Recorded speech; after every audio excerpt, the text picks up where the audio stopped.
Make sure everything's running smoothly. I am already late. And that is not something that I wanted to say today. Come on, Twitch. Twitch. Why are you still saying that I'm offline? What the hell? Yes, Tenwin, I know. I'm late. Give me a second. Give me one moment. Come on, Twitch. Why are you still saying I'm offline? There we go. Okay. OBS looking good. Twitch looking good. Now bring up the game. There we are. Okay. I literally just woke up. So we're going to dive right in, and I'll need to add about 5 to 6 minutes to the end of stream to make sure that we hit our even. I don't know. I must have slept on it wrong a few days ago. It's usually fine, but if I turn it far enough, I start getting weird. Not like pain, but like tightness. And it's just throwing me. It's been throwing me off the last couple of days, honestly. It's only more noticeable right now. 8 according to my time, but yeah, I get it. Yeah, I know it happens. No, it's just a combination of factors today. It's just a combination of factors today. So yeah, I hope no NPCs piss me off, because I'm not in a forgiving mood right now. Oh, I don't even remember where we were. Oh, right. Oh, I didn't do any inventory management. Shit. Better indeed. Thank you, Aloth. Very nice of you to say. Yes, we had just finished Act 2. That was what it was. I had been planning on doing some of this before stream, and I didn't. Oh, fuck. Oh, well. Let us... you know what?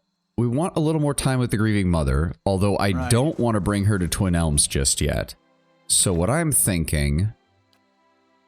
Yes, we will deal with some bounties while we have the grieving mother with us. Yeah. I think that's a good idea. Any plans for the DLC so far? What was it? I think we'll do that when we hit 10th level. I think the first part, because you said the first part. So hold on. The second part is definitively endgame stuff, which you only want to do after you've hit 14th level. Because that was the original base game level cap was 12. The first DLC rose it to 14, and the last one rose it to 16, correct? Yes, so part 2 is already way off in the future. I'm thinking we do part 1 around level 10 or 11. Depending on how this stream goes. Because I think we should be able to hit level 10 well before the end of this stream. Then we do part 1 of that. Then we come back in to the main story, and we work our way up past level 14. Some nasty encounter. Yeah, I feel like level 10, level 11 might be a safe bet. I don't want to say level 12, because that feels like we'd be too close to the point of no return. But as I said, for right now, we've got some bounties to do. We will go ahead and clear those out with the grieving mother, and then I will go ahead and start bringing Sagani and Haravius with us when we head towards Twin Elms. Because I really want both of those. Not right now. Oh, hold on. Do we have any... People are on assignment there. Careful, the Wayfarers still in our jail. We told them to start working on that, and we're maxed out on hirelings. Okay, good. Oh, helps if I actually know where the frick I'm going. Kill the dweller in Black Meadow and take its head. A massive forest lurker has been deemed a threat to merchant caravans passing through the Black Meadow. A bounty has been offered. Okay, Black Meadow. We'll start with that. And look at that. It's right next door.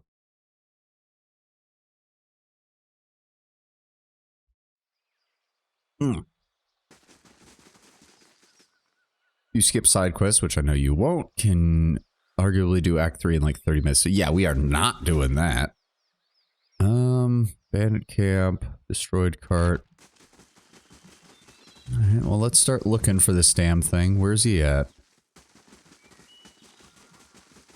If he's been attacking caravans, I would imagine he's somewhere on the main road. Or near the main road. Oh, nothing there. Nope, still nothing. Okay, so not near the main road. Let's check south then. Oh, what the? Oh. When the fuck did... I must have left that behind. I hate leaving loot behind. God damn it, game.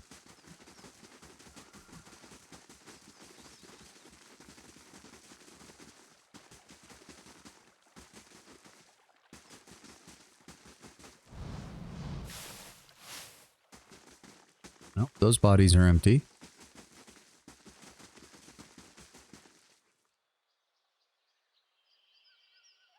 Yes, I saw your message on that, Tenwin. I'm deeply appreciative that you're willing to do that. At least right now, as I said, I'd like to do Tyranny after this. Tyranny's not a very long CRPG. I'll think on it. I will think on it. I don't know. I'll be very honest. I wasn't expecting to have someone offer to pay for a game this early into me doing streaming. So this was not something that I was expecting to even have to think of right now. Oh. Okay, hold on.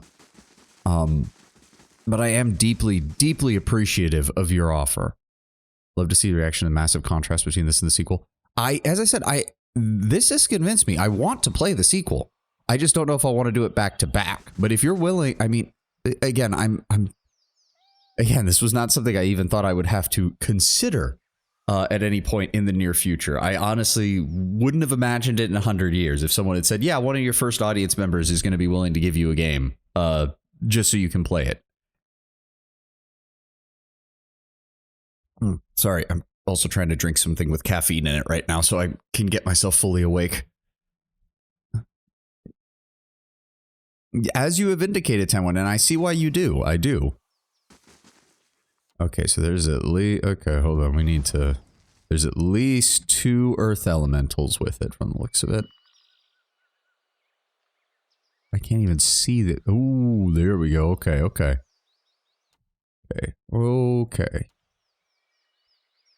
Immune to disease, ground, hobbled, petrified, poison, prone, sicken, and stuck. But not to paralyzed. Okay, that's good. I'm thinking we come in from this side. We engage the spirits first. Yeah, it looks like there's at least 2 of them. Okay. Alright. Itter, Pelagina, Grieving Mother, me. How may I spread out a bit. Let's take the flanks. Okay. Itter, you go after that one. Pelagina, you go after that one. Grieving Mother, give me a paralyze on that one. I'll take a paralyze on that one.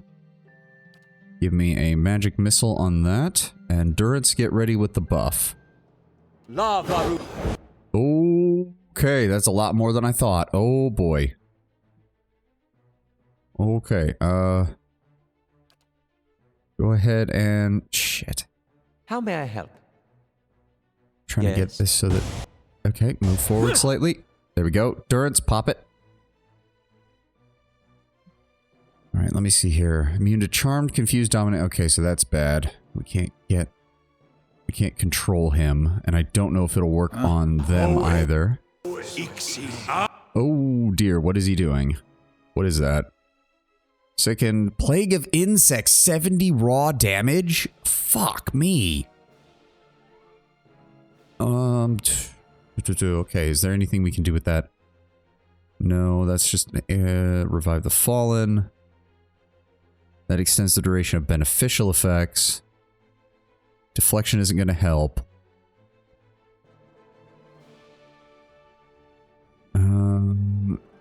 Accuracy and might bonuses. Do we have something? Grants a temporary immunity? No, this is just afflictions. It doesn't stop the damage.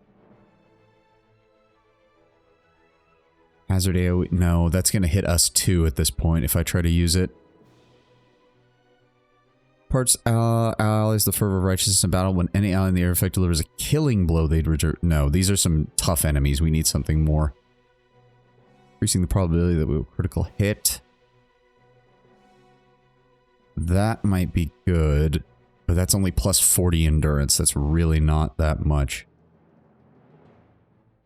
Or against restraint, that doesn't really help. Lowering their melee accurate. Oh god, that's a small AoE. I should have known. Hold on. Weakened and terrified. Nope, they're immune to it. They're not, which is actually kind of weird. Ah, Jesus. Busting wounds. Foe AoE. 5 burn damage over time whenever dealt damage for 29 seconds. Lurkers and troll. Yeah, that's what I'm thinking. So we're gonna... God, that's a small AoE. Can inflict crush and corrode and stuck condition on anyone they hit. Go ahead and summon those up right in front of him. Durance, I want you...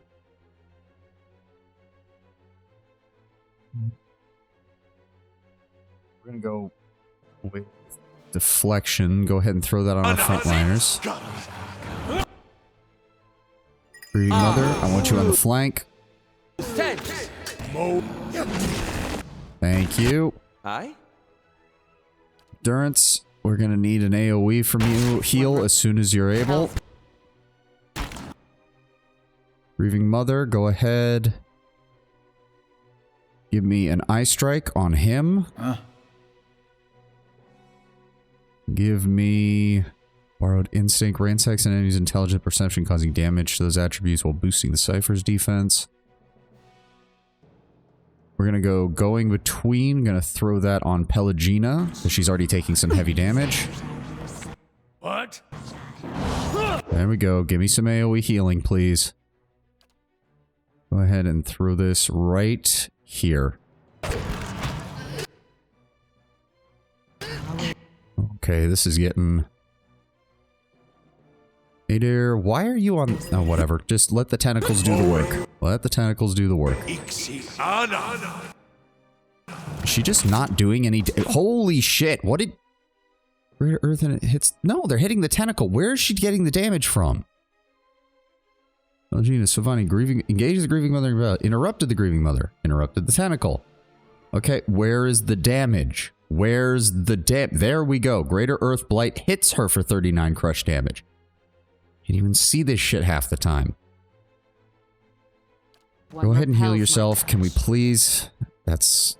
Try to disengage. That's still better than dying. Get the hell out of there.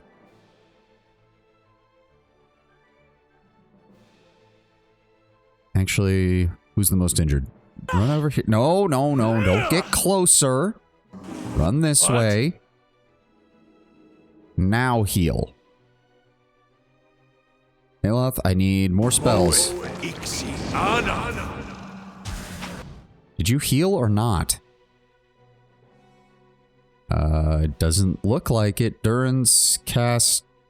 Restore me. It really didn't seem like he cast anything. What? Right, Durance, Aloth, pull back. Deer. Disengage. Engage the Dweller. Jesus Christ. Alright, Aloth. I'll have to sacrifice the tentacles somewhat. Give me a fireball on the outer edge of that. Give me a... Son of a bitch. Where is it? Drop the hammer on this earth elemental. Hey, dear, see if you can knock him over. Holy shit, that worked. Where is she? Oh, she's right next to the damn thing. God fuck. I don't think she's inflicting any damage with this. So, switch to your pistol. Do something else. Because the fucking daggers aren't working a goddamn. I think they're immune to fucking... Yeah, they're immune to slashing damage. That's what it is. Except her... Wait a second. Oh, they're only slashing damage. Fuck. That's why she hasn't been getting any of her focus back. Shit. Yeah. Watcher appears in the sleeping memories of the period, drawing upon their powers to enhance all of his attributes. That might be needed. We've actually almost killed the Dweller. We just need to survive the Earth Elementals right now. Huh? Go ahead and drop a detonate on him. Holy shit, it worked.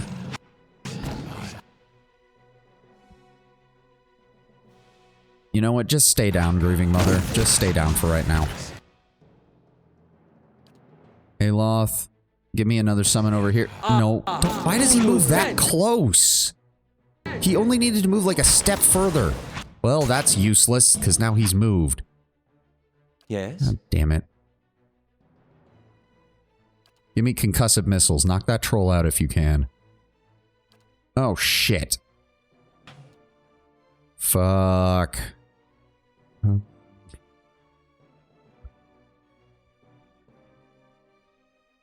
Shit, I don't have anything. I don't have anything.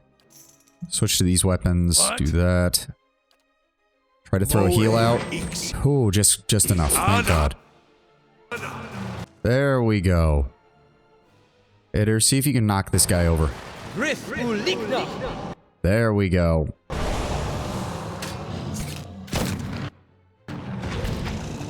Oh, okay. There we go. Okay. Okay. Yep. We've got the dweller. Ooh. All right. Now we get to rest. I should have. Did I not rest back in? I did not. Huh. Not sure if dwellers have heads, but sure. Yeah, I guess they. We'll find out, I guess. We will find out. Ah, taxes collected. Lost a shit ton of bet. You'd think with my security going up, we would be losing a bit less to this. Though I suppose the entire country did just lose its leader, so there's probably a lot of bandit activity right now. Yeah, we'll go with damage reduction.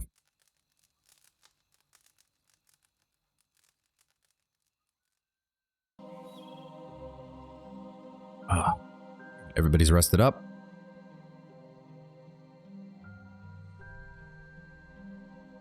Amounts lost as a die. Yeah, but you'd think it would be affected by something. I've got guards, I've got security, I've got stuff on my land that can keep things safe. You'd think there'd be something I could do to help mitigate it. Alright, where the fuck are we going next? Dwellers dealt with. Next up, Nalrin the Wise. Ogre Shaman, terrorizing the countryside near Elmshore. Oh wait, I don't think we've been there yet. I think that's... No, Elm's Reach. Okay, I have a feeling if Elm's Reach and Twin Elms is over here, that Elm Shore is probably over here somewhere. So we can't get to that quite yet. Elm Shore is beyond the gorge. Ah, okay. So we'll skip that for now. Has set up camp in the Valewood. There's a bounty. That is... Valewood. Okay, back... Oh, wow. Yeah, that's the area before Gilded Vale. Yeah. Okay, we're going all the way back there.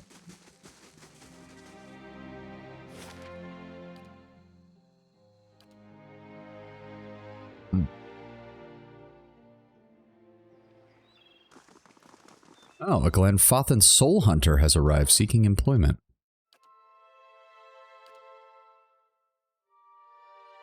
2 CP, or 100 CP per day. The river has receded. You can go from the gorge. Which, yeah, I figured that was. I figured something had to happen that would allow us to go there. As I said, we are getting to that as soon as we're done with the last of these little stuff that we still had to do in our areas. Is he worth 10 times the other? Yeah, that's the question.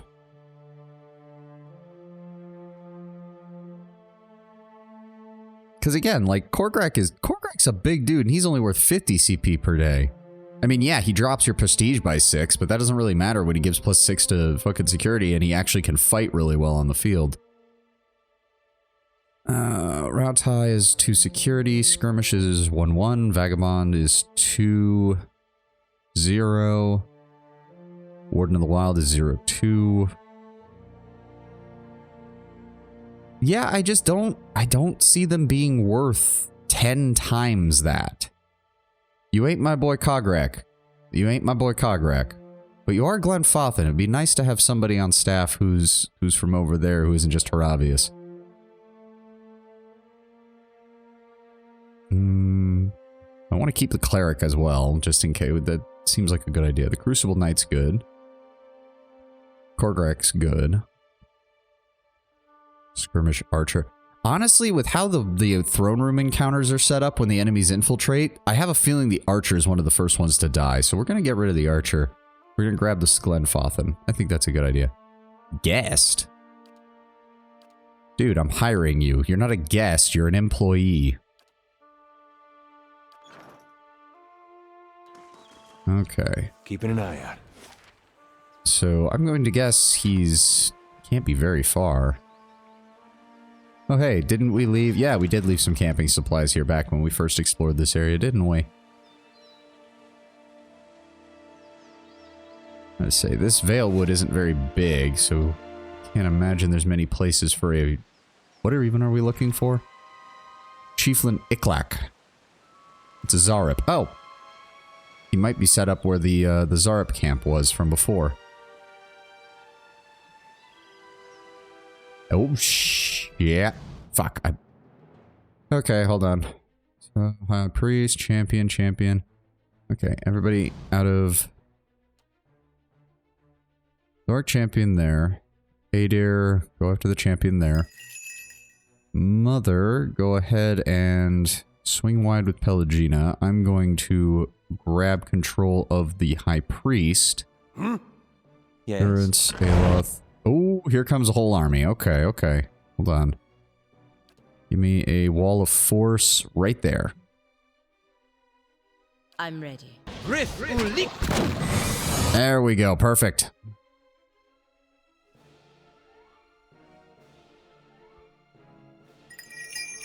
Grieving Mother. So I got 37. That's a faux AoE. Yes. Go ahead and give me... Centered on him. What? Durance, go ahead and give me a buff. This thing isn't doing the job. Aloth, go ahead, give me... No.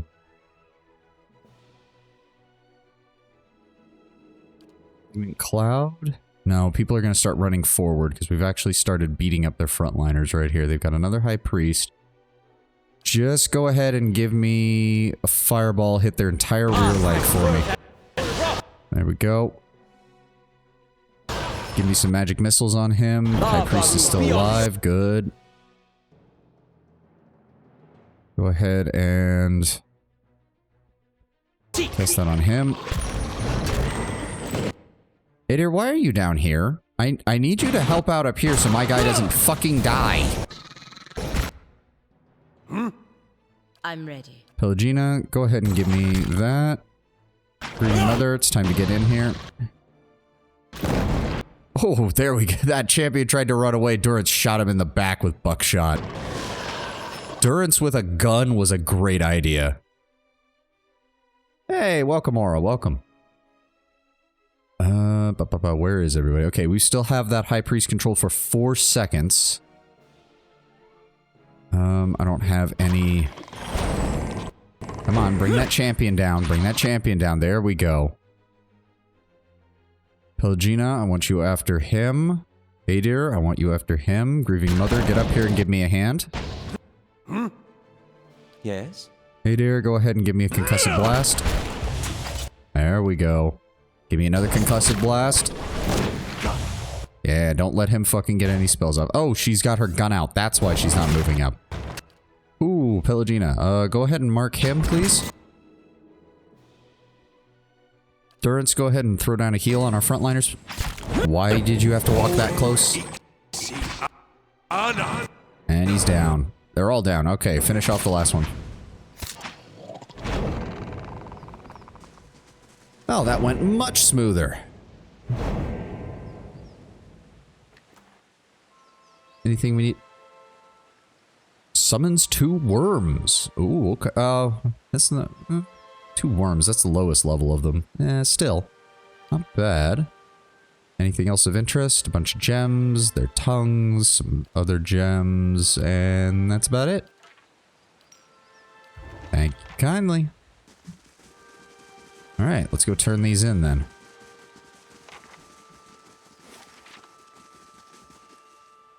Oh, sling wand complete. Hold on, let me take a sip of water. Well, I mean, the Dweller was not exactly easy, but yes, the Zareps in comparison are much easier. After several more abductions took place at Zokine Lake, Kana managed to discover that a previously unknown beast was behind the attacks. A strange ruby-red beetle that would grab the locals and feed on their worst memories. Though victims would initially fight back, they would quickly enter a blissful state and drop their resistance. Unfortunately, the beetle would eventually devour all of their memories, leaving their minds vacant and broken from the world. Kana was able to track the beetle to its nest and kill it. The locals were relieved to hear the beetle had been killed, but dismayed to learn that hatched eggs were discovered in the nest. As a parting gift, a philosopher from Zokine Monastery created a wand for Kana from one of the beautiful red reeds that grows from the lake. Ah, red reed wand. Grants. Oh, is that for chanters, I think? Yeah, because they're the ones that have all the really fancy names for their abilities. Summons 2 will-o-wisps. Not bad, not bad. Grants Nature's Terror. Shock damage is successful terrified for 3 seconds. Summon in a wand is quite neat. Yeah, just for a basic ranged weapon, not bad. It also has accuracy 3. Okay, okay. Wait a second. Oh. There's nothing in here that says anything about these getting refreshed, so I think that means they only get 6 uses ever. I don't like items like that. I really don't. Well, we got some experience, we got money, and we got 1 average. Yeah, average item. That's one way of putting it. Huh?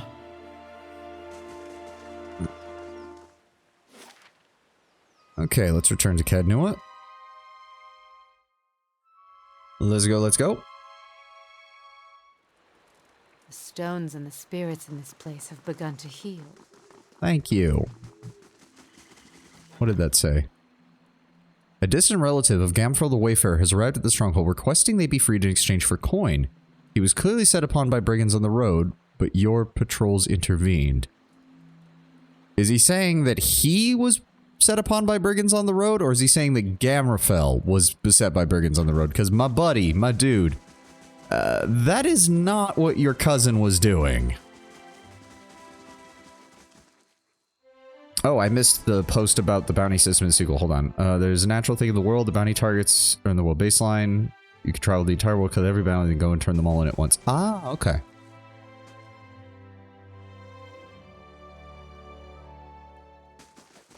How do you do?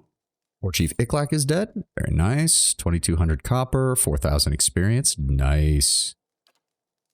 And we took down the Dweller. Same difference. All right. Anything we've got an update on? Nope. Alrighty then. There we go. That's much better.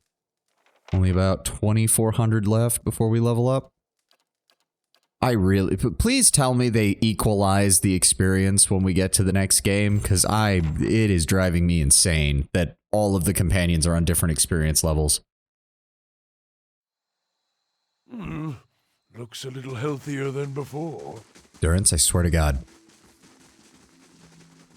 I don't mind when you say it once. You get it once when we come here, okay? You get 1 pass to say that. If you say it 5 more fucking times before we leave, I'm gonna be very pissed off.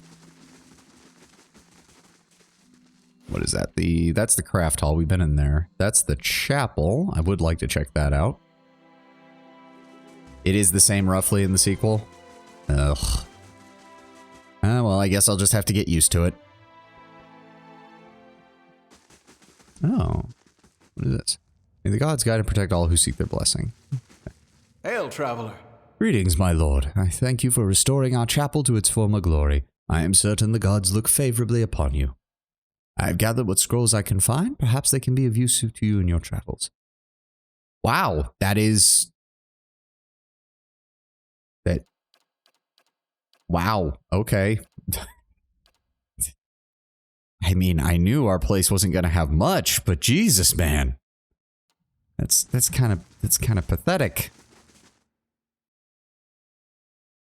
Again, I'm going to chalk it up to the riots that are happening and the fact that the country is halfway to hell. Looks a little Durance, I healthier said than you got before. 1. I said you got 1. Shut it. Yeah, it seems like the vendors in the castle seem to only exist to sell off everything. Okay, son of a bitch. Let's hear what you have to say. Oh, I just have to decide. I was hoping there would be dialogue.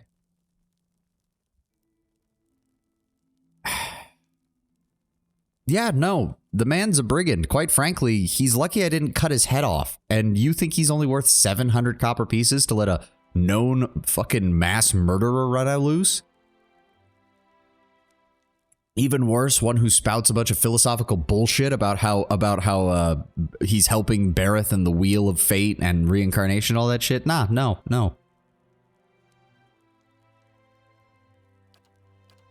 No, he's staying. We're not releasing him and we're not accepting the money. Are we still waiting on that? We're still waiting on that. Good day to you. Hello, hello. I need to sell off the random bullshit that we just picked up.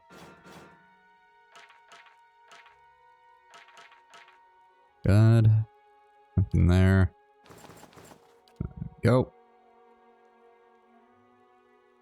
Yeah, once per rest. No traps to sell. Do have some books, though. Wyman's Notebook. I'm always worried about anything that's 0 CP and feeling like I need to hold on to it. I don't even remember where we picked that up. Do you have any traveling supplies? You have a rope and grappling hook. You have a hammer and chisel. Oh, we have some more animate armor to sell. Don't need any of those. Nothing there that I need. Nothing there that I need. Nothing there that I need. Okay. Alright. Thank you kindly.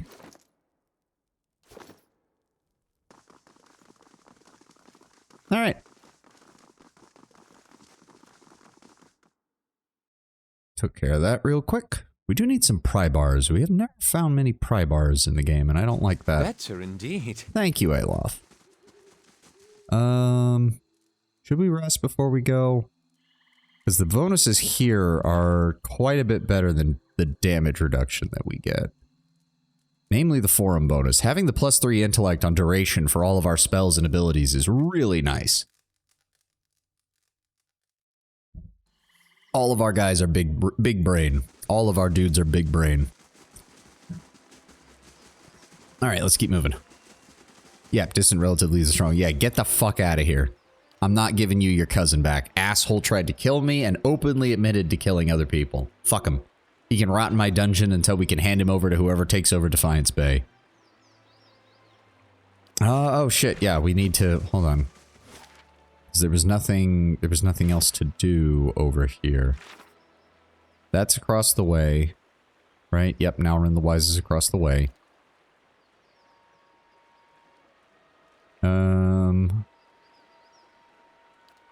We'll need to figure out Yenwood. That's going to be across the river. That's going to be across the river. That's probably going to be across the river. That's part of the DLC. That's going to be across the river. That is below, and that is continue to travel with Durance. Okay. We're going to drop Grieving Mother. We're grabbing Haravius. Sagani's quest is on the way to Twin Elms. Oh, okay, we'll do her first then. Oh, we may as well level up Haravius while we've got him here. Go ahead and up his athletics. Ooh. Charm enemy animals, only beasts for 10 seconds, but it is AoE. Oh, Nature's Mark, that would be a good one. -10 deflection, -10 reflex for 40 seconds. That is a great debuff. The other... Oh, very small radius. Friendly AoE, endurance, and maximum endurance. It's not bad. Sunbeam, burn damage and blinded for 20 seconds. Talon's Reach is just a straight up damage attack. Hobbled for 5, not that good.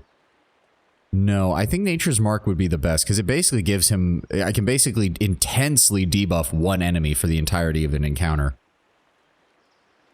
Oh no, area of effect 3.4 meters radius. Oh, never mind, it's an AoE reduction? Oh, fuck yes. Absolutely, that is an amazing choice. He also picks up Wall of Thorns. Very nice. He picks up Relentless Storm. Brings a deadly storm into being, striking enemies frequently in the area of effect with lightning bolts that stun and deal shock damage. Very nice. The stun effect is absolutely great, though. Like, the damage doesn't even have to be that good. If it's inflicting stunned consistently, that is great.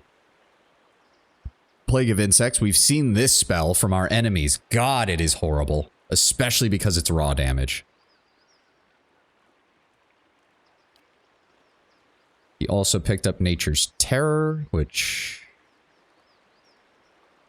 AoE duration 40 seconds. Okay, I guess that would work over a long period of time. But it's it's an any AoE. I thought it was an enemy AoE. No, never mind. That's not going to be very good.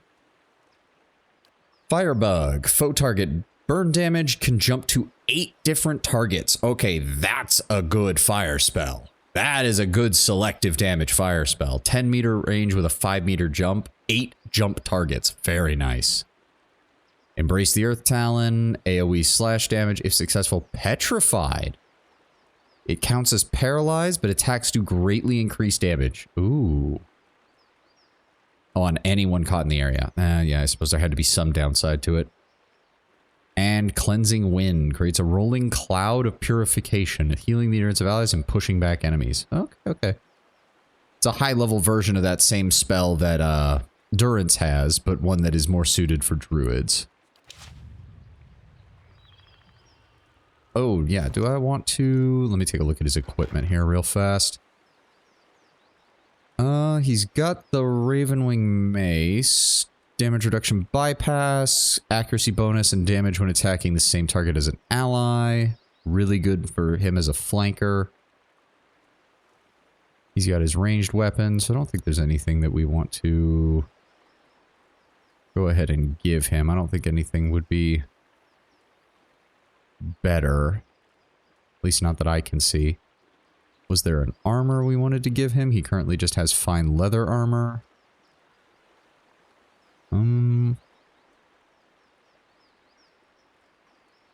Blood Blessed Skein Cultist Robes would actually be decent on him because he'd only lose 1 DR, but he would double his recovery speed. Heavier armors aren't going to work well on him, I don't think. No. Nothing else really is going to help here. Jolting Touch and Damage Reduction Shot. Not the best, but I could see that working on him. He has a standard Cloak of Protection in the next slot. I'm not seeing anything that would be really useful to him. He's got the Spell Sigil of the Arcane and a Minor Ring of Deflection. Both of those are better, and we don't have any gloves and we don't have any belts because we barely found any throughout the entirety of this game. Alright, let's go ahead. No, I really need 2 frontliners is the problem. Part of me wanted to drop Pelagina for a bit and take Sagani as well, but I really need 2 frontliners. Why doesn't he have a Ring of Overseer? To be fair, hold on. Area of Effect. So that's... To be fair, Area of Effect, it being increased by 1 from his ring is worth almost as much as a Ring of Overseeing, and this also grants him a massive debuff. So I'm willing to exchange, I think it would be 4% Area of Effect for getting the utility. Aloth could be dropped. Yeah, we could keep Heravius as a secondary spellcaster and bring on Aloth. We just have to be very proactive with Heravius' spells, is all I've got to do to remember that. I suppose we could try that for a little bit. Farewell. Let's go ahead and grab Sagani. Oh, I also know what we need to do. We still have a group of druids that we need to go fuck up. I almost forgot about them. We need our vengeance. It's been a couple of levels. Yeah, they were over here, weren't they? South curtain wall has been completed. Good. That gets us a little more security. Go ahead and start work on the west curtain wall. How does our group look? Go ahead and keep the wolf there, but I want you here and Sagani here. Yes, they were over here somewhere. It was shortly after we came into the area. I remember that. What the? What the? Medrith. Wait a second. Oh. But wait a second. Aren't you working for the Dominoes? Oh, buddy. Buddy, I let you go because you were polite. If you're going to really bring this up now, oh, you're going to have a bad time. A familiar elf saunters over to you, picking his nails with a stiletto. You recognize him from Deerford. You said go north, and north I went, right into a Glenfathan hunting party before I realized you'd given me the runaround. He points the blade at you. And now I've been slogging around the middle of nowhere backwater because of you. I'll find Nifri. But first, I'm taking care of you. Buddy, you don't want to do that. You don't want to do that, but okay, fine. Itumak, you mind going wide and coming in around and going after them? Luckily, we can use this wall to our advantage. Go ahead and set up there. Haravius, if you would sit up over here. Wait for them to bunch up before we do this. Yeah. To be fair, he didn't even say he fought the Glenfathan hunting party. He just, I think he tracked them for a bit before he realized it wasn't the person he was actually looking for. There we go. Get them to bunch up real nice. Sagani, if you could shoot them. Go ahead and mind control Medrith for me. Adair, if you would be so kind if you knock that dude over. And Haravius, go ahead and give me a returning storm. Durance, if you could give me a buff, please. Thank you. I'm ready. Mind control them. I'm gonna go after the boar. Animal companion is down. Go after the cleric. Sagani, focus on the cleric, please. Oh, no, that's obvious. My bad.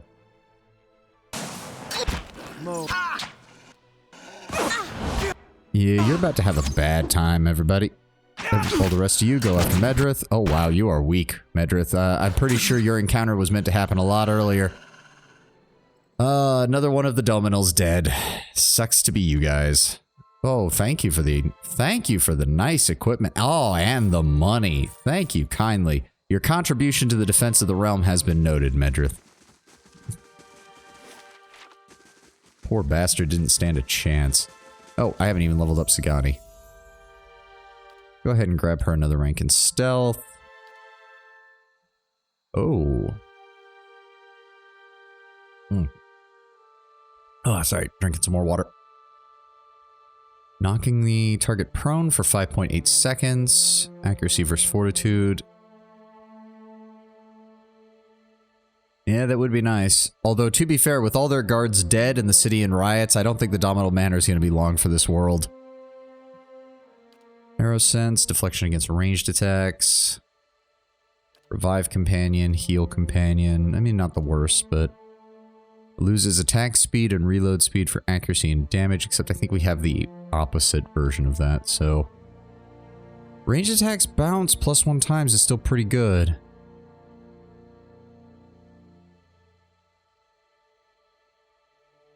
Predator sense is also pretty good. I think driving flight for now, and then we pick up Predator Sense next, because we do have quite a few damage over time abilities from several of our characters. But I want the bounce. I feel like that's a great way to improve her damage, especially once we get people grouped up. Alright, go ahead and give me a save real fast. Yeah, I've got her on the plus 20% attack speed one right now, so I don't want her. The other one is not going to be as useful. Okay, I know they were over here somewhere. I want to say... Wait, were they over here? I could have sworn they were. I could have sworn...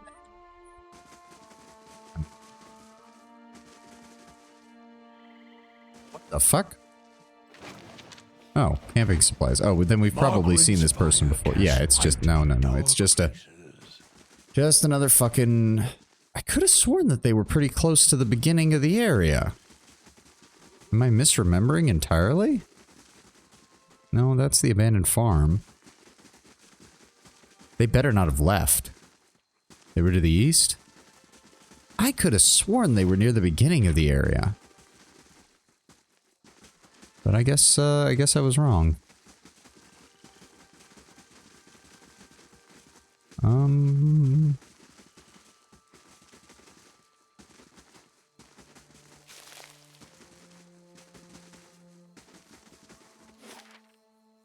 What?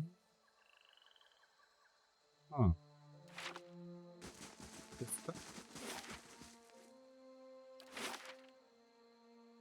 Maybe they were in Stormwall? Maybe I'm misremembering entirely and they were in Stormwall. Yeah, I think they were in the Gore. Well, it's a good thing we came here anyways, because we dealt with Meredith. Another one of the Dominal's agents completely dead.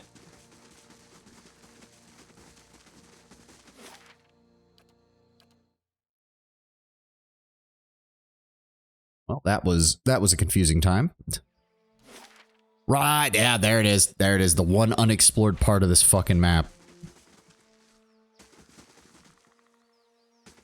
Okay. Alright. Are they? Son of a bitch, they aggro fast. Okay. Going after the druid. Pelagina comes forward. We're going forward. Horavius. Itumak. I'm here. Go ahead and focus on him. Durance, move up. Oh, dear God. Okay. Yeah, they're all about to start fucking doing their shit. No, Sagani, I want you to shoot him. Adair, I want you to knock him over. Itumak, hang back for just a moment until we can get all of this going. Go ahead and... Yes, Horavius, move close. I want you to unleash the full power of your Relentless Storm. Pelagina, get in there.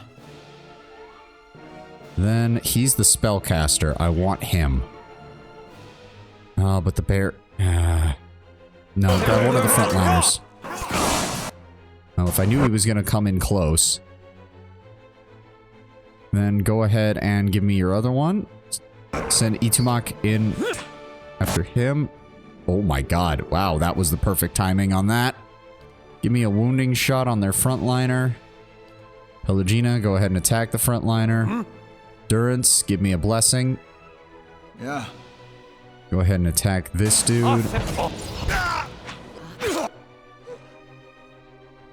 I'm here. Alright, what else can we do? Nope, no one's really injured. Yeah, you're not the only ones with lightning abilities, you assholes. Go ahead and transform. Ow. What? There we go. You know, yeah, they stunned us too. That's fine. Go after the other one in the rear.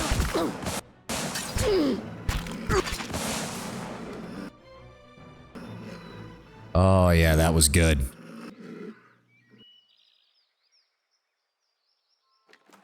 Oh, yeah, that was good. Look at all that money. Potion of Fleet Feet, some fine hide armor on it. Yeah, they all had fine equipment. Very nice. Specialized in sorcerers, really spuddy considering the unique spells that buff storm spells. Well, that sounds like a good idea.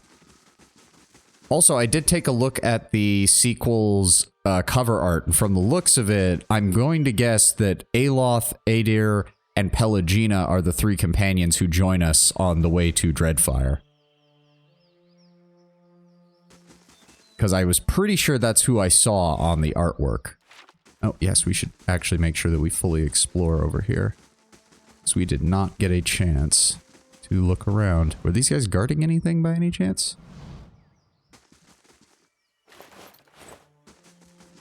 They are the returning ones, yes? Ah, okay, okay.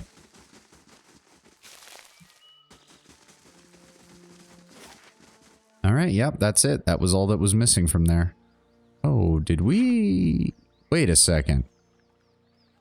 What the fuck? Did we... This was covered up, wasn't it? There wasn't a stairway here when we were first here. Oh shit, we've got Horavius with us. I can't imagine he's going to be very happy with this one. Lay a Raymond. The river's receding opened it up. Okay, okay. Alright, that means we're back to sneaking everywhere. Oh, you hear grating and grinding coming from the stone head above you. The chips of Adra in its eye sockets glow bright green. A voice, deep and resonant, echoes from the stone mouth. What begins as a garble of language resolves itself into your mother tongue. There is no truer blade than essence forged in bronze. Turn twice to the left and prepare your soul for its reckoning. Laying low. Okay, twice to the left. Oh god, it's the Widowmaker fucking spiders. They do raw damage. Fucking kill them fast. Thank you. I don't want to. Please tell me there's not going to be too many of those. Please tell me there's not going to be too many of those. Turn twice to the left. Well, what if I don't want to go twice to the left, asshole? What about the rest of this place? Oh, that is a lot of dead people. That is a lot of dead people. Holy f... This isn't good. Okay, fine. Twice to the left it is. We'll be back. Oh, fuck me. Fuck me. That is not a good sign. Oh, Crystal Eater Spiderling. Okay, reorganize. Let's take him from the front. There we go. Go ahead and hit him up. That's fine. That's why we have ranged attacks. And there we go. You're fine. You're fine, Pelagina. You're fine.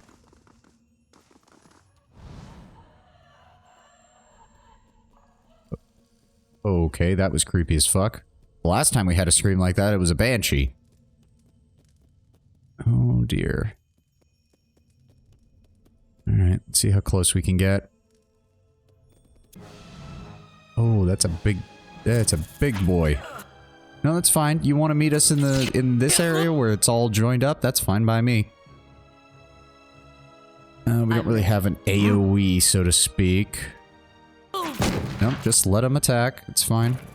There we go. Engage the Widowmaker. Engage the Ivory Spinner. Engage the Widowmaker. Switch to the pike so we can engage from the rear line. Switch to a ranged weapon. Sagani, focus on the Widowmaker. Durance, focus on the Widowmaker. I'm ready. That's fine. See, we got plenty. We got plenty. There we go. There we go. Advance forward.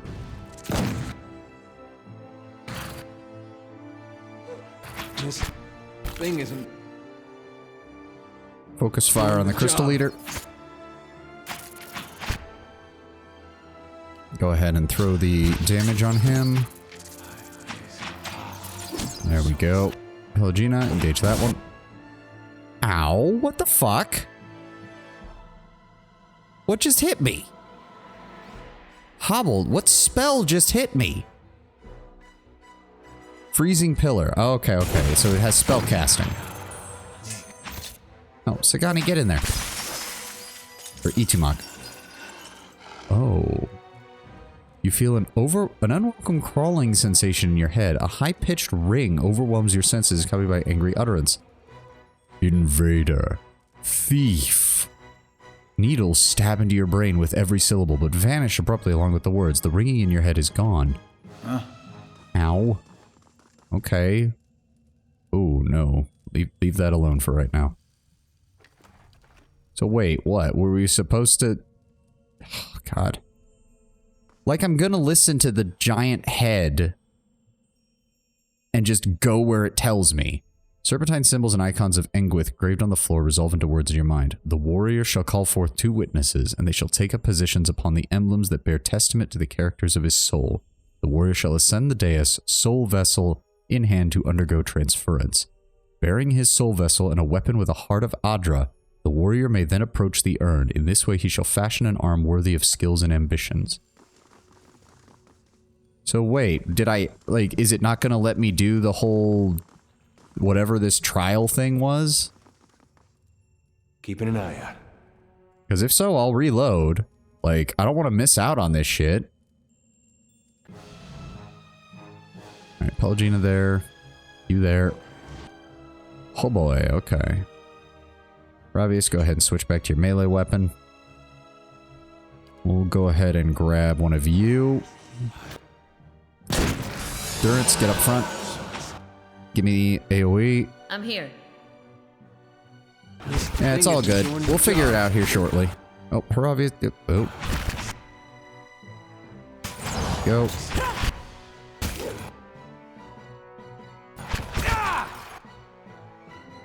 Go after the shades. Find it hilarious that I can knock the shades over. That's kind of funny.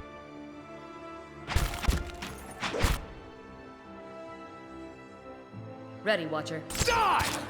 A hard time with this. Come on, kill him. There we go. Nope, focus on this one next. Whoa! What the fuck? Okay, okay. Go ahead and give me... No, not Blizzard. Not Lesser Blight. That doesn't help me.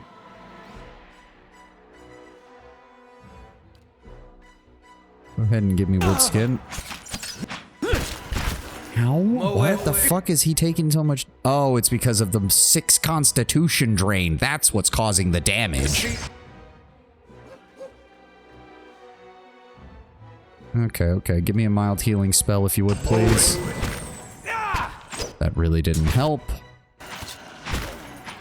There we go. Okay, get over here and deal with him. Actually, he's still fairly healthy. Just grab him. Alright, everybody focus on the remaining Spectre. This is... Itumak, focus on the Shade. Okay. Fucking hell. Haravius, get the hell out of there, because you're gonna die to a fucking... his AoE effect here in a moment if you're not careful. Nope, just stay the fuck away. Just stay the fuck away, because he explodes when he dies. Ready, Watcher. Yeah, there we go. Ugh. Aggravating. Okay, everybody heal up. All those essences. Good. The past is the hilt of a weapon. The true warrior grasps it and knows his strength. Speak the quality that defines you.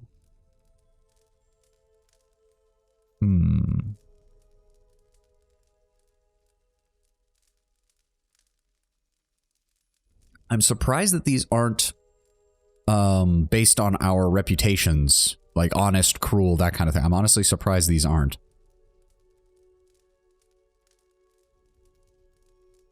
I am consistent and reliable. I can work through any obstacle with patience and dedication. So it is with your power. A symbol burns on the wall behind the stone head. Okay, so it's the circles. Right. What else is it? Okay, that's another screaming woman / laughing woman there in the background. I don't like it. Oh, Jesus Christ. Great, whole army of shades. This will be fun. Yep, just do it. Just... Okay. Oh, yep, I should have known. Okay. Alright, Adair, run forward. So probably not for the lower classes. Oh yeah, I mean, that makes sense. I'm just surprised that the way it's set up isn't based on our reputations, as I said. Go ahead and seize control of her. There we go. Focus down on the shades. She's controlled for only 10 seconds, so we need to... Come on, let's try to kill at least one more. Come on. Oh, they teleported again. God fucking damn it. Durance, go ahead and give the AoE heal. That should deal some damage to them. Haravius, transform. There we go. We got 3 seconds. Okay, I want you on them, you on them. Itumak, I want you to go this way. Yeah, she's about to transform back. There we go. And we're going to... Yes, we can paralyze her. Oh, all 3 of you. Get back in here. Can't get a good shot with this. Focus down, it's fine. She's paralyzed for 7 more seconds. Focus on the shade. Come on. Alright, everybody focus on her now.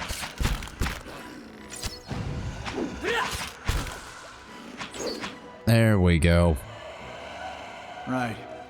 Approach and speak your will. Okay. What is this? Small white stones bloom from the rock. They all feel firmly fixed in place, but there's a hollow where one appears to have been removed.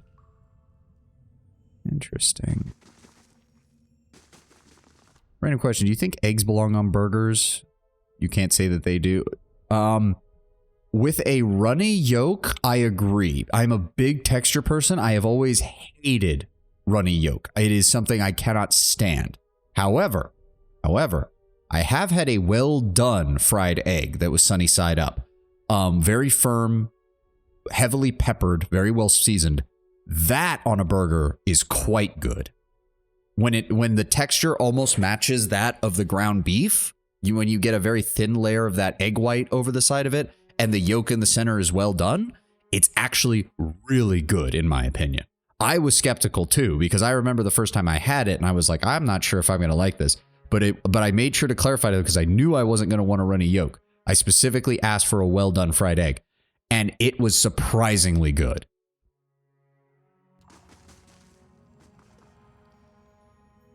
I do also think you have to have the right cheese for it.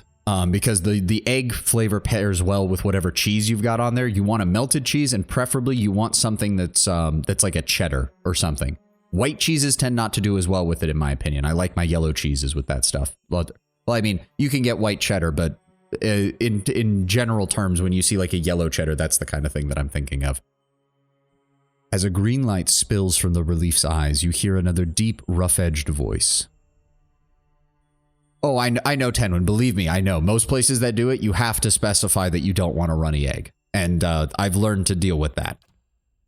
Desire is the aim of the soul. It is purpose and direction, the sharpened point of a blade. Speak your ambition that your soul may strike true.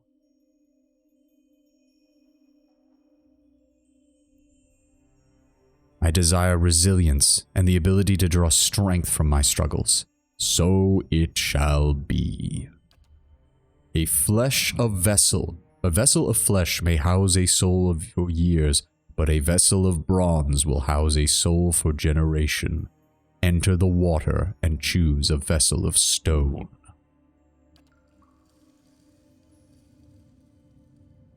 Yeah, that one in particular does, but if you look at them from the front, they just have like 3 things in a circle. But that one on the side, because you're only seeing 2 of them, definitely looks like a face.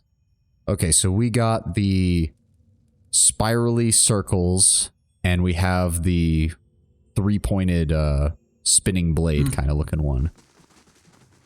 What else have we got? Oh, staff. Okay. So we did that. And then we... Cylindrical pillar. Cylindrical hollow, scarcely wider than the shaft of a weapon, runs through the center of this pedestal.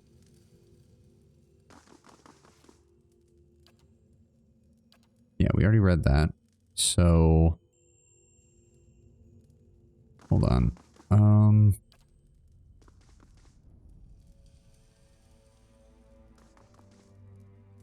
Okay. Hey, dear. What? Endurance. Oh, enter the water.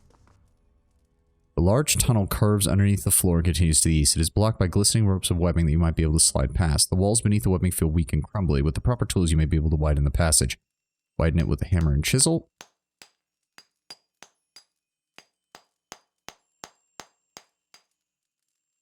You clear passage. The needle-like voice digs into your skull once more. Infiltrating, pursuing, you shall not have it. You hear a hungry chittering. Now feed. Skittering creatures with gnashing mandibles pour from the walls. Oh, shit. Ambush.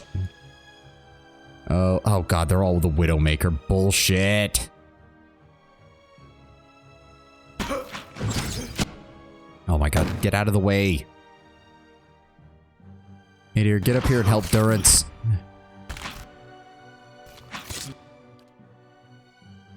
Feel right.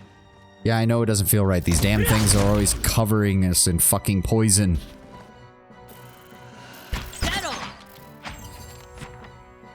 Endurance heals up. Thank you.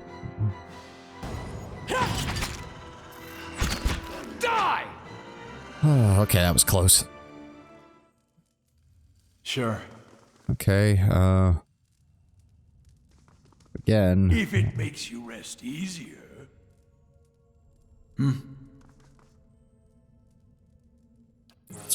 Oh, I didn't realize it was gonna be an entirely separate area. Oh, that's great. Fuck you, why the fuck? Fuck you. That is horse shit. You put a fucking trap right in front of where we are in a combat encounter. That is horse crap. You son of a bitch. That was fucking horse crap. Yeah. There's nothing we can do about that. You don't let us check for traps when we're in combat and you dropped us in it. Fuck you. Fuck you, game. That was bullshit.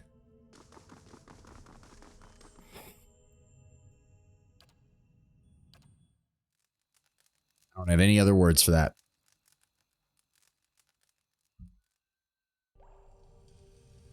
Keeping quiet. You can suck my dick, game. That some developer took way too much pleasure in doing that.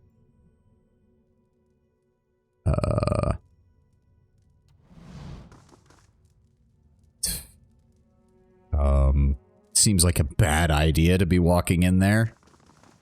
I feel like I should just preemptively attack everything, because, what in the fuck are you? Is that a spider person? Kebab pizza? I have never have kebab. Oh, Vither, yes, you mentioned these a while back, didn't you? A robed, gangling creature lurches towards you, and you feel something needling at your brain again. The screeching hiss that invades your mind is edged with rage. Digging, ferreting animal. It pauses, its mouthpieces clacking. When its words fill your mind again, they're tempered with fear. My legacy. It clutches an egg-like stone in its spindly fingers. The white stone glows with life, and you feel a presence inside. The creature notices your interest. Or the colony. It cocks its head. Animal calm. Peaceful, yes. Its thoughts echo back at you from within the stone. It occurs to you that a piece of this creature's soul is somehow housed within it. What are you doing with that stone? Legacy. Colony. Its segmented mouth parts scrape together. Young are always few. Slow to hatch. Fragile. The creature indicates itself with a hairy appendage.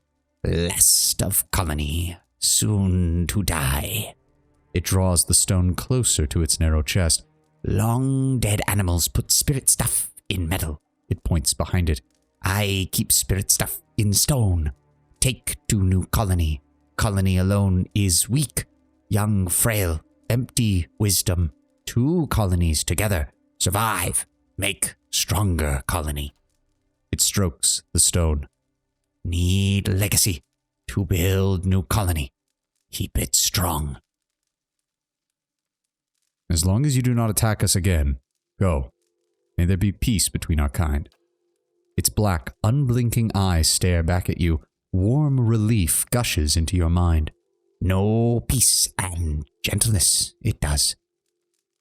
Redek, go. Bring legacy. Many thanks. Okay, well, see, we can communicate. We can communicate. And your spider friends aren't trying to kill us either anymore. Thank you. Thank you. So I can grab this and nobody's gonna get pissed off, right? Oh, Chadhaliath. The bronze spear appears to have been crafted with great care. Despite the weapon's age, the point is remarkably sharp.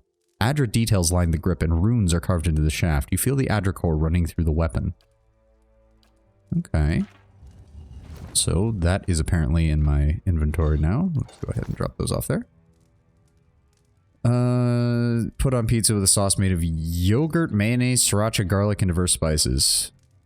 Yeah, that doesn't really sound like my kind of thing. Mayonnaise on a pizza is just, that's not something I really want. The sriracha and the garlic, though, that doesn't sound too bad.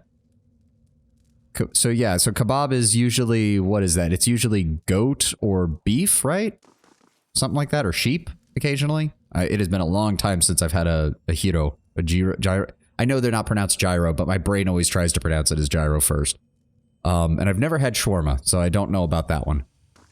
Okay, so I guess we're done down here. You guys are all good? Should we just sneak through here real fast and make sure we didn't miss anything? Cheese and red onion. Not really a fan of onion on pizza either, but I could see that working if you've got a really heavy, meaty, like, kind of pizza. Why did it put that there? I want it in his inventory. Oh, hello. Combusting wounds 3 times per rest. That's actually pretty good. Can be, it's a meat turning on a rotary and then peeled off. Ah, I mean, I know what it looks like visually. I have seen a place serving it, but I've never had it. I didn't know if it was a beef or if it was a pork or what have you. Yeah, enter the tunnel. So, can we do the... Can't do anything in here still? Right? Shall call forth 2 witnesses. They shall take a position upon the emblems that bear testament to the character of his soul. The warrior shall send the day a soul vessel in hand to undergo the transference. Bearing his soul vessel and a weapon with a heart of... We don't have a soul vessel. We just have the weapon with the heart of Adra. So we need to go back down here to that other room. Kebab can be beef, lamb, pork, or chicken. Oh, okay, it's essentially any meat that's spiced. Yeah, see, I could see that working with the sriracha, the garlic. You do that on a pizza. I could see that. I could definitely see that. Not sure about the yogurt and the mayonnaise, though. That's definitely not my... That's definitely not something I would necessarily want on a pizza. Oh, these poor bastards all got destroyed, but... Okay, deal with that. God damn it. I don't like teleporting enemies. Kind of defeats the entire purpose of having a front line, doesn't it?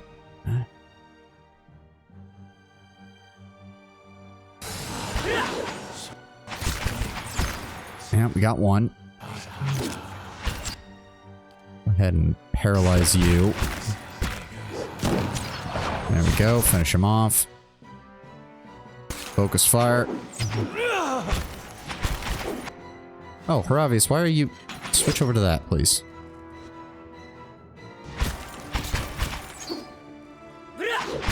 Come on, everybody.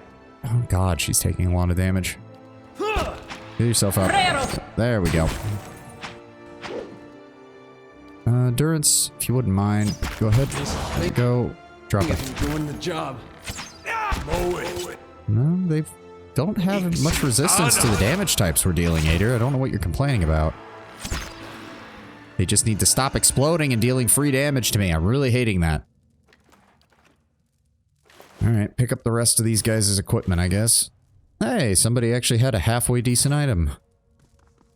The idea is that you do different choices throughout the ruin, and then when you get the weapon, it's different. But I mean, I figured. I'm already going to take a guess that, I'm not going to get a very good item, given that the only item form I could choose was a spear. The symbols here catch the light from the braziers, all honor to those who give of themselves for the glory of Engwith. The pale stones surround the room look dull and lifeless. Well, the problem is, we let the Nithlak leave with the soul vessel, so I don't think we can even finish this, because there's no options here, there was no options in here. I'm pretty sure we can't do anything. Yeah. No, I'm fine with that. I'm not a not even very good weapon in exchange for all the other issues. Like, yeah, no. Anchor grappling hook. There we go. Ooh. Ow. Apparently I landed head first. Fucking hell, how did I not break my neck and kill myself? Swollen. All I have is a swollen eye. From landing head first on a stone floor. I'm on the trail. There's a lot of body parts down here. I don't like the look of that. Oh, for fuck's sake. Okay, hold on. Hold the phone. Don't walk into the trap, guys. Don't walk into the trap, please. Thank you. Alright, go after them. Yeah. Damn things are immune to, like, all of the best abilities. Oh, that's not much better. Gather up the spores. I swear to God. Finished. Thank you. Oh, hello. Plus 10% melee damage. Gauntlets of Pursuant Melee. Oh. Holy shit. We actually have some fucking gloves. Holy fuck. No, I still want him with deflection. So then our best bet for that is to, yeah. She'll lose a perception and the restore light endurance, but that's still, like, that's still fucking good. Just a straight up 10% damage bonus. Restore light endurance. Actually, I'm gonna give that to Haravius, because he tends to get hit quite a bit. Yanni could have this perception go, oh, for the act, you're right. Yeah, actually, yeah, that's a good idea. That is a good idea. Yeah. Alright. Anything else in this room? Nope. Okay. No, a troll. Okay. Hopefully there's nothing else with him. Oh boy. Go ahead and give me a paralyze. Go ahead and switch to that. Thing isn't doing the job. It's fine. Oh, yeah, he does have a lot of damage resistance. Switch to your other sword. There we go. Gonna go ahead and give me a wounding arrow. There we go. Okay, Eder, now you can switch back. Sure. What the fu- Why would that count as it aggroing from over there? That's... Okay, hold on. You know what? Lure him back over here where we've got a little bit more room. Oh. Okay, well, whatever. We'll go deal with him. Oh, for fuck's sake!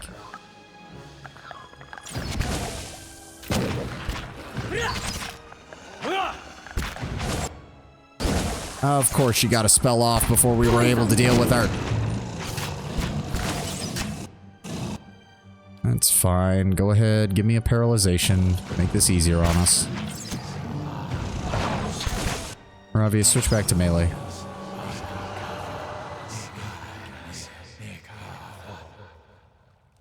More awakened Adra. Never bad to see. Oh, hello. Aha. Ooh. Oh.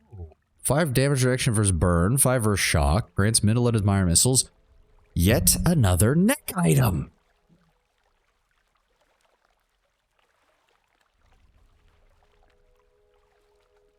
I mean, we'll take it, but it's aggravating as shit. Souls bound in eternity. And what does the other one say?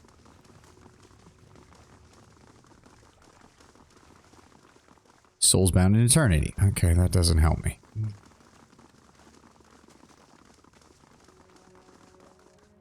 These bones are partially corroded and coated with a thick slime. Margaren's fire casts light No. in dark places. Nothing there. You would think that gloves and belts would have more common than cloaks and necklaces. One is important for everyday travel use, the other isn't. Yeah, again, like, I really hope someone at Obsidian saw, like, that probably did some numbers breakdown and realized, huh, we made like 3 times as many neck items as we did any other magical item in the game. What's up with that? Yeah. Okay, Haravius, transform for me. Go ahead and attack. There we go. Everybody focus. And focus that one. Sure. That leads out from the looks of it. Interesting. So we can't do anything else down here? That's kind of annoying.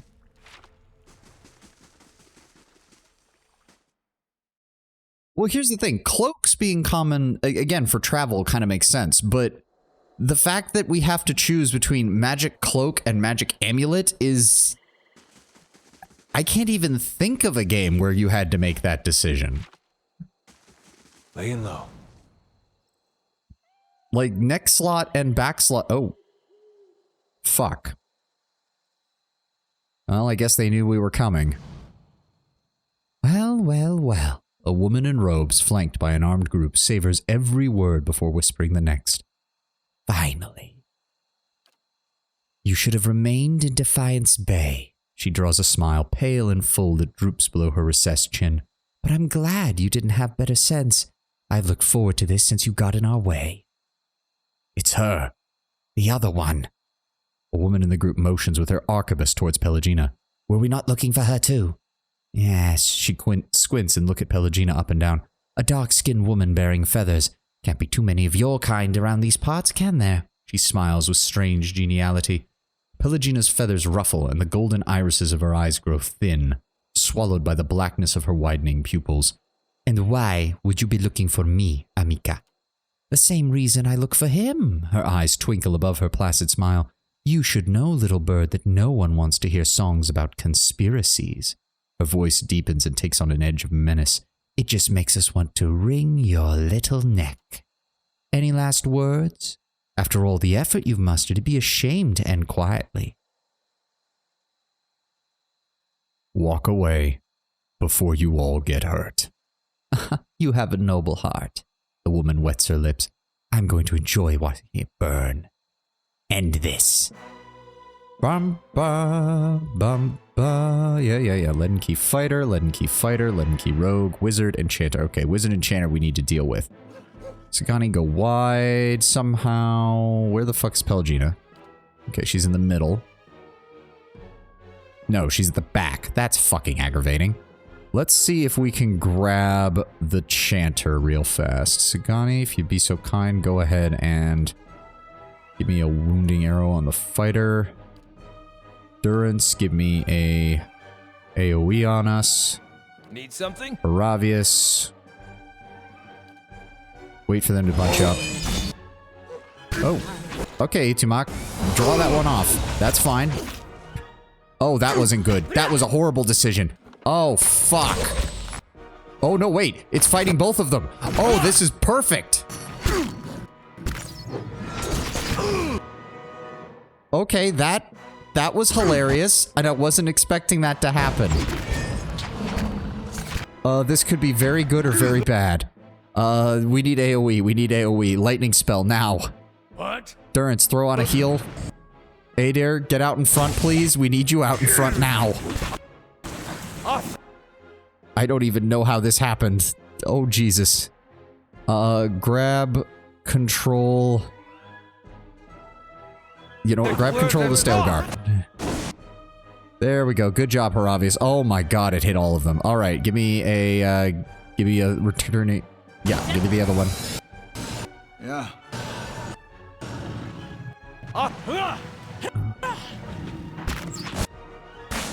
Oh my god, this worked out surprisingly well, as long as we can deal with the rest of this shit. Okay, there we go. One thing is out level area, you have some small smug bastard approaching you. It's nice. Well, here's the thing, Tenwin. I agree. It's nice when it happens occasionally, but then you get games like Oblivion or Skyrim where you have a reputation as an army-slaying demigod and you still have random bandits thinking, yeah, I can take him. Like, there is a point in which it passes from, yeah, you're a badass to, wow, the people around me are idiots. Dead on. That didn't work. Need to try something else. I know that, it's fine. Focus on the attack right now. Give me a wounding arrow on the Force Lurker. Yeah. Okay, so actually pulling that second group was great because it hit their rear line Damn the and ambassador. that fucking wizard got I destroyed. told him there was a conspiracy. Again and again, I was ignored. Then the Duke's death, the riots, and now this. If the Leaden Key is targeting me, we need to warn the ambassador in first fires.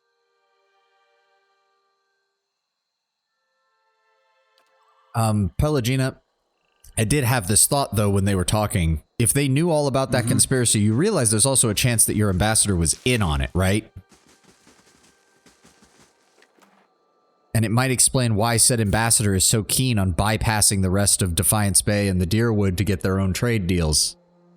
Stalgar hide, silver pfennigs, some fine equipment, fine arquebus. Oh.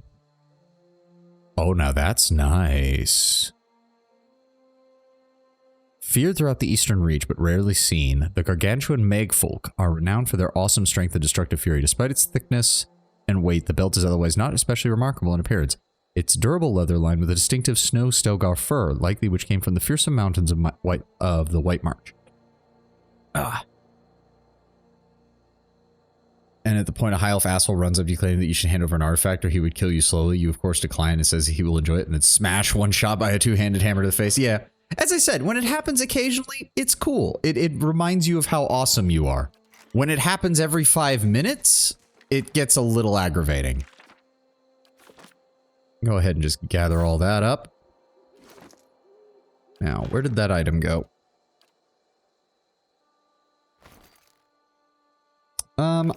Yeah, I'm just going to put it on me. Why not? 3 additional might is just straight up damage for all of my abilities. Yeah, I've almost doubled most of my damage. Sure. All right. There's image of random. I mean, I wasn't expecting it. I ran Itumok around to try and get to the wizard because I figured if I ran him out far enough, the fighter would fall back and re-engage the front lines. I wasn't expecting him to draw an entire second combat encounter right into their rear that just tore that wizard apart.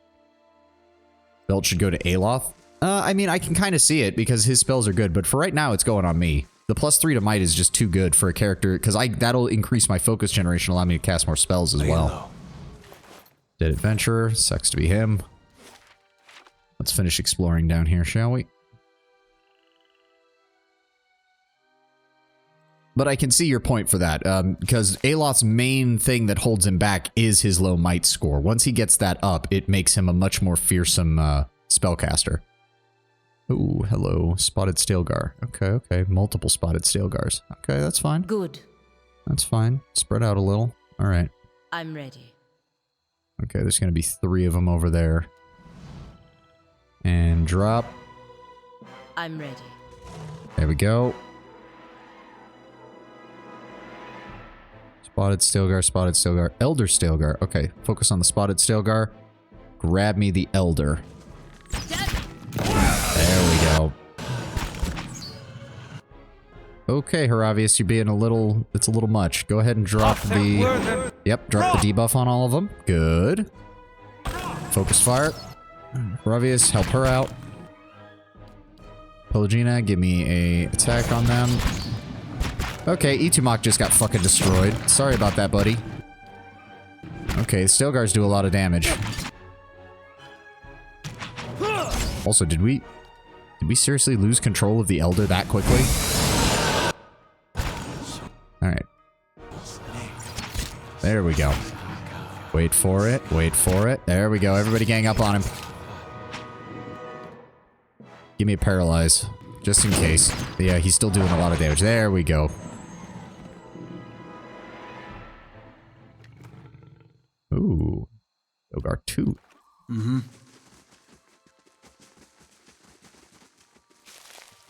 Be cautious. Be constant. Let's see what else is down here. We're not done with this area just yet. Oh, fuck. Alright, hold on. Swing wide. See if there's more than one of these things. Why is that? What the fuck? It's like there's a small section that's just not explored. Like it's blocking my line of sight for some reason. Okay. Oh, swamp spores. Immune to charm, confused, dominate, frightened, paralyzed, stunned, and terrified. Yeah. Okay, okay. But this is weird. Like, I don't know what's up with this area, but it's like it's blocking all line of sight. All this floor was covered by water, and yet a bit of a glitch. Yep. Ow. Oh, she's already fucking dominate. Hold on. Don't I have a... No, deflection bonus. No. No. Shit. I thought I had something for this. No, that's confused and dazed. Damn it. I thought I had something for it. You have suppress affliction? Do I?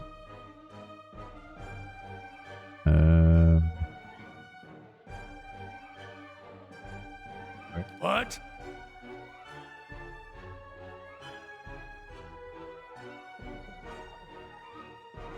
Still effect suspended for 7 seconds. Okay, that's pretty good. Just drop it. Come on. Cast it. Cast it. There we go. Alright, go after the swamp spores. I'm ready. She swapped to her other weapon. Why? Die! Go ahead and give me... Since they're immune to all of my abilities, I'm just going to use the damage ones. What the fuck is this slime doing? Just fine, just attack somebody. Oh wait, that doesn't run out the clock on that ability? Then what's the... Oh, that is a... fucking A, I'm gonna be using all of my spells to keep her from killing us. Yeah, see, I can't even select Sagani on the map when I do this. That's weird that this little spot is just not exploring. But yes, drop that on her, grab Sagani, move her over here. Have her continue the attack real fast. Ravius, go ahead and give me a debuff on them, please. Oh, great. Now he's confused them. God fucking damn it. For the Republics! Settle! Can we kill one of them, please? Any day now? Thank you. Ow, please stop. I'm ready. Hit the other one. Shot with this. Yeah, Ravius, could you please cast the debuff? Thank you. I'm gonna throw the damage spell on him.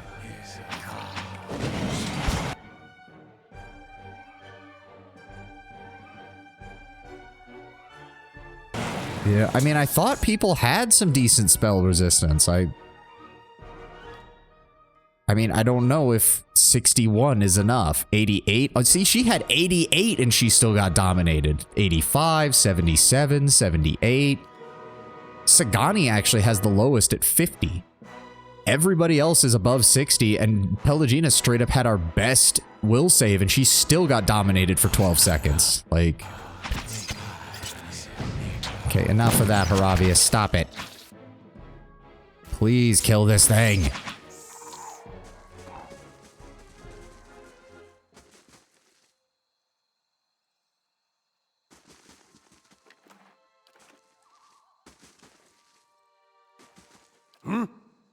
Well, I mean, this is part of the problem with their combat system. And again, it's trying to address an issue that I know they were trying to address. It's like, you don't want to have the classic issue that people had in things like older RPGs where you just cast all your buff spells before you came into combat. But that also means that, quite frankly, there's no way to preempt the, like, if you know that the spores are here, if you, like, this is the irony of them creating a stealth system to try and be like, oh, we want you to scout out encounters and figure out what you should do beforehand. Yes, but then you make it so that... Then you make it so that... flames spread easier than others. Durance, I'm trying to talk here. I don't need your super long lines when I'm talking. But then you make it so that you can't cast any of your preparations, any spells that you would use in preparation for going into a combat encounter. Like... Why even bother then? What was the point of creating a stealth system to be like, oh, I now know what the next encounter is and I can prepare for it? If the only thing you can swap out is gear, that's not going to change it 99% of the time. Yeah, I wasn't even really paying attention, so I'm not even going to consider that as an option, Tenwin. I don't even want to know if that was what Durance was talking about. But I mean, you can see what I'm saying here, right? Like, what is the point of creating... Because in any other tabletop RPG... or like even in real life, the whole point of a stealth system is to gather information that the party can then use in the next combat or non-combat encounter. But then you make it in this system where you can scout out, find out like these spores are here. So you need will resistance. Well, you've already got most of your magical equipment equipped because that's what it is. And you don't really have anything that can improve will save. So what else could you do? Well, you could cast buffs. Oh, wait, combat only, combat only, combat only, combat only, combat only, etc., etc., etc. And if you try to go into that encounter and wait to have to cast those, even if you cast one at the beginning, well, first of all, you have to either rush forward to start attacking the enemy to slow down their spell casting, which means your characters will be on the move, which means casting a buff is going to be hard because they're moving and you have limited AoE options for it. Or you have to hang back, let the combat begin, let the enemy get the first attack off, which for these things would be a mind control spell, keep everybody together, then cast your buff, pray that your buff goes off before the enemy casts their spell, because otherwise you've just wasted it because he's probably going to mind control one person and that defeats the entire point. Also, that explains why... Okay, so Itumak wasn't even over here. Jesus Christ, I don't even know how that happened. But you see what I'm saying, right, Tenwin? Like, I'm not crazy here. You create not a robust stealth system, but you create a practical and usable stealth system and then remove all incentive by the player to use it because nothing you do will actually matter before the combat starts. It's a baffling design decision. Or I suppose not design decision. The decision makes sense. You want to reduce people just, oh, I see a combat encounter, because I know exactly the gameplay loop they wanted to avoid, which is person sees combat encounter, person analyzes their abilities, person casts all of their buffs, runs into combat, utterly annihilates it, immediately rests to get all their spell slots back, and rinse and repeat. That's why you limit the number of camping supplies you can take. That's why you limit the spells in combat. But it also means the knock-on effect of that is that there's no reason to use stealth. There's a much lower incentive to use any of your buffing spells because you aren't sure which ones you're going to need. Basically, there are some players who are going to take advantage of this system fully. And then you have players like me who already second-guess the use of any spell slot.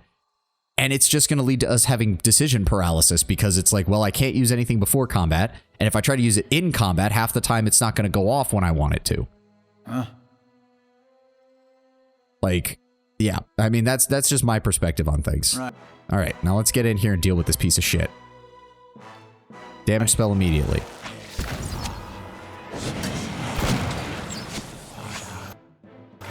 There we go. Dealt with that piece of shit. All right, we good? We good.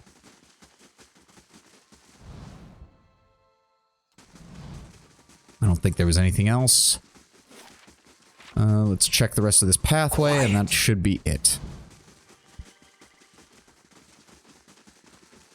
Yep, because this right here was where the water was. All right, so that should be everything then. I'm sorry, wait, what? Why is that on? Hold the phone.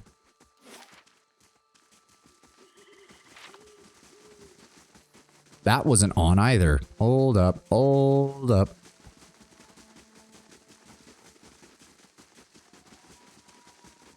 Think that is linked to the dozens? Really? An disc is wedged into a shallow depression in the rock and the runes glow on its surface.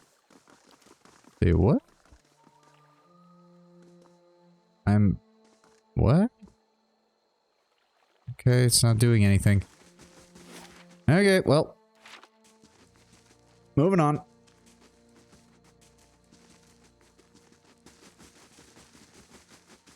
Oh, right. Pelagian, switch back to your sword. Need something? Switch back to your scepter. Or not scepter, whatever the fuck it is. What? Everybody else still good? Morning Star. Yep. Okay. God, that's still weird. It's still weird that it put just this random blank spot in the middle of the map. Alright, we should be able to leave this way. Yep, Elm Shore. There we go. Yep, 12 hours to the next location. That's fine. I'll take a look. Audra Arch, dead ahead. Oh. Also, this is the Elm Shore. I think that's... Yep. Okay, so the ogre's around here somewhere. We need to be very careful then. Antelope? Wait a second. There's no way in hell an antelope is native to this region. Is that a druid in a wild shape? I think the Glenfathans are already keeping an eye on us. Oh, I'm hearing shit. Oh, there's a spirit. Oh, shit. Hold on. Fuck. What was that? Forest troll? There are lions in this area? Oh, great. Oh, there's an Audra beetle over there, too. Fuck me. Okay, let's see what we can do with this. Alright, go. Oh, okay. Good thing we came from this direction. Holy shit, I wish I had Aloth and his fucking fireballs right now. Okay, Haravius. But we're gonna rest after this probably, so, hold on. No, move forward. Firstly, give me the AoE that reduces all of their fucking defenses. Then give me the lightning storm. Ader, knock over the forest troll for me, would you? What the fuck just hit Pelagina? What in the fuck? I'm ready. Petrify. Fucking hell. I don't even think I have anything for that. Prayer against imprisonment. I think it's too late already. She's gonna get... Okay, heal yourself now. Fucking A. Give me another lightning storm now. There we go. Ready, Watcher. Gani, hit the Audra beetle. That didn't work. There we go. We've got him down. Silent scream produces a silent howl. Stunning the target as well as dealing raw damage to all enemies within. High chance of causing interrupt. Yes. Hit everything over there. Faster, faster, come on. And did that even... Did that even... Silent scream. 1 miss, 4 hits. I'm not seeing any goddamn damage from that. What the fuck? Activate Silent Scream. Silent Scream. 1 miss, 4 hits. And then nothing. No damage report at all. Fuck you, game. Yeah, maggots is probably a good idea.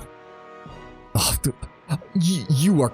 That is fucking bullshit. You're telling me maggots only has that much AoE? I have had my entire party spread across a wide area and still gotten hit with every single party member getting hit with maggots. Fuck you, game. Lavaru, beyond seek. Endurance, give me a buff. Oh my god, we're getting absolutely fucking bodied by this group. What the fuck?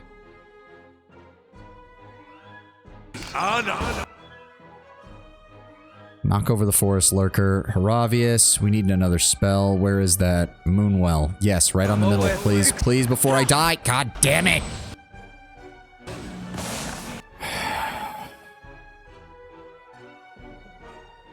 Jesus fucking Christ. Try to do damage on them. I'm here. Gani, focus on the aggregate. I really wish I had more AoE spells. Shining Beacon to take penalty over time and accrue burn damage. That might be a good idea. Yes, drop it right on the middle there. Durance, stop. Why did you move? Why did you move? If you move to get in range, why are you reloading? You should be casting the spell. Fuck you, Durance, you piece of shit. I'm ready.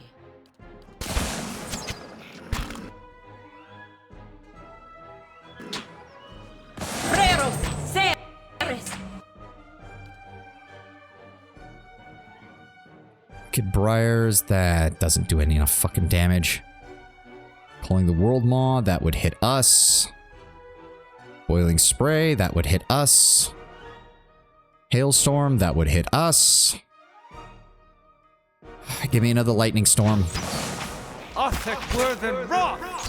So she's just gonna straight up die at this point if she doesn't fucking... She has almost no fucking health. Ready, Watcher. You are fucking kidding me. Okay. Fucking where... Keep shooting that. Adair. Give me... Summon something.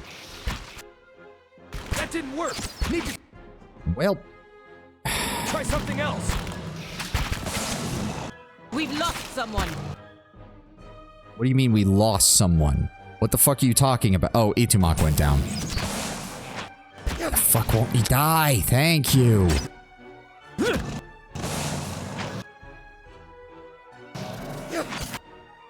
This thing isn't doing the job.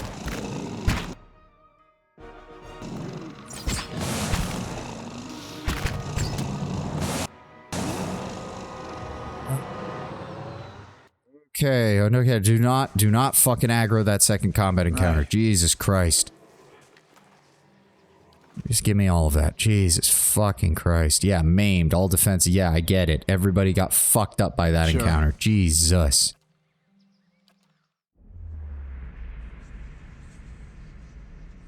No, apparently Maggots is only useful if you have like 5 druids who are casting it at once because everybody gets hit by it.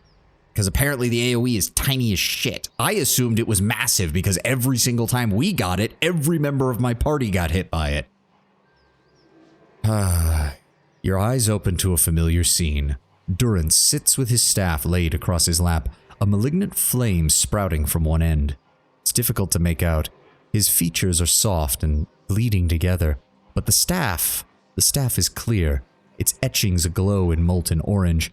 Although Durance's face is difficult to distinguish, there is no mistaking the hardened expression, the furrowed brow. His voice hisses, sputters, low and unintelligible as though having a private argument with his staff. Traces of spittle catch the firelight as they fly from his lips like sparks. And to your surprise, there is a female figure behind him. You're about to call it a warning when you realize that it's the Magrin statue where you first met Durance at the fork. But she seemed almost alive for a moment. Her cast shadow seems as if it was moving, cloaked, then it is still, frozen, with the night at its back. See, this is interesting because my running theory with Durance is that, again, he practices Magrin's teachings. He does believe in what Magrin says, he just doesn't trust in Magrin herself anymore. And the thing is, I think Magrin is okay with that. I mean, if you're the goddess of trials and personal growth and all that, having one of your followers be like, yeah, Magrin, your teachings are right, but fuck you. I almost feel like Magrin would respect that to a certain extent. Like, oh my god, someone finally gets it. They're taking my teachings and applying it to themselves without just being a dipshit, you know, religious fanatic or following me for no reason. Like the priest back in the capital who was like, oh my god, the goddess has sent me a vision, but I can't do it on my own, so I'll just pound it off to somebody else. Examine the staff. There is something odd about one of the symbols. It is a circle of 12 smaller circles. One of the small circles glows brightly, but the other 11 give off little light. They flicker and fade like dying embers. Between his hissing curses, Durance lowers his face close to the staff and blows on the fading circle with panicked rapidity, coaxing light from them, but they do not ignite. One by one, the remaining light of the circles dies and smoke rises from the ashes until only one still burns. Durance hurls his staff at his feet and it clatters to the ground. Its edges have become soft, difficult to find. Like its owner, the staff becomes little more than a blur. You close your eyes and reopen them. Durance is there, picking up his staff from the ground, but the blur is gone, and you are fully awake. Your face is full of need, Durance snorts. It looks to burst if you don't speak. I had questions I wanted If to doubts ask. and curiosity plague you, you're skinning your knuckles on the wrong door. I had another vision, one of the symbols on your staff. It was dying. You see many things that aren't there, Watcher. Perhaps the symbol was for your disappearing sanity, and we are to bid it farewell while you still have the wits to grieve for it. Durance, sometimes I wonder if you even bother to realize the fact that you're projecting a lot, it really seems. I saw a symbol of 12 interlocked circles. What does it mean? That symbol? The Godhammer. Then it was the Godhammer symbol that I saw extinguished on your staff. No riddle there, Watcher. It took 12 of us to build the Godhammer. Afterward, I took my leave of all of them to see what Magrin had in store for me. I've seen none of them since. Are you really sure there isn't more to that story? Your kind has a way of interpreting its visions to fit the version of the truth you like best. But Magrin's flame leaves no room for interpretation.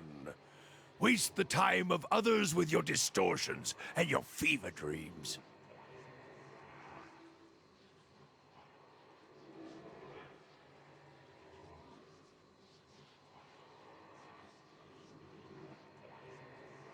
I know what I saw, Durance.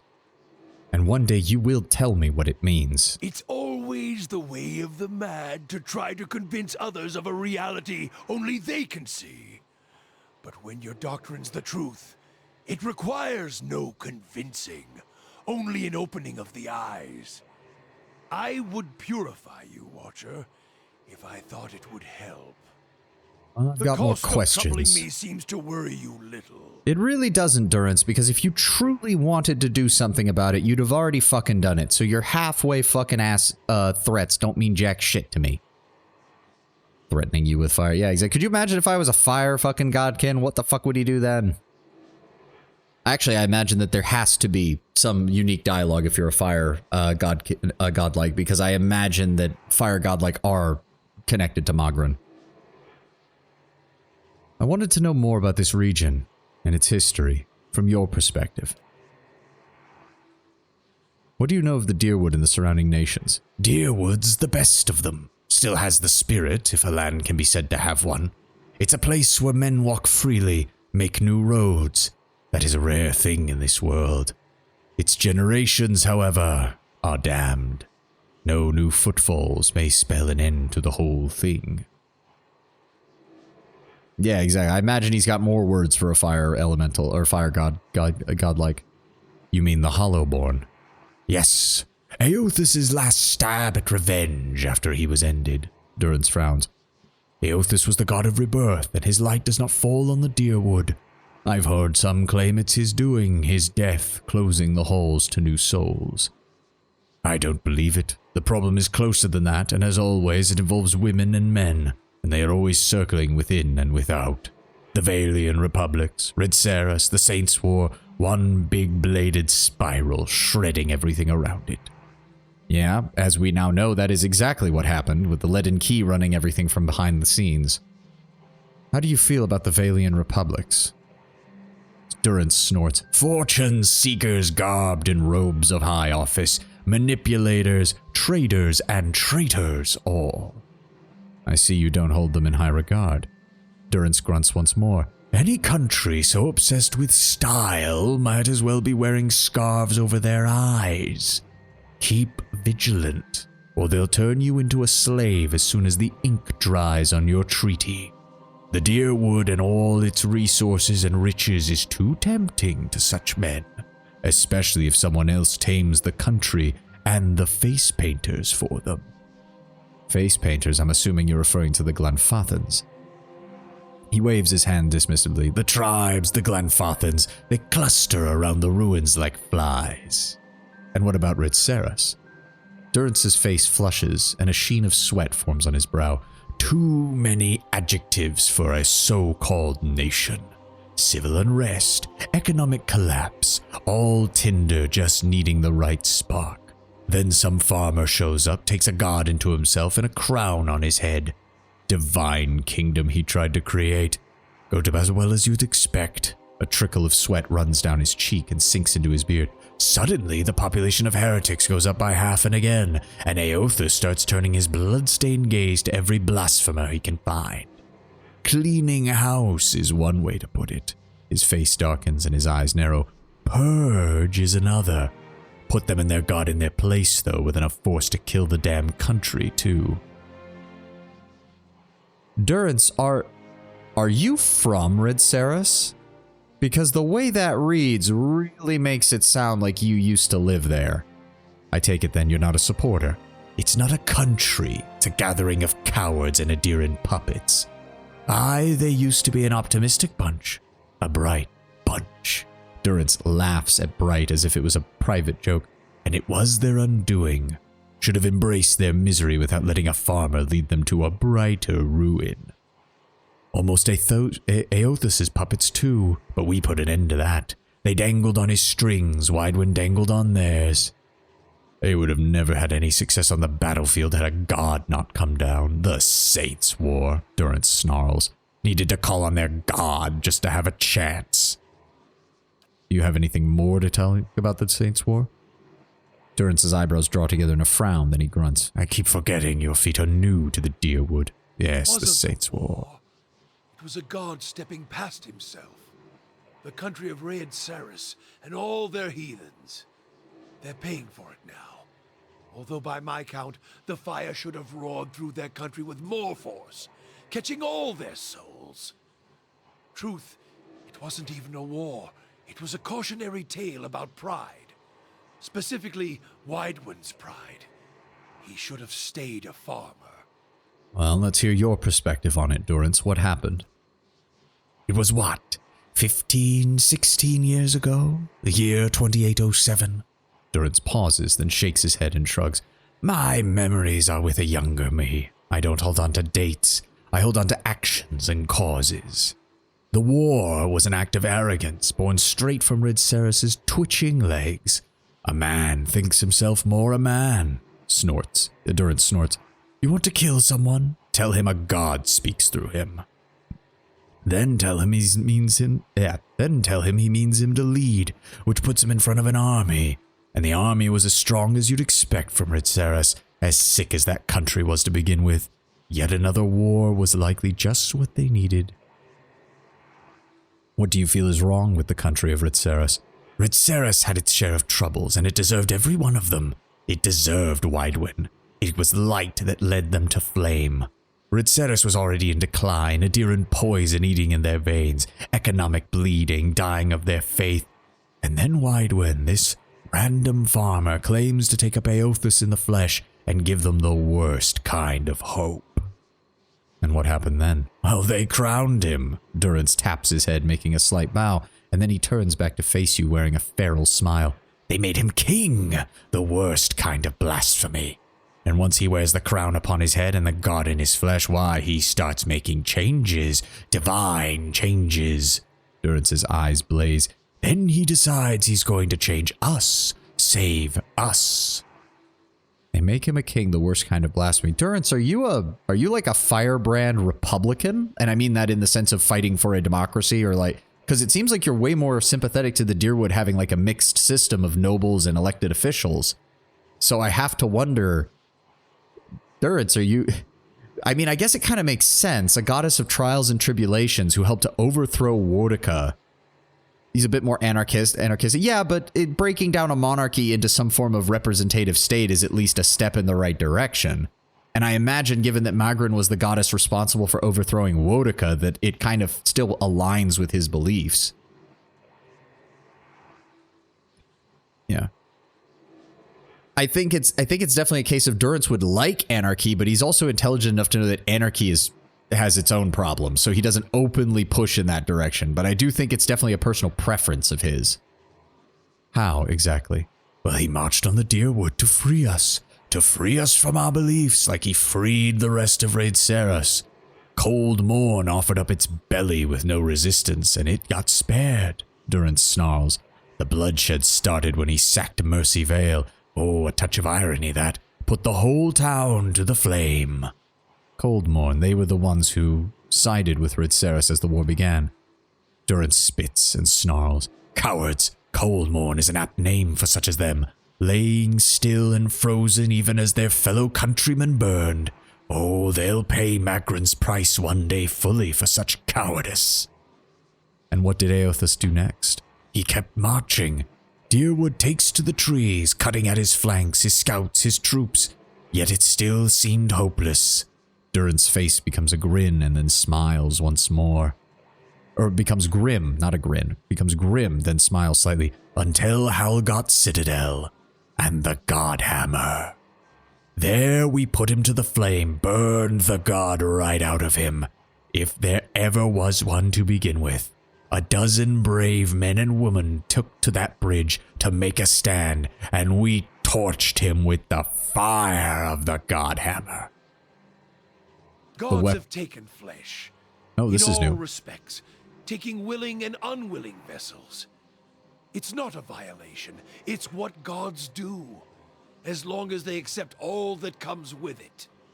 Men are weak. Gods, well, we showed old Widewen that he was flesh and blood, no matter how much light was pouring out of his farmer's hands. Took men of faith to build a weapon, a Godhammer. Judgment.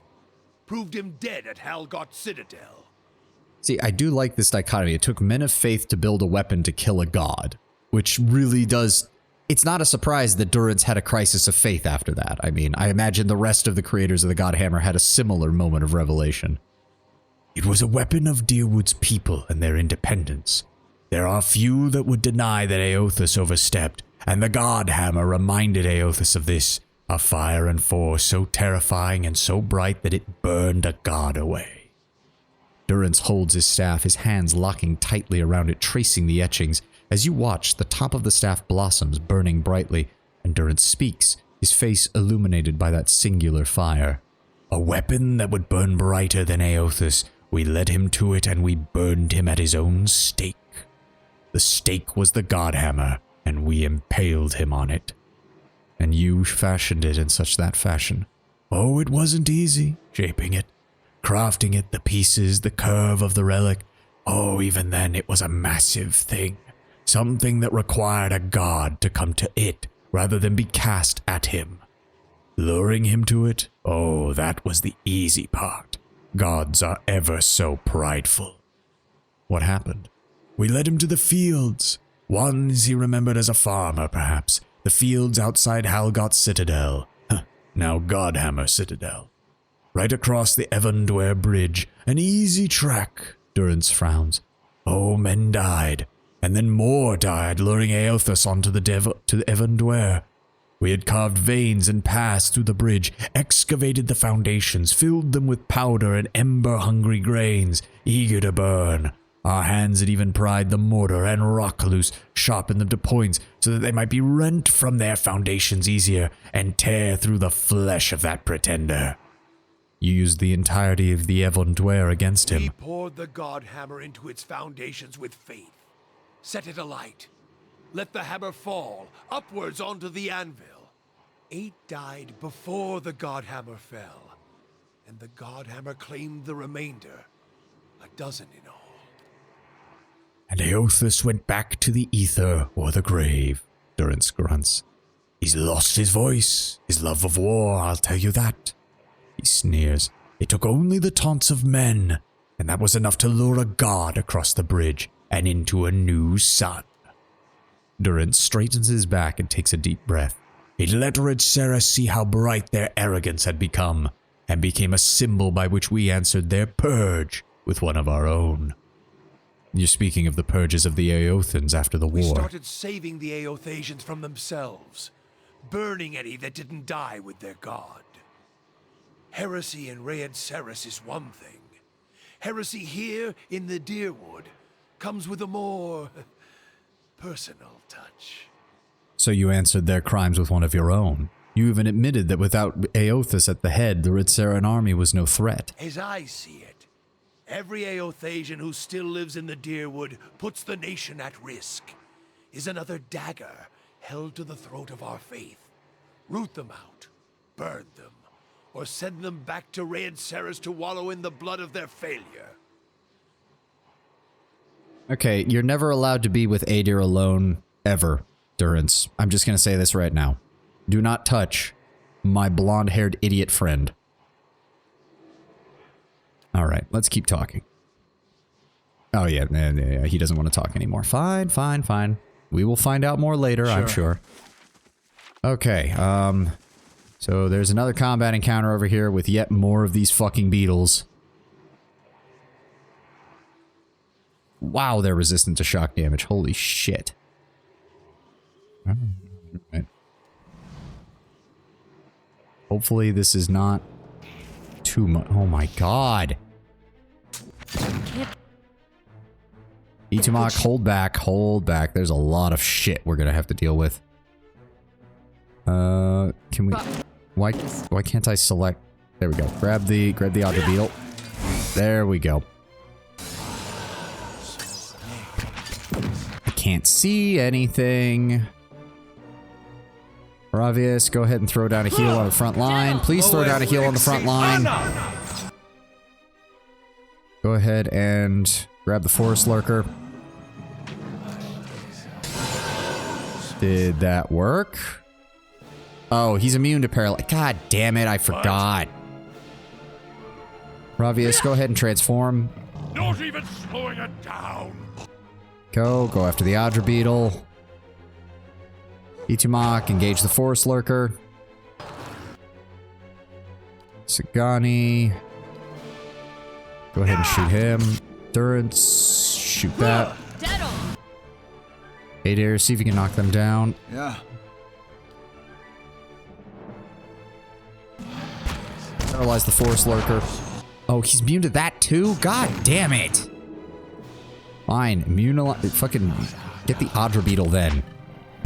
Why is the Adra Beetle healing so much? Die! I'm ready. Pelagina, go after that. Dead on. Troll's not doing jack shit back here. There we go. Alright, there we go. Finally, we took them down. Oh, that was much easier than the previous one. Okay. Quick save. Let's see what we can find here, because this is Sagani's. Yep. The Adra Arch looms in front of you, just as you saw through Prasak's eyes. Sagani turns, watching the trees for a moment. As the arch's shadow falls over you, the wooded shore fades into a different scene. You're standing in another forest, blackened. Bare trunks claw their way out of the soil and keep a solemn vigil over the young trees and tender shrubs. You move slowly through the woods, with the ruins scattered amongst them. Stone pillars and broken arches show the bones of some destroyed building. Between and amidst it all are elves and orlans, their faces painted, their bows drawn.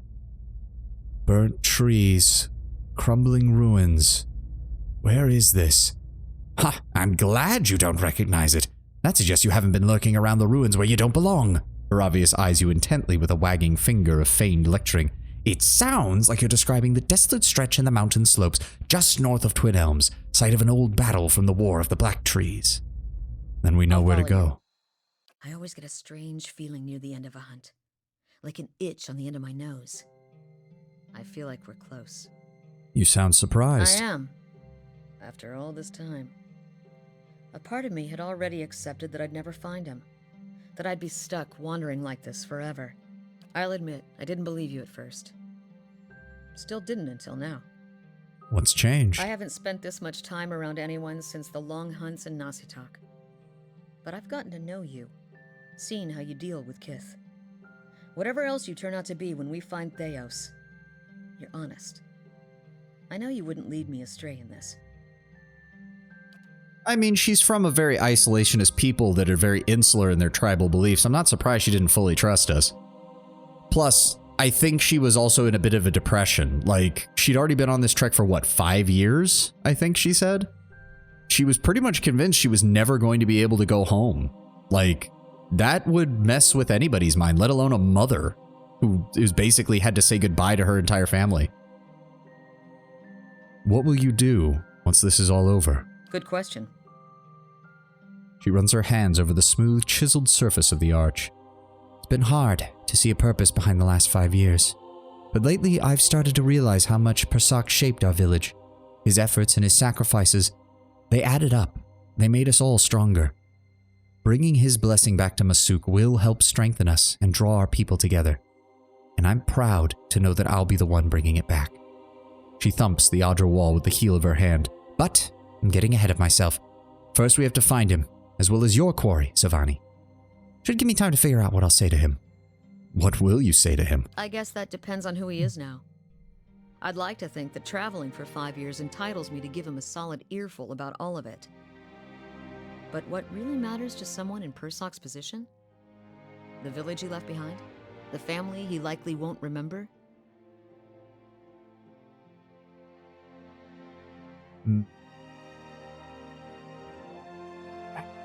I'm sympathetic to knowing more about the past lives' relationships, but in practicality terms, I think, especially if Persak is a Glenfathan, which the scenes we've seen seems to imply he's a Glenfathan of some kind, I think he'd want to know that his past life meant something, because I think that'll actually help with this, because Sagani's people are closer in temperament to the way the Glenfathans are, at least from what we've seen.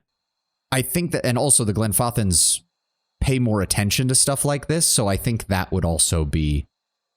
but at the same time, I don't like how this is phrased, because it comes off as a little prideful. Like, oh, if I'd accomplished as much, I'd want to hear about that.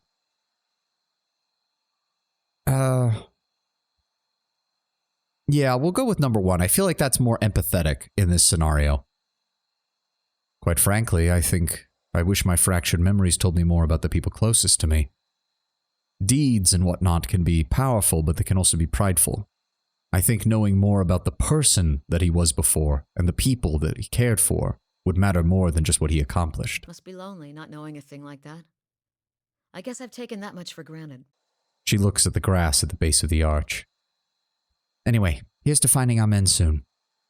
Let me see if there's a... Nope, there's nothing else we can talk about. Alright. Locate the forest from the latest vision. Alright.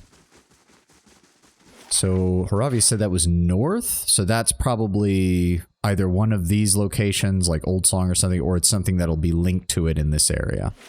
Okay. Oh, that's an Earth Blight. Oh, for fuck's sake, not another one of... Oh, God. Okay, can we take control of her? Yes, grab it. Oh, dear God, of course there's like a Why am I having to get this close? Use the spell, please, for the love of God. And it didn't work. It didn't work. Puppet Master misses. Fuck. God damn it. There goes all my focus. Durance, give me an AoE. I'm here. Sagani, please shoot them. Adair, oh, another Stone Beetle. Earthblight, Greater Earthblight, Adrigan. Jesus Christ. Or no, focus on them. Focus on them. It's fine. Of course it can just pop up with an explosion. That's great. Hey, are you gonna cast the goddamn spell or not, Durance? We're all getting hammered by their fucking ability. Please cast the fucking spell. And he's petrified. And Haravius is gonna go down at this rate. God fucking damn it. Going between, I'm gonna cast that on Adair. Give me a tank. We're all getting completely fucking wrecked. Jesus Christ. Everyone is down. And Durance is... Someone What in the fuck is happening? Everyone's getting petrified. And then just... What the fuck? Stunned and petrified? What the fuck? Work. Need to try something else. What is causing this shit? What the fuck? Well, I'm pretty sure we're fucked. Because nothing is working.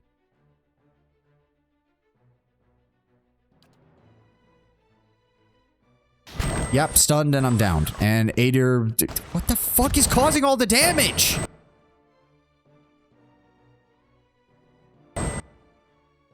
He's still petrified. I still can't do anything with Haravius. Fuck you, game.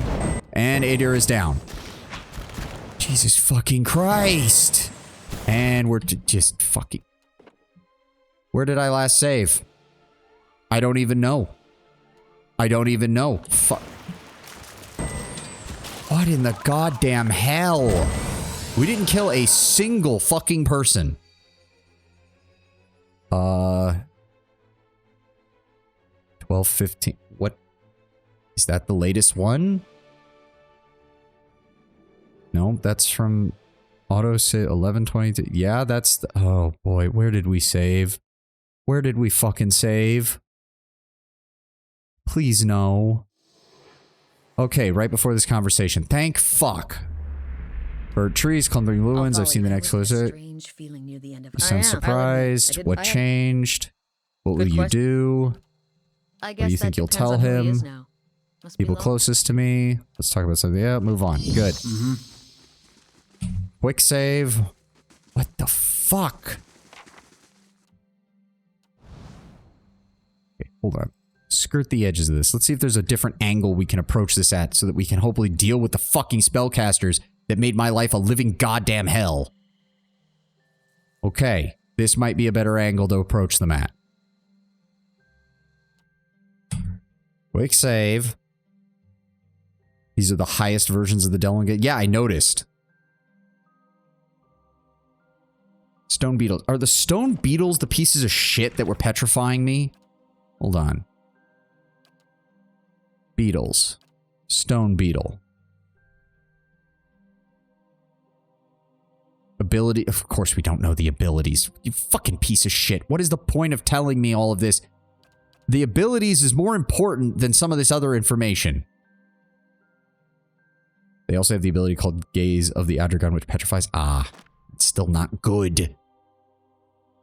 And of course they're immune to petrify themselves because fuck me. Alright. Run in. Adair, run in. Need something? Bravius, move in. Yeah, we're just going to start off with Firebug. Not immune against damage. Yes, but it missed last time. That's the problem. Lavaru. Use it immediately. Use it immediately. Grab her, grab her. There we go. Need something? Already activated? Is it actually doing damage or not? It's hard to tell. Go ahead and give me another Firebug on the Stone Beetle. Lavaru. Beyond seek. And she's already... because she's already petrified. Fuck you, game. Jesus fucking Christ. And we're now getting fucking hit with the electricity. That's great. Where is... there we go. Prayer against whatever the fuck. Cast it. Knock over the Adragon. Fucking deal with her. Stunned. Are you fucking kidding me? Fucking paralyze the bitch. And it doesn't matter. She's still taking too much fucking damage. Please heal. 45. That is nowhere near a fucking enough. Okay, good. It still has a heal over time effect. Go ahead and target her. Durance, what the how the fuck does this thing keep getting over here? And he's stunned. Oh my god. Please attack the Earthblight. And he's down. Someone might want to check. Please throw a debuff down. Ader, knock that bitch out again. Oh, you've got... he also has a dominate ability? Are you fucking kidding me? I'm ready. So this entire combat encounter is all of us can stun you, all of us can dominate you, all of us can cause status effects. You are fucked. Because every time I try to give an order, somebody is stunned. Thing isn't doing the job. My fucking god.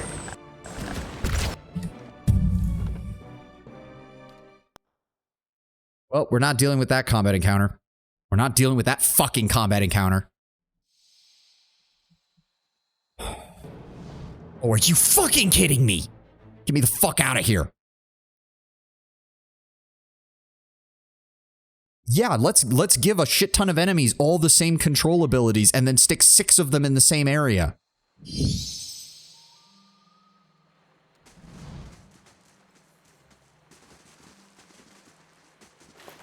Dead adventurer, probably killed by the Glenfathans. Dumbass fucking bitch. Light in dark places. Shut up, Durance.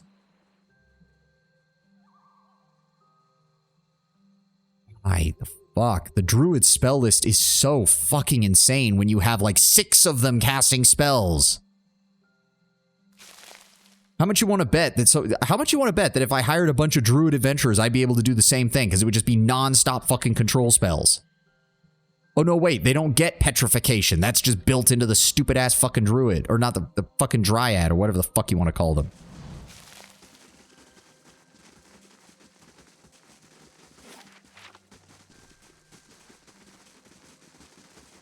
Yeah, that's a great idea. Here's 2 spellcasters who can spam a petrification spell. What should we put with them? I know, let's put 5 enemies who all cause stun every time they hit you. Oh, we'll also throw in a stone beetle that's practically immune to damage. As a frontliner. Oh look, we found a fucking ogre. And he's a druid. Of course he's a fucking druid.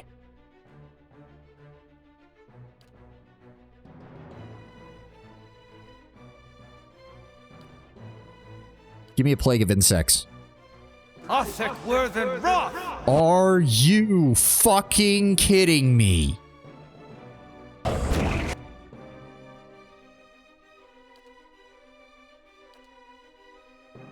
Also, the stuns came from the Adragon casting Returning Storm. I'm not convinced of that because people were still getting stunned when they weren't getting hit by the lightning. This is a... What kind of fucking combat encounter is this?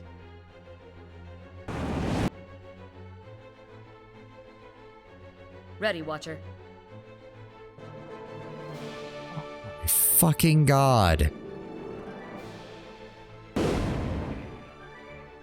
I'm pretty sure Adir is fucked. Oh, of course, of course. We're also taking 3 casts of Plague of... So, let me see here. Plague of Insects usually deals about 100 raw damage over the course of its AoE. That's 3 applications of it. We only have... Our highest rated person is 223 health. So, yeah, that's an instant loss. I can already tell. That's an instant fucking loss. Well, we're not dealing with that shit.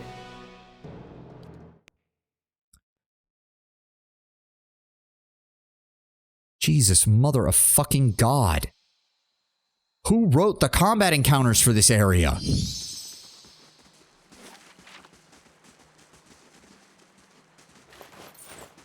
I feel like I'm 5 levels under what I'm supposed to be to deal with this shit.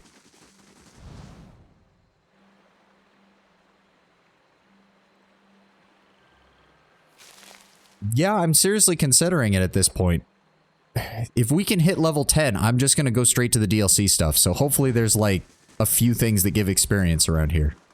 I'm assuming we're going to run into the Glanfathans over on this side. Yep. Oh. Anyone suspected of treachery must be reported at once.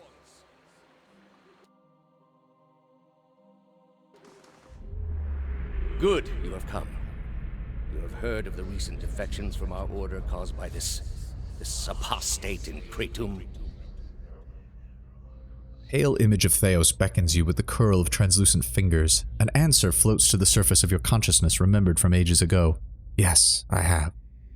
This is a dangerous woman whose lies spread like plague. She inspires chaos, sows conflict.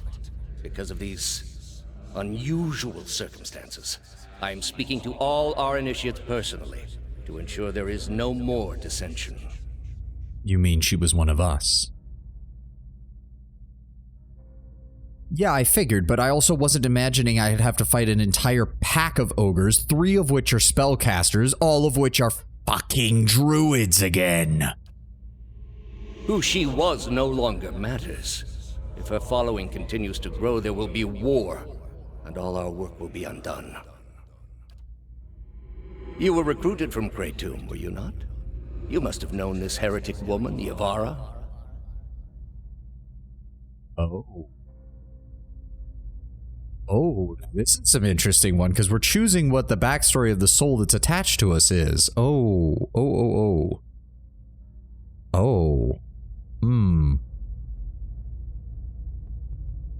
Yeah, we can be quite spicy, but I think I like this angle, because I think that's interesting. I like this one. She was my sister. This is deeply troubling. She cannot be your sister. Not anymore. For the love of the gods, you must destroy all feelings you have for her. Interesting. So whoever we were must have been someone slightly important to his cause, because I can't imagine in any other scenario, if the person we were wasn't a high-ranking person, Theos' response to this would probably just be to kill us. It would have been too risky to let us live. Cultist behavior. I mean, yes, but again, we have to have, by this point, whatever soul is attached to us that was one of Theos' members has to have been somebody who was important to whatever plan he had. Because in any other scenario, given what we know of Theos, I have to imagine he would just kill us if we weren't. What I ask is no simple thing, but this is the only way I can keep your soul safe. Hey, Diamond. Welcome, welcome. I am trusting you to remain loyal to the gods in this. If you do not, you will have greater powers than me to answer to. But you will answer to me as well. I understand, Your Eminence. Okay. Yeah, there's just a bunch of random boars over here. I'm convinced, given the Glenfathan's usage of druidic abilities, that some of these animals we've been passing by have actually been Glenfathans in disguise. I'm on the trail. Sid, welcome, welcome.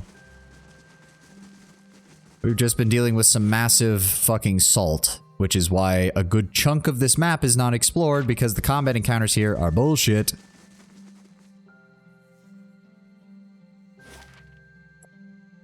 Alright, let's go explore Hearthsong. All the boars stand up at once, cast insect swarm over you. Ah! Oh, stop it, Tenwin, stop it. I hate druids. This is not a good mentality to have as we come into this place. I hate druids. Estramor, still. Hail, Estramor. The warrior saunters over, a sneer of suspicion visible beneath the streaks of paint. He glances at your gear before favoring you with a long look. Another fugitive from the burning city. The 6 tribes of Erglanfath welcome you to Twin Elms. Before you lies Hearthsong. You are free to explore, but do not let your feet stray into the other district. You are forbidden to Estramorwyn. What can you tell me about Twin Elms? I've never been here before. The city is sacred to all the tribes of the Glenfathans. It is the place where our ancestors first encountered the Builders. The fated meeting turned our people from generations of wandering to a permanent home among the Builders' rock. Given what we saw in the Ingwithan ruins, this lends evidence to what I think. The ancient Ingwithans enslaved the Glenfathans. The original Glenfathans invaded the region and were defeated by them, and then forced into servitude. When the Builders commanded us to settle here, they allowed us the unique privilege to live among their structures. It is the only place in all of Erglanfath where this is permitted. The sacred city is divided into 4 districts. Hearthsong is the Commons district. Old Song is the site of our temples. Elmsreach is the home of the Demelgan and the Druids. Well, I'm not going there because right now I'm in a murderous rage towards all things Druids and Demelgan. And the Burial Isle, the most sacred place of our city. What can you tell me about Hearthsong? As said, this is Hearthsong. It is the place where Glenfathan and Estramorwyn may gather together. It is also the site of the Passage of the Six, where our tribal leaders, the Anamfa, meet. He points to a large round building at the center of the district. That way to the market. Guard your purse there, though. No one bargains like a Glenfathan. And if you need a place to stay, follow the fence line to the east, and you will find the Celestial Sapling. What temples lie in Old Song? There is Noonfrost, dedicated to Rimagand. A group of pale elves from the frozen Southlands arrive to oversee it. There is also the Ness, the Temple of Hylea, and Galawain's Maw, a den of beasts dedicated to the hunter god. The route to the Burial Isles lies upon that path. You should multi-class druid in the sequel just because no, if anything I refuse. If anything, the druids are lucky that I haven't started killing all of them. Yeah, I wanted to we're very close to the next level up since, so we will be doing that. And then I will double back and start doing White March stuff because we need better equipment and we need more stuff because we are still dealing with massive problems as far as combat in some of these encounters. What can you tell me about Elmsreach? There lies the Tir Evron, one of the only towers of the Builders still in perfect condition. Oh god, well, I know where the leaden key is going now. Fucking hell. 2 great elm trees entwine around it. Even the mightiest works of the gods help to protect the works of the Builders, and 2 of our Demelgan sisters dwell there now. The Hall of Warriors stands at the other end of the district, and rumor has it that Anamfath Simok of the 3-tusked Stalgar is there now. Elmsreach is where the druids keep their halls. There are the Ovates of the Golden Grove and the Ithic Knoll of the Blood Sands. Many shudder at the brutal sacrifices of the Ithic Knoll, but High Ovate Aeron is just as powerful in her own way. Amanfath Alman? Simok of the 3-tusked... I mean, maybe, but Simok sounds like a Glenfathic name, and the 3-tusked Stalgar is just one of their tribes, if I remember correctly. My watcher friend, Heravius pipes up behind you. I would be honored to accompany you to Elmsreach to meet those druids, though I'm a bit wary of any circle with a reputation for brutal sacrifices. Well, given how your people treated you for your specific wild form shape, Heravius, they might be the people to talk to. And what about Burial Isle? That is the place where our Anamfatha are laid to rest among the stones placed by the Builders. They say the souls of son of the Anamfatha live there still. The way lies through Old Song and is the holiest place in all the Twin Elms. Where you can peacefully negotiate with demogons, do I? No, if they're willing to be peaceful, I'm willing to abide, but if they give me reason to kill them, I'm setting them on fire. That's all I wanted to know. Thank you. Why exactly is it forbidden to enter the other districts? Twin Elms is a sacred city, built where the first keepers of the stone met the builders. It exists alongside the work of the builders, and it is the only place in Glanfath where that is permitted. The Estramoran, however, do not have proper respect for our stones. His words trigger something in your memory. You see an image of a perfect cube of Adra just as quickly the image fades. A leader of one of the tribes could give you permission. Only Anamfath Bethwy is present in the passage of the Six today, and she has her own troubles. He jerks his head at a long hut in the middle of the district. Do you have any other questions? Keepers of the Stone. I've not heard that title before. It is the oldest of the 6 tribes. He points the tip of his sword at a long hut behind him. Up the stairs and into the passage of the 6. It is where our Anamfatha gather. Bethwil, the they're changing up the spelling. Okay, so Anamfatha is plural. Anamenfath is singular. Oh, okay. The Anamenfath of the Gilded Compass can tell you more. Who? No, this is a stupid question. We've known this. The Builders, the Ingwithans. I'm surprised that they would let you build amongst this area, given how your people treat the ruins throughout the rest of the land. You know them as Ingwithans, but yes, to us they are the Builders, creators of the sacred places that we guard to this day, no matter what. I'll keep your words in mind. Keep your visit brief.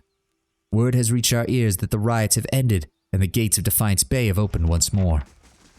Interesting. This is where the famous hunters of Glanfath dwell? Cern tribesman. The warrior saw the strange man break into Tir Evron. I assure you, they saw the man break into Tir Evron. An Orlan dressed in thick furs appears immersed in conversation. He locks his hands together to emphasize a point. I speak true. He commanded strange powers, they claim. An elven woman lifts her eyes from her furry companion and nods in your direction. Another foreigner. Did he look like this one? Builder's wisdom to you. The Orlan turns around. What is it, Estramor? This man you speak of. An outsider, you said, right? Something Polish will do. Oh, dear God. I've seen Polish words. Don't put that curse on me. Although they are Glenfath, then it would probably be Welsh, which is just as bad. Welsh has so many vowels. Too many vowels. Too many vowels and too many Y's and W's. It was a strange man, a foreigner, who broke into Tir Evron, the tower under the giant elms. Estramoran are not permitted on the grounds of Elm's Reach. Why was he allowed to pass? This one was unseen. He wielded strange powers we now know. What about Tir Evron? It has stood since the time of the Builders, and it will stand long after all of us are gone. The tower stands strong and the gods live within its halls. It is no place for unclean souls or foreigners. Theos being Theos. Yeah, it's either Theos or one of his followers. I mean, there's really no other option there. You said the gods live in Tir Evron. How's that possible? The mysteries of our ancestors are not for every foreigner to understand. In Twin Elms, in the temples of the Builders, the gods commune with us. Be sated in knowing this is truth. All right, goodbye. Hey, more backer characters. No, nothing there. Yeah, we'll explore the... Oh, wow, this is bigger than I thought. This is a full-blown city. Okay. Fair enough. Child, tribeswoman. Hey, go ahead and grab that. That leads to the Celestial Sapling, which I imagine is... useless turbs and twigs. Okay, buddy. Hey, they have an ogre too. What's in here? Oh, just some... Dear wooden... The Glenfaths don't take just well. It's dangerous to offend them. Few words bring fewer regrets. Oh, she'll pay that witch, she'll... Fuming with anger and pacing in tiny circles, the Valian merchant aims his wild rant at you as you approach. Oh, Valian, I need to try to put on the accent. You there! Have you come to seek trade with these savages? Learn from my example and take your business elsewhere. Spittle accents his every sentence. Liars, cheats, and swindlers, all of them. That duplicitous bitch Alari. She claimed to be selling Eldad Golab flower buds. Now I have 6 bushels of common houseplants and the herbs are useless.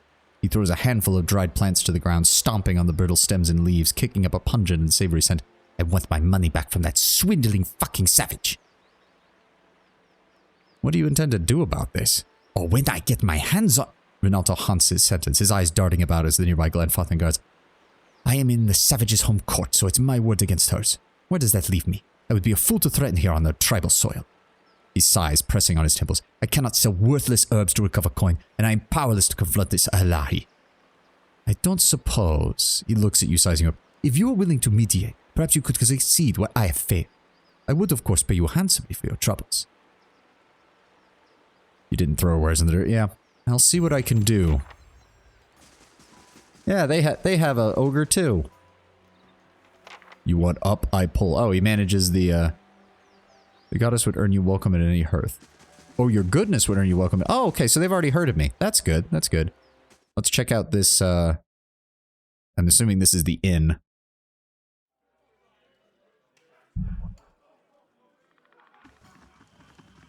More backer characters. Whole bunch of tribesmen. What is this? Unusual stone pulses with warmth. Tribesman, another backer character. You know what isn't hidden in those Ingwithan ruins? Proper drink recipes. I take it the Deerwoodans and the Valians are not big fans of whatever alcohol the Glenfathans drink.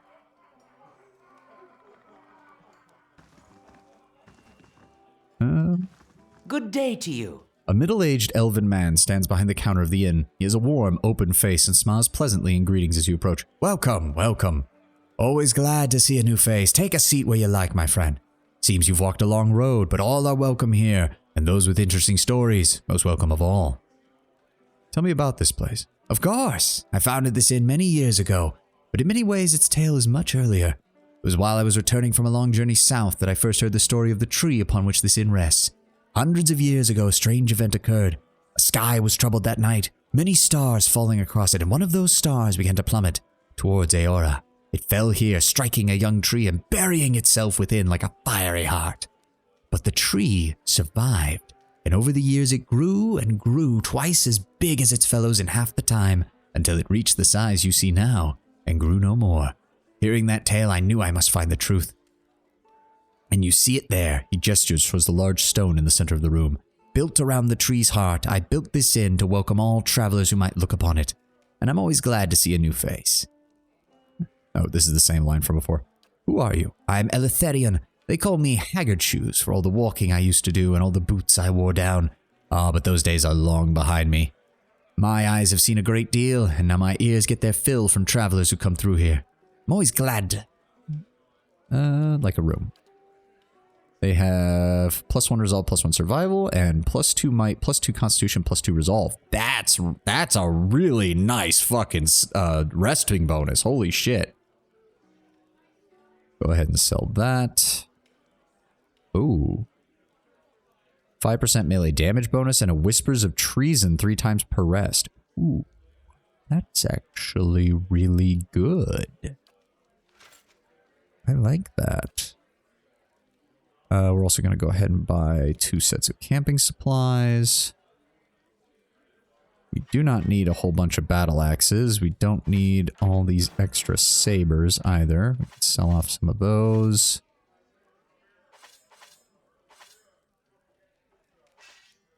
Don't want to sell any of the grimoires because I don't know if Aloth has taken a look at those yet. Got all that. Sell off some of the brigandine. Legend key robes are actually decent. Yeah, they're not that bad, honestly. We'll keep them around just in case. Sell off those. Right. Whole bunch of hats. Nothing else there that I need to sell off, I don't think.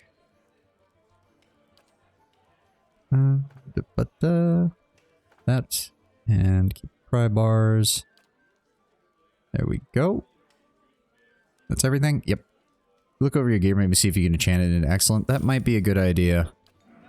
We've got a good amount of money. Let me see here. Can we add anything? We can add something to this. We've got plenty of resources for this, which would give Adir some additional shield deflection. Let's go ahead and do that. Yeah, see, we don't have any Vithrak brains, so we can't even do anything to exceptional. Don't have any Adra Dragon scales, and we don't have any Bog Dragon scales to take it up to legendary. Okay. Let me see here. Already has that. Has draining and fine. Interesting. But I can't... Can I add that, or is that going to replace it? It's already enchanted to fine. Interesting. Enchanting requirement not met. Requires level 1. What? That doesn't make any sense. That doesn't make any sense at all. So if can I give it accurate 2 on top of the fine? But it says quality 1 out of 1, so that doesn't make any sense. I don't want to lose fine because it's expensive to put this shit back on. It replaces it? Yeah, that's what I was thinking. Burn, corrosive, freeze, shock. We could add some corrosive damage. I think that would be a good usage on that. Go ahead and add that. And then... Wilder, 25% damage. 5 accuracy, 25 against all the replayable races. I feel like that's the most useful just because we probably fight a lot of those. At least that would be my thought on them. Yeah, we'll go ahead and enchant that as well. It's only 900 CP. We've got plenty of items for it as well. There we go. There we go. Now we've got a nice enchantment on his gear. Wait a second. Can you... That's only for weapons, right? Like, if I put an unenchanted helmet on him, I can't enchant the helmet, can I? Oh, your PC just imploded. Okay, I hope that's working then for you, Tenwin. That's never a good sign. Make sure you've got, make sure your computer's not trying to break on you.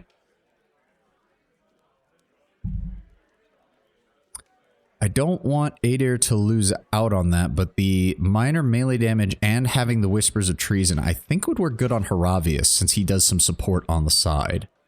You can only enchant armor and weapons? Wait, but I just asked if I could enchant... Oh, you mean armor, not the other equipment slots. I'm an idiot. Didn't even think about that. Can't do anything there. Oh, okay. But we only have 1 diamond, so we can only do this once. What bonuses do I have? Deflection, sneak attack bonus, might, resolve, dexterity, intellect. Might, resolve, dexterity, intellect. Wow, so that only leaves what?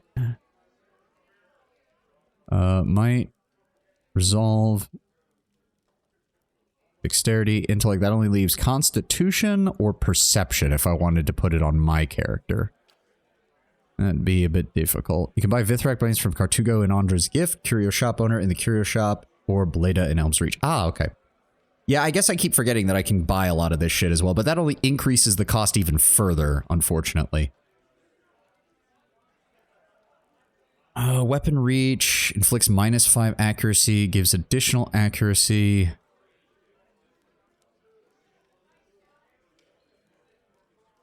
Accuracy 15% damage. Oh, that's... So that's literally just the same. 8 accuracy, 30% damage. Yeah, it's the exact same. These things are just the 2 of these combined. The natural limit, so to speak. Yeah, well, the problem is I can't get anything better. I don't have the resources for exceptional. I have to go find it. Yeah, I'm gonna have to go and buy that shit. I'm gonna have to buy a lot of this shit. Holy crap.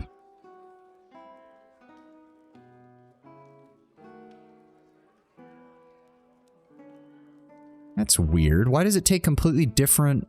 It takes completely different reagents, because on the one that I was doing for Adir, I had plenty of that one for that, so I don't know why it... Okay.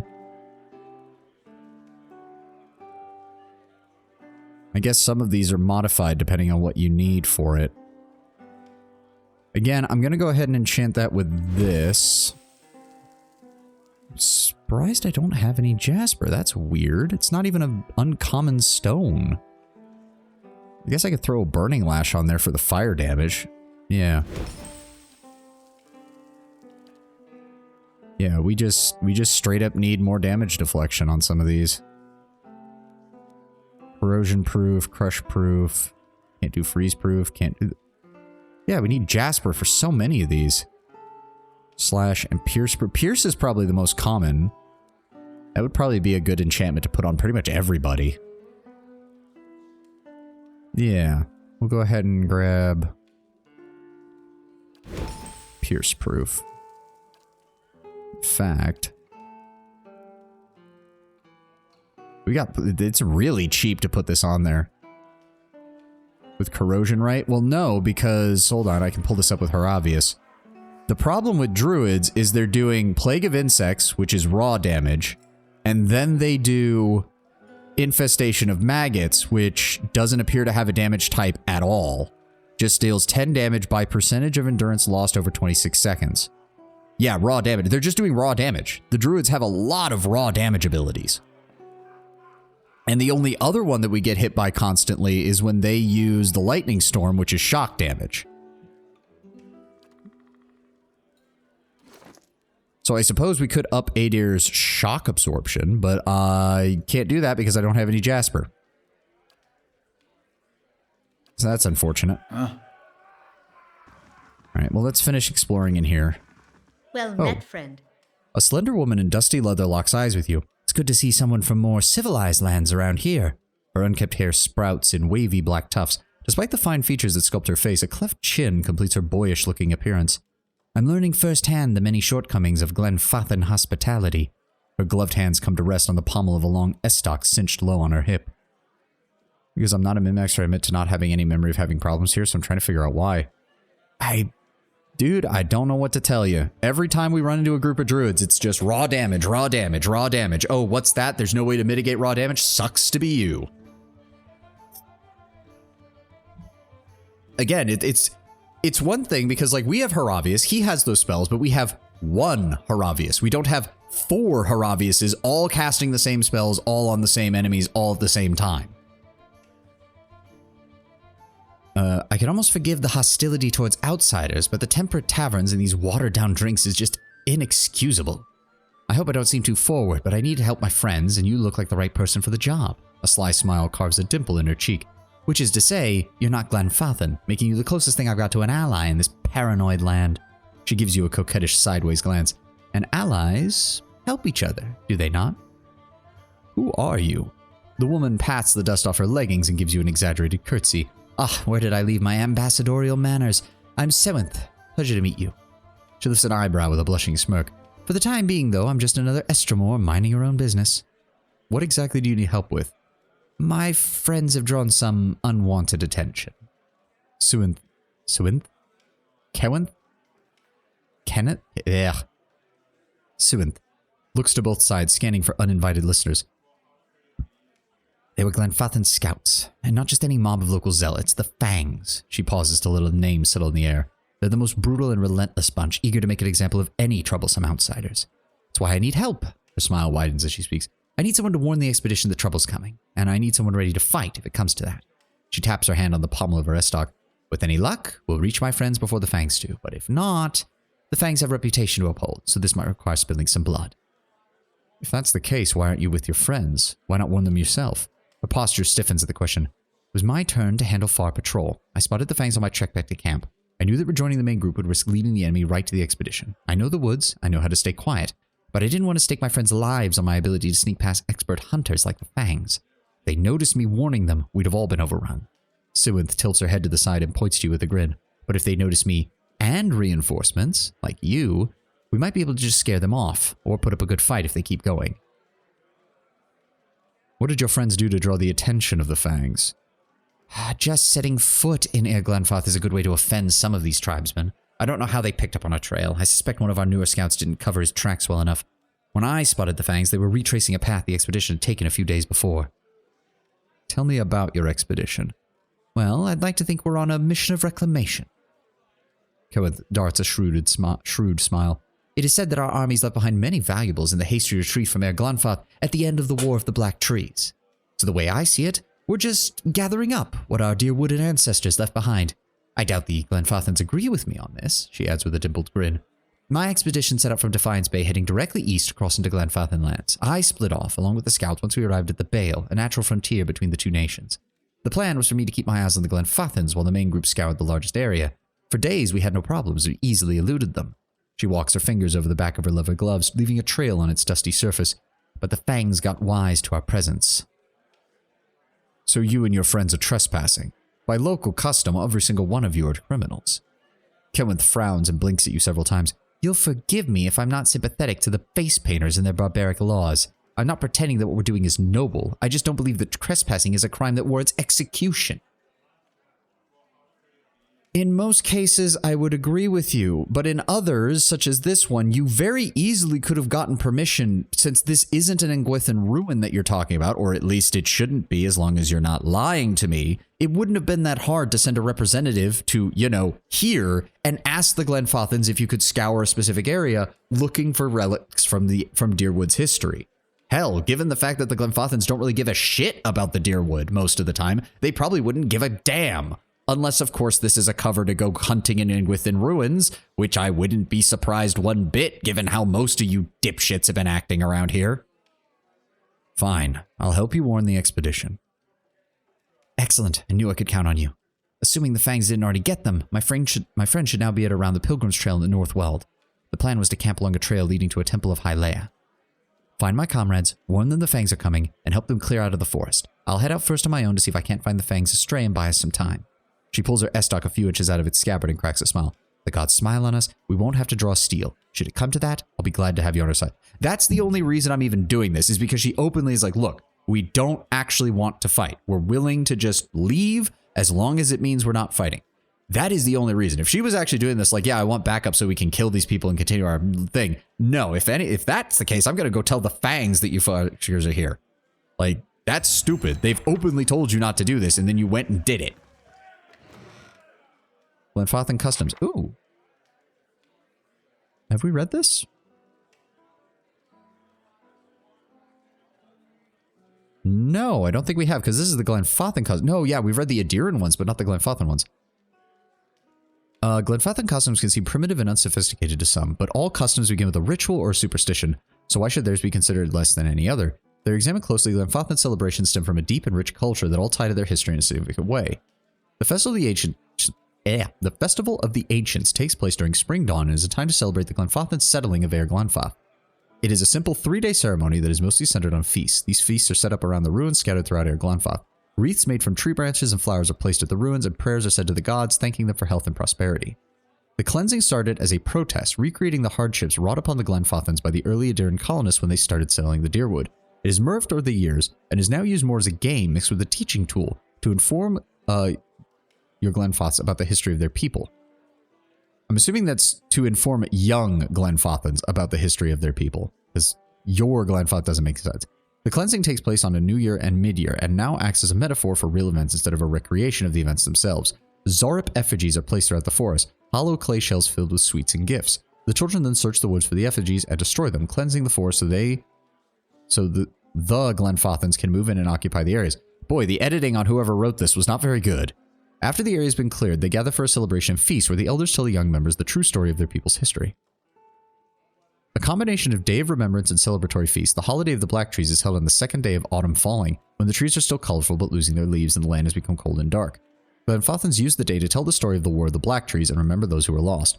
During the morning, the adults hang elaborate garlands from the tree branches. The garlands are made from red, orange, and yellow flowers and represent the flames that swept through the forest of Glanfath, destroying everything in their path. They are going through like 20 to 30 full books that would leave openings for editorials. It's just weird because I don't think we've had any in any of the other books, and we finally get one on the Glenfathans, and it's got like 2 errors right off the gate. After a morning of fasting and reflection, the children are set to run through the trees, tearing down the garlands and bringing them back to the feast, decorating the tables with wildflowers, turning the horror of war into something beautiful, as they eat, sharing the peace they now have with the Deerwooden people, and toast to many more years of peace to come. Also of note, in Glenfathan culture is their abundance of traveling customs. Being a semi-nomadic people, they practice customs to ensure their safety while on the move. If you're taking a quick trip, purchase a gift for someone you are visiting and leave it at your home. If something important is left undone, such as giving a gift to a loved one, you will always return to finish the task. If you are taking a longer trip, leave remembrances of your trip no matter how well you know the road. Drop some pebbles along the way or tie a ribbon to the tree branches. Mark your path away and you'll always have a safe and easy trip back. Evil spirits and dangerous creatures are everywhere in the world. If you decorate your cart with masks, you will scare away any danger that might otherwise approach. But you must decorate your cart anew every trim or the evil won't be fooled by your ruse. Interesting. Finished. What's in here? Ooh, a topaz. Suppose... Hold the phone.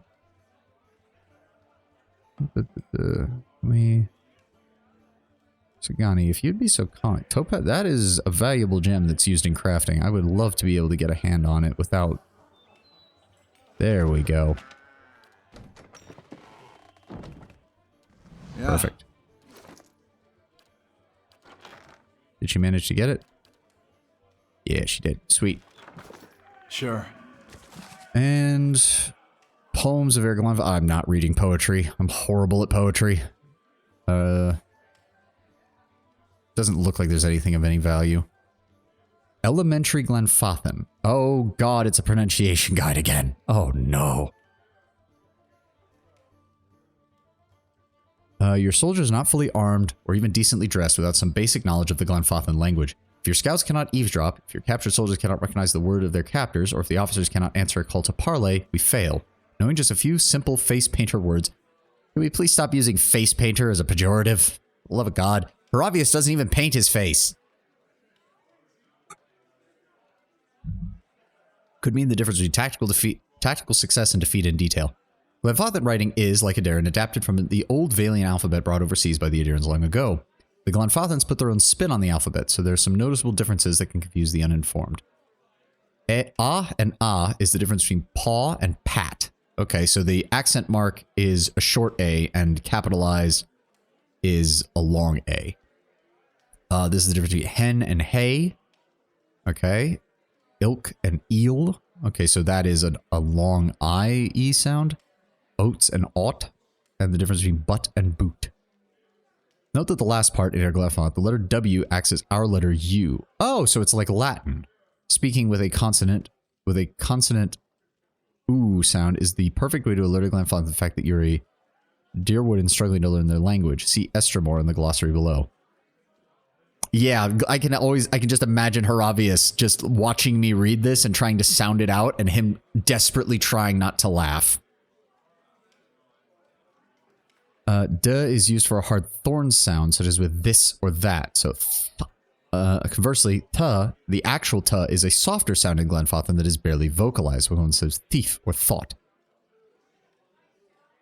C sounds like the soft sh sound like ship. Put an accent on it, and it is she, like the pronoun. You had an H sound in either case. So she and ship. So so SI makes an emphasis on the H. There's no replacement for actually learning Glenfathan by immersion, but to get you started, here are some important words. Anam is soul, Anemfath or Anemfatha is a spiritual leader.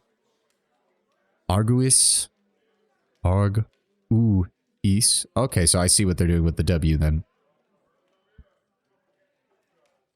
Yeah, so it's not Argues, it's Arguis.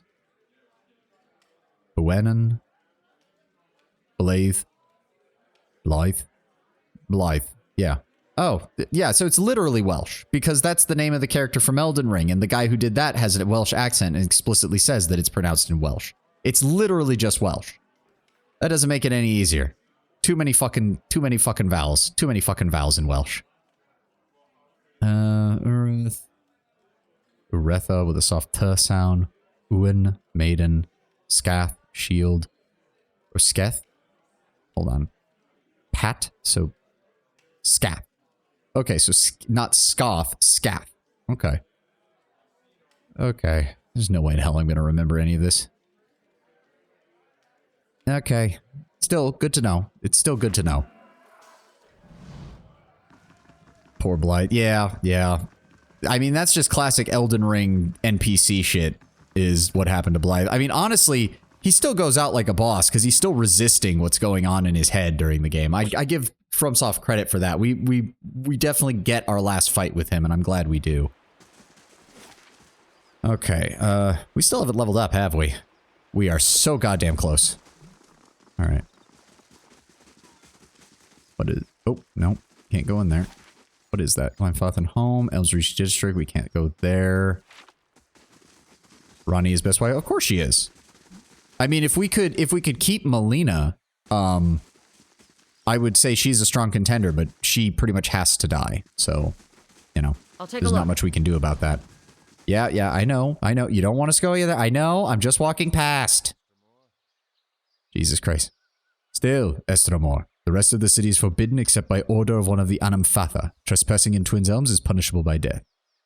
Well, how do I get permission from one of the Anamfatha? He grudgingly points to a long hut in the middle of the district. You can find one of the Anamfatha in the Passage of the Six. Perhaps Anamanfath Bethul will listen. The W, so Bethul. Bethul. Okay. Anamfath Bethul will listen, if she can tolerate your barbaric tongue. There we go. Gonna go ahead and grab mechanics, level 10. Plus 20 accuracy when attacking the same enemy as the target for 40 seconds. Okay, that's good. That's a good buff.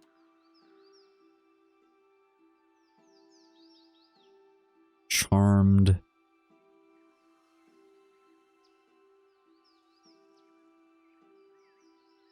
Speed, accuracy, and all defenses are reduced by 25. Yeah. But I like this idea. You could control a whole group. Yeah, but that doesn't... The problem is I guess it is up to 15 seconds. That might actually be useful. Yeah, it dominates one enemy, which fights at full capacity, and then charms a bunch of others. So yeah, that might actually be useful. Yeah, provided it wants to work. I'm actually going to grab Psychic Backlash. Once per encounter, having a almost guaranteed stun is probably something that and it isn't based on my psionic abilities either. I can just use it whenever. Paravius, we'll hold on to your skills right now. Go ahead and grant yourself an extra spell. Never going to say no to that. Huh? You remember the fight against Radon Promise? God damn, don't remind me. I don't need to... I can feel my eyes hurting remembering that fight. If you want to, you can find my fight with it on my my VOD channel on YouTube, because I saved all my Elden Ring DLC VODs. They're over on there. His fight is split between 2 streams, one of which I spent a good 2 hours fighting him, and then I went back on the second stream and I was like, okay, I don't care how long this takes, I'm beating him. I took him out on the first try, and then I realized I realized then I had 2.5 hours of stream time left, and I didn't know what the hell to do. So I ended up wandering the entire world and basically talking about Elden Ring's story and themes for the next 2 hours. Right. So can we just travel? Oh yeah, we can just travel here. Okay, we're gonna make a stop at Caed Nua then to rest and get a rest bonus, and then we will head out from there. Durance, don't you dare. Durance, don't you dare. Durance. Last thing the Deerwood needs is another foreign colony. So we replace this thing, we get this place working better, and you're still pissed? Yeah, fucking dick. I don't like this man. Again for Lord Sidric? Wait, he's still here? Wait, what? I thought we dealt with this already. Hold the phone.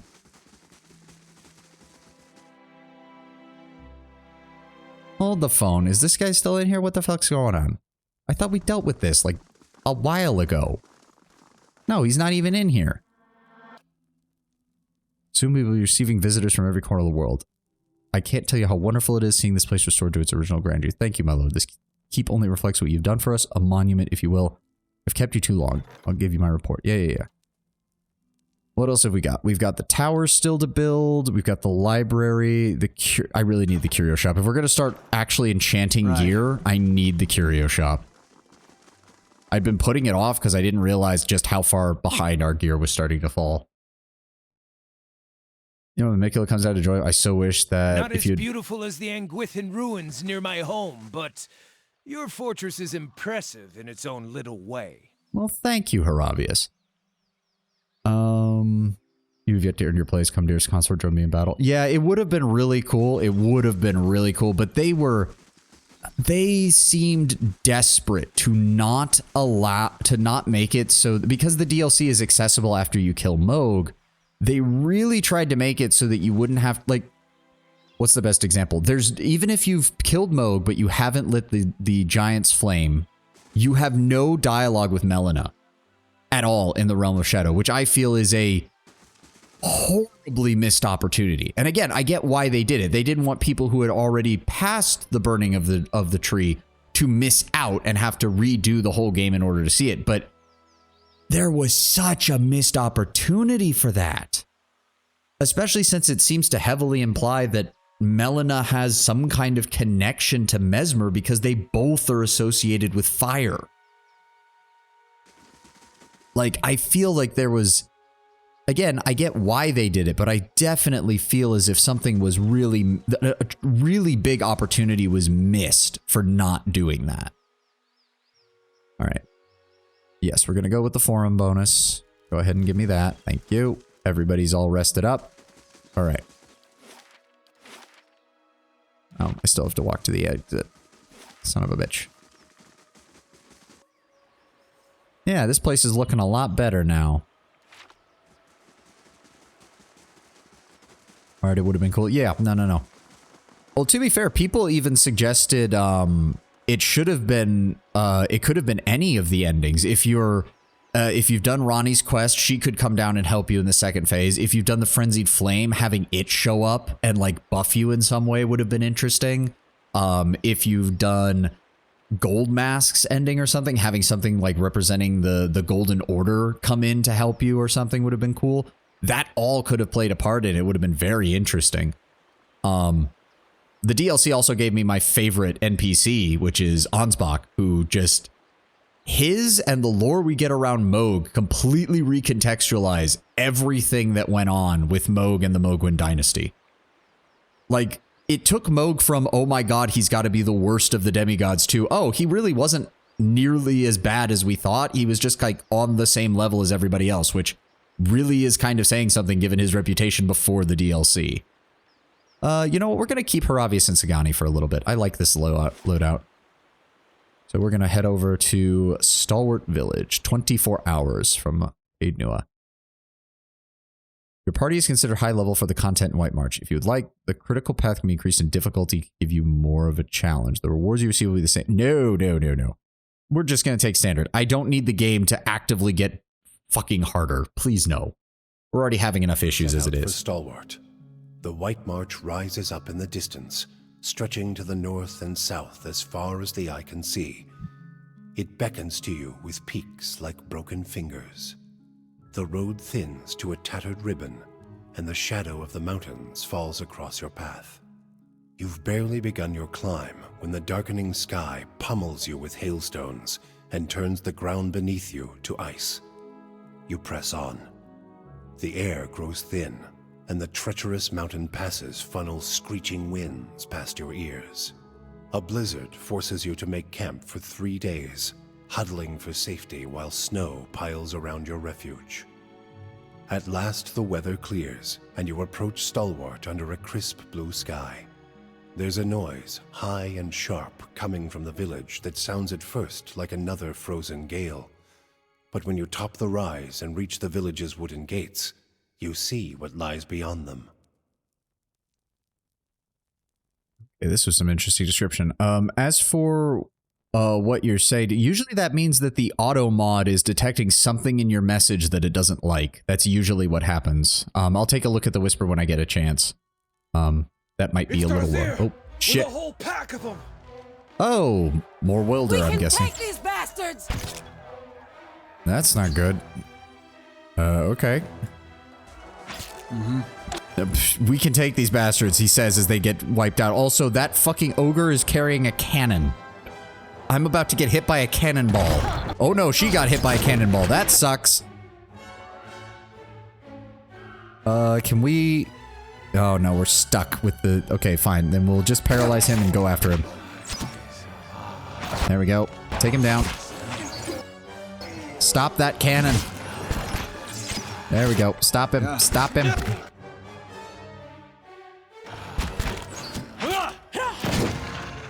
There we go. Okay.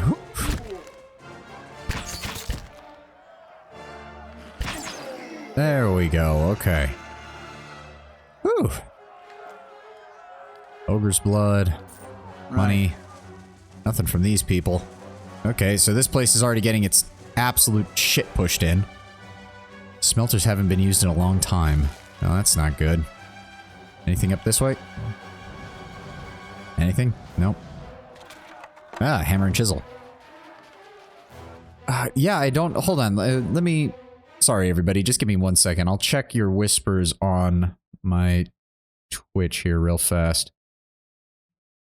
Fighting him in the Caled in an epic fight. Yeah, I guess that you can kind of see why he was an equal to Melania, but then you fight him in the DLC and say, yeah, no, the fact that Melania came to a draw was absurd.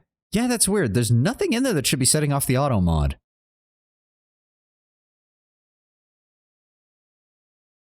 Yeah, that's weird. That's a weird one, Tenwin. I don't know why the auto mod doesn't like that message.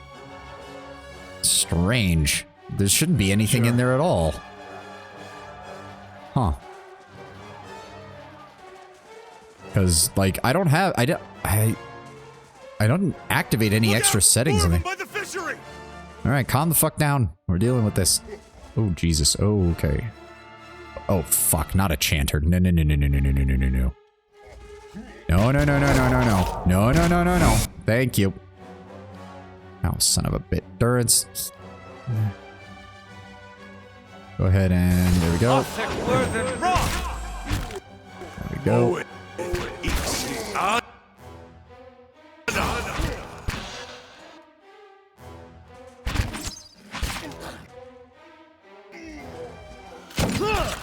Come on, take him down. There we go. This guy's gonna be undominated here in a second. Wait for it.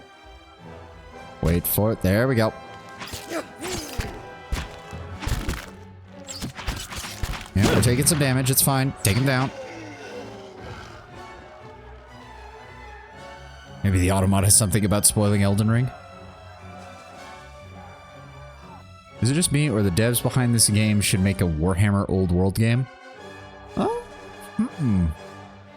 that wouldn't be worst, although honestly at this point I'd probably want Owlcat to do that. Also, what is just awful, Diamond? The gameplay? Or is something wrong on the stream's end? Or is something going on? Or are you talking about the fact that we're just came to this village and everyone is dying? Because, I mean, if that's just... that, I mean, yes, it is awful, but... I figured there would have to be an instigating incident. Alright, hold back, Itumak, because you just get absolutely wrecked if you run in there. There we go. Take him down. Yeah. No, I would love it if Owlcat wanted to do a game, oh, the situation we're in. Yes, yes, Diamond. Then their games would be top. Yeah, no, a Warhammer Fantasy Old World game would be very interesting from Owlcat, and I think they could pull it off pretty well. It would also give me a reason to play yet another Pyromancer, because the Bright College from the Empire is...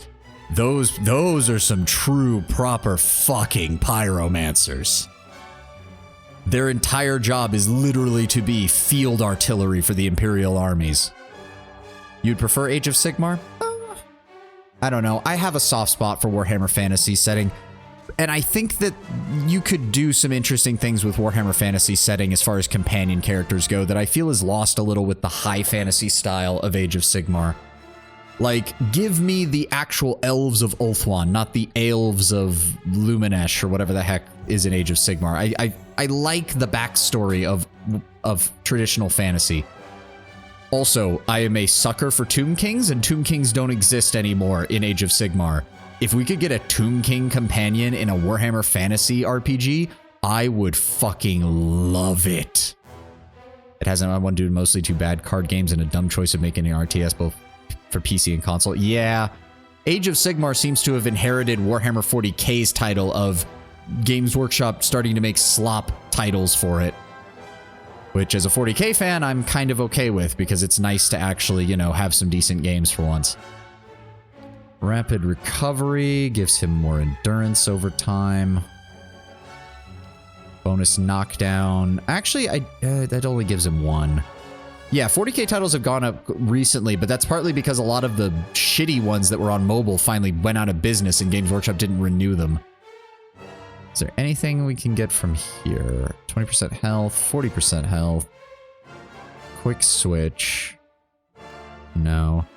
5 damage reduction freeze. Getting some bonus damage reduction on him might not be the worst, actually. Yeah, Rogue Trader, Space Marine, Bolt Gun, Mechanicus. Yeah, we've had a nice slew of 40K games. Will, maybe? That might... Well, no, because Adir actually hasn't been getting targeted by a lot of control spells. It's always Pelagina and fucking Haravius who get targeted. Haravius has a somewhat low will save, but it's not bad, and Pelagina actually has the highest will save among our team. The Hex one from Slytherin. Oh, yeah, the 4X style one. They can build on? Yeah.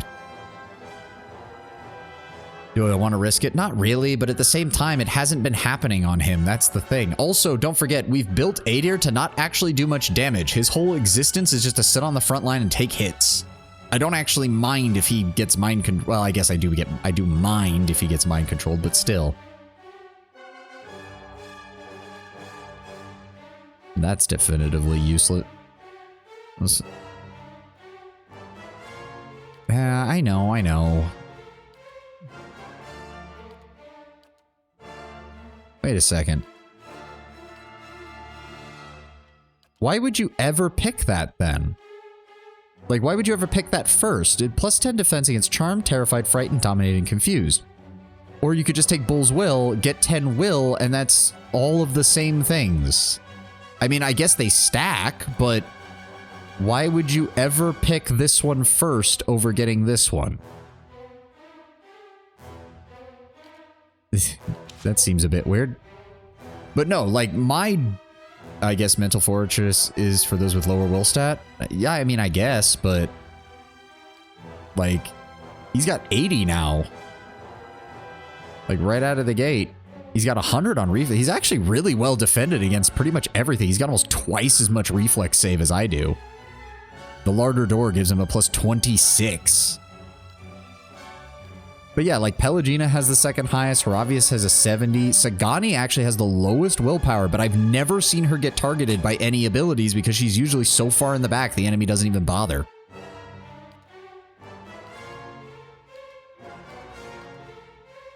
Yeah.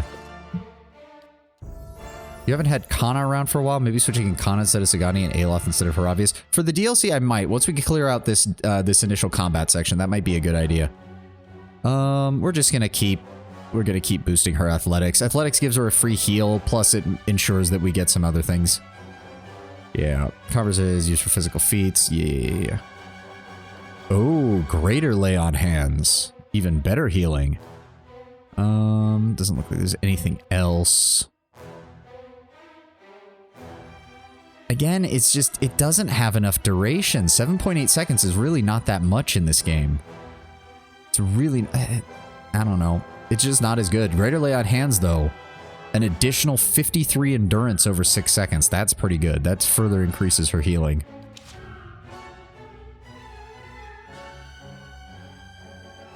Endurance. Go ahead and give him more lore. Ooh, aggrandizing radiant. No. Well, oh, hold on. Less healing from the Holy Radiance, but the priest gains a bonus to all but the priest gains a bonus. Aw, I was hoping it was everybody. If it was everybody, that would be amazing.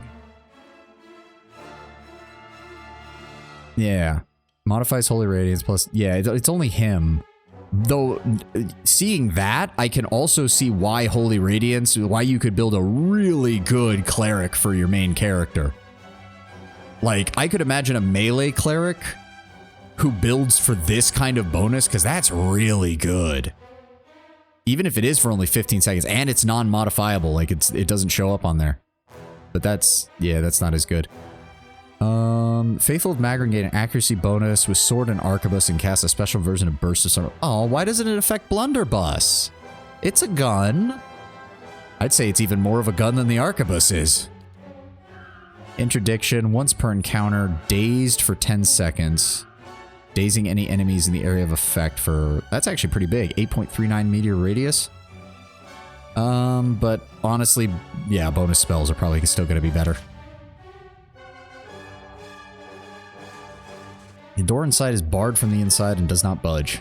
Okay. Mm-hmm. Well, we may as well gather up shit while we're here. Oh, fuck. Is it just the wolves? Yes, it's just the wolves. Okay, go after them. Shouldn't have to worry too much about this. Oh, they have spells.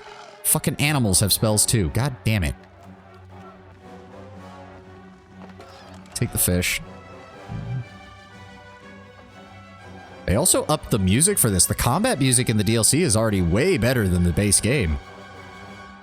Stalwart fishery. Okay. Oh. More mushrooms. What else have we got? Oh, shit.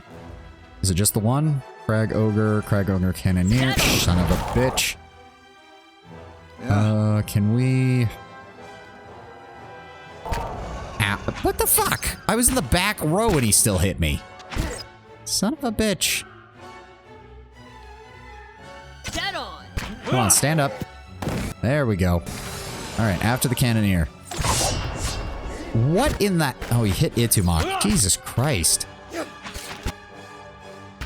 Let's go. There we go.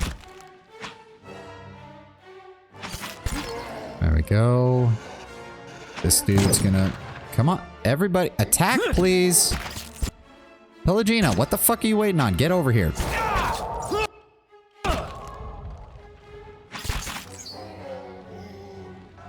Sure. See, again, I don't quite like that... Okay, are we gonna... Thank you.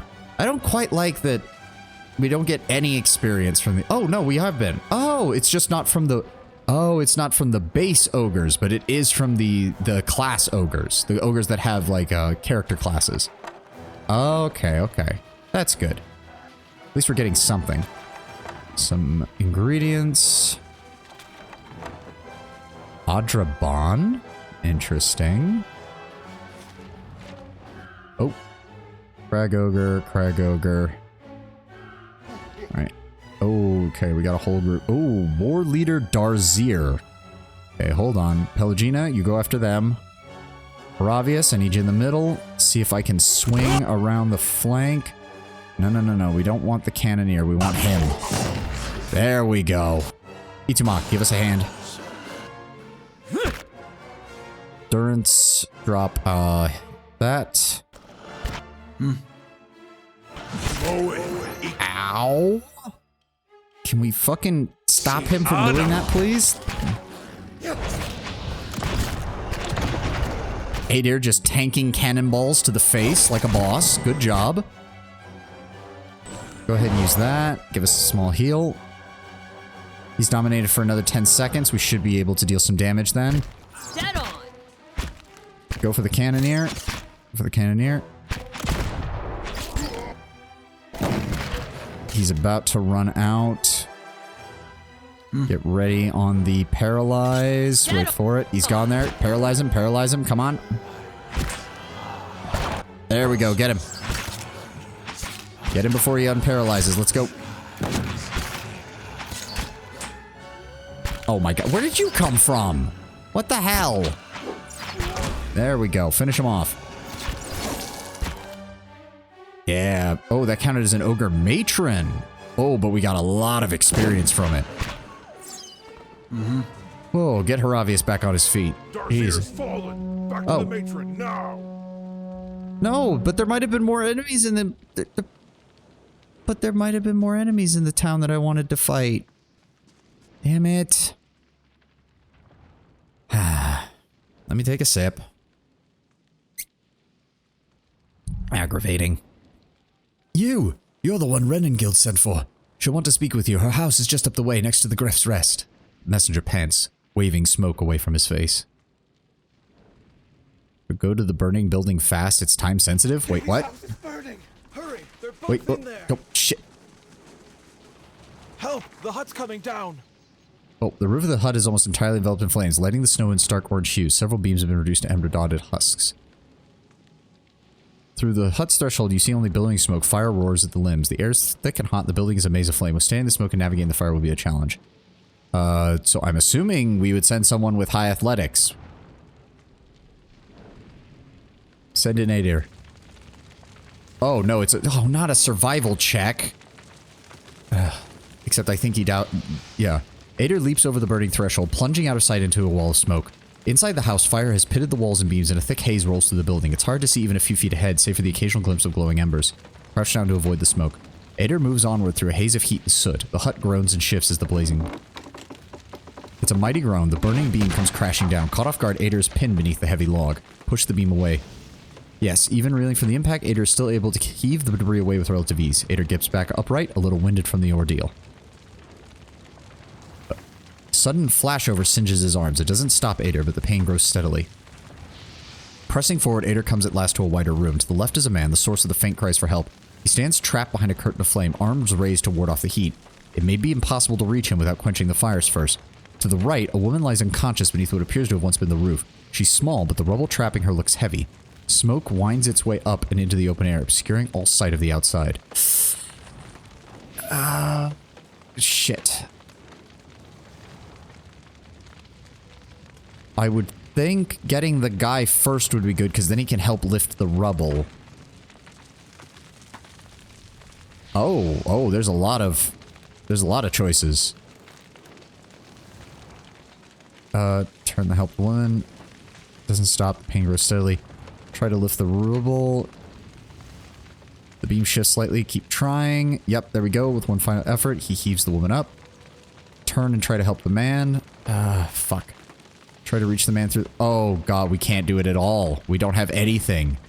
Shit. Flames rise higher and black as path. Fuck, we can't get him. We can't get him. Wait, did we fail to get either? Fuck! Well, we already had fucking...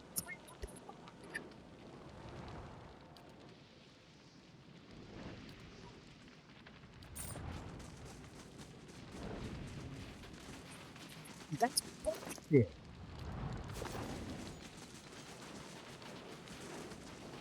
Right.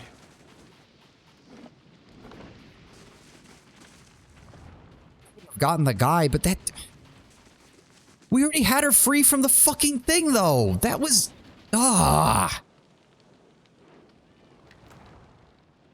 Major Spellbind Dominate. 2 times per rest and 3 resolve rank. I don't like that. I just... Give me that. Sure.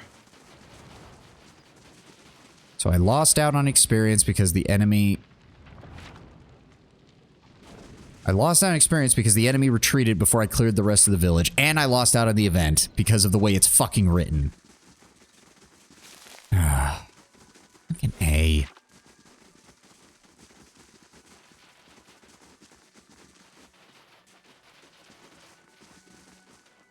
Oh, and of course, Adair took a shit ton of damage.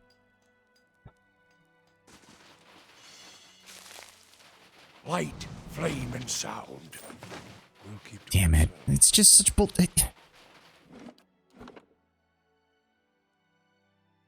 No, there was no... There wasn't even an autosave. The only autosave was at the very beginning of the village. God damn it. Fine. I'm still not happy with the way that's written. I can accept making a mistake. I can't accept the game enforcing a mistake in such a way that I didn't know it was going to have any consequences. I don't know if I phrased that right. It probably sounded way more petty and bitchy than I'm meaning it to, but it's the combination of things. Like, I kill this guy, all the enemies leave, even though I know for a fact there were probably more enemies I could have gotten experience on, which is an issue because you only get experience for killing specific enemies for a certain amount of time. which is aggravating. But then combine that with an event that just randomly is like, oh yeah, and then you get kicked out. I also find it very strange that you have multiple might checks, and then the only way to get to the dude is to have magic. So yes, a time limit is implied, but I didn't think that... I thought it would be a case of actually doing things, not just looking at things. Usually, it's a case where, like... What is it? Like, in anime, talking is a free action. In most tabletop RPGs, your character looking from left to right isn't something that the DM's gonna be like, you took too long and now everything's a problem. Like, that was literally all that happened. I looked at the woman, helped her, turned to help the dude, couldn't help the dude, so I turned back to the woman, and then I was out of time. When I could have just grabbed the woman and at least saved somebody. If I had known that was the case, and that me looking in a different direction would cause me to lose time, I wouldn't have done that.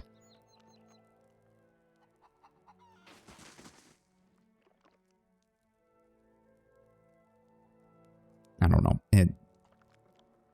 I'm coming off as petty and bitchy, and I know that, but it still just aggravates me. You see why I have such a problem with save scumming if I'm not doing this game on stream? If I was not streaming this game, I would be save scumming the hell out of this entire location right now. I'm really trying not to do that because no one wants to see me replay the same section of a game 15 times to try and figure out the best and most optimal route. If people were here for min-maxing, maybe, but I know people are here for the story. You see a middle-aged woman and a younger man locked in an argument. Both wear clothes streaked with blood and dirt, and the young man turns to the woman, a fresh cut visible below his eye. I have no willpower when it comes. I usually don't. I'll be honest, Sint, I usually don't. I am purposely limiting my usage of the save and load ability while on stream. They destroyed the stockade, Mother. It's... Enough. They're gone. She holds up a hand, which is missing the final joint of the ring finger, but it's her voice, sharp and steely, that silences the man. As he glowers at his toe, she turns to you with dark circles under her eyes and a smile pulled taut across thin lips. The champion of Defiance Bay. Must have been a long journey. Well, I'm sure you wagered on a more civilized welcome. Still, we're much obliged for your capable intervention. She shoots the young man a brief but stern glare. He pulls a knife from his belt, an apple from his pocket, and sets to work. Yeah, we've high enough reputation to actually get mentioned. That's good.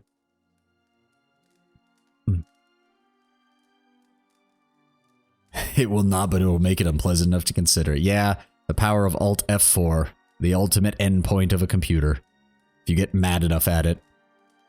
It was no trouble. I'm here to help however I can. Perhaps you can help us find something. She folds the page in her hand with a quick and merciless Stalwart pinch. isn't much more than a grease stain on a map. What roads we've got in the White March are basically tracks in the snow. And for every trader or adventurer that comes through, 3 of our own leave for good. But it weren't always so.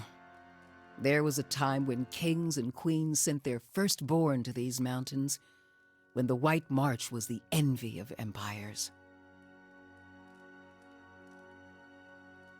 Oh yeah, I see what Tenwin is saying. Yeah, it doesn't help you with skill checks and shit like that in some cases, but it can help prevent a game over. Her eyes shine, and for an instant she looks a much younger woman. Nothing endures forever. Even the foundations of Old Valia eventually cracked and crumbled under the weight of 2,000 years of history. What does this have to do with me?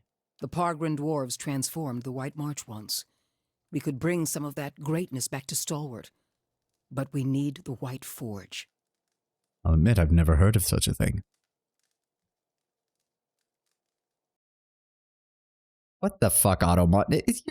Let Sint's message through. Apparently it didn't like that you put on, I fucked it up.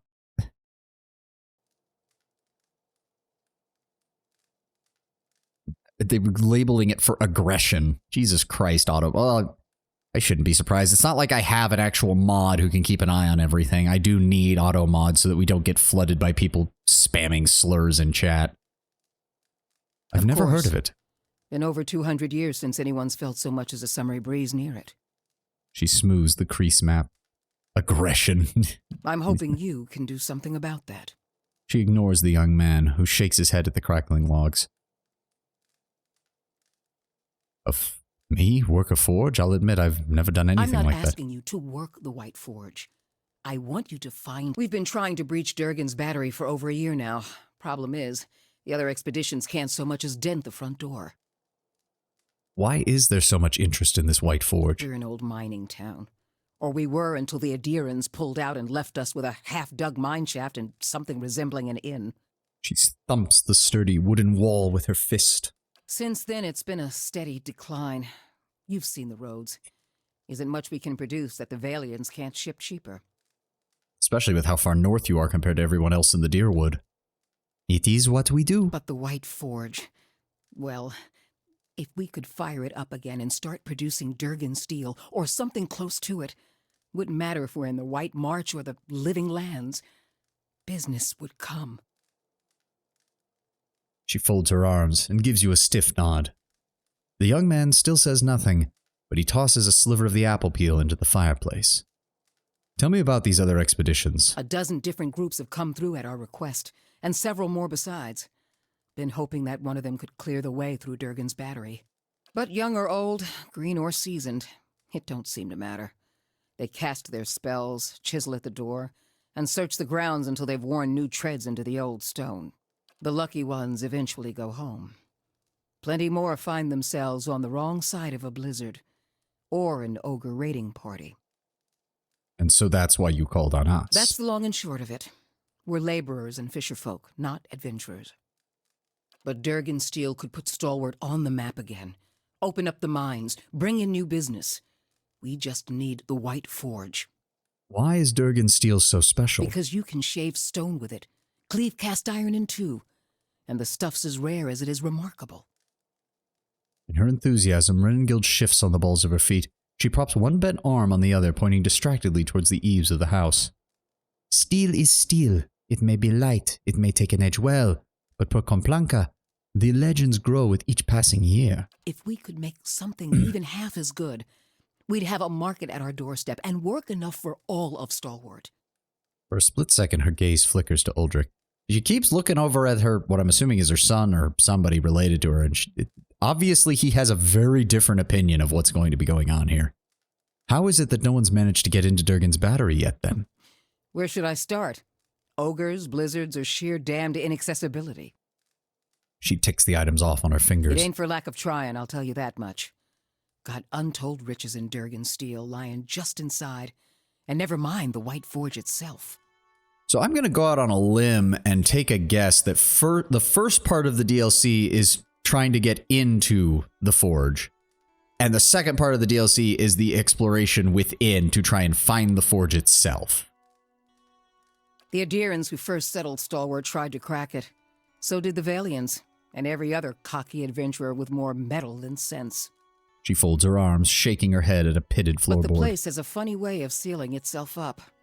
Front door stays shut, the tower entrances are clogged with rubble, and it's been impossible to blast a way in. No, Tenwin, I don't. We're just speculating. We'll find out soon enough. What happened to Durgan's It don't battery? bear dwelling on. There's too many superstitions about that place as it is. She waves her mangled hand in a broad crescent, averting her Killed gaze. each other off. Or so the old books say. He glares at Renengild through hooded eyes. Plenty of tales to go around, but none of them open the battery. And the last thing people need is another reason to fear the place. So we're definitely going to be finding a reason to fear this place, like massive dwarven holds that suddenly disappear off the face of the earth with all of the people inside gone and sealed up from the inside doesn't just happen by accident. Whatever it was, the other Pargrin dwarven settlements in the White March, Bone Picker, the Hawk, and the rest, emptied out not long after. Had the right idea, if you ask me. Shit, I shouldn't have done that. Moved to gentler, greener lands. Ah, okay. What? I don't see why you would need the White Forge specifically just to make good steel. If this town was established as a mining settlement, surely you have access to what you need in order to at least make some. Finally, someone talking sense. He raises his knife and a half-peeled apple to the fire in a dramatic gesture of Durgan exasperation. steel wasn't just good. It was some of the best. We need the best if we're going to keep Stalwart alive. She glares at Uldric, even while she speaks No one to you. alive today has seen the White Forge, but the old stories tell that it was powerful, glowed white-hot, and gave off a steady, even heat, unlike any other furnace. Let better-schooled folk puzzle over how the thing was built. I just want to see it put to use. What can you tell me about the Pogren dwarves? Pogren's a word in their language. Means traveler. They've been wanderers for generations, but I couldn't tell you much more. Strange that a group called the Traveling Dwarves would establish such a large holdfast here. The battery's should I up begin? the mountain to the north. A good hike away. She jerks her head in the direction of the slope behind the house. Near Galvino's place, huh? Uldric says it in a breezy tone, but Renengild falls suddenly silent, consternation hardening the lines on her face. He smiles and draws his knife across the apple's flesh again. So it is. Though I was going to suggest dealing with that ogre camp before anything. She compresses her thin lines into lips into a frown. Who's Galvino? Mestre Galvino, as the old crosspatch prefers it, lives by himself and keeps the wilder and beasts at bay through sheer foulness of his temper. She means to say he's a skilled smith and animancer, who's lived in the shadow of Durgan's battery for over a decade. Ah, so he's the local expert on all this. I'd say that's worth mentioning. Sagani folds her arms.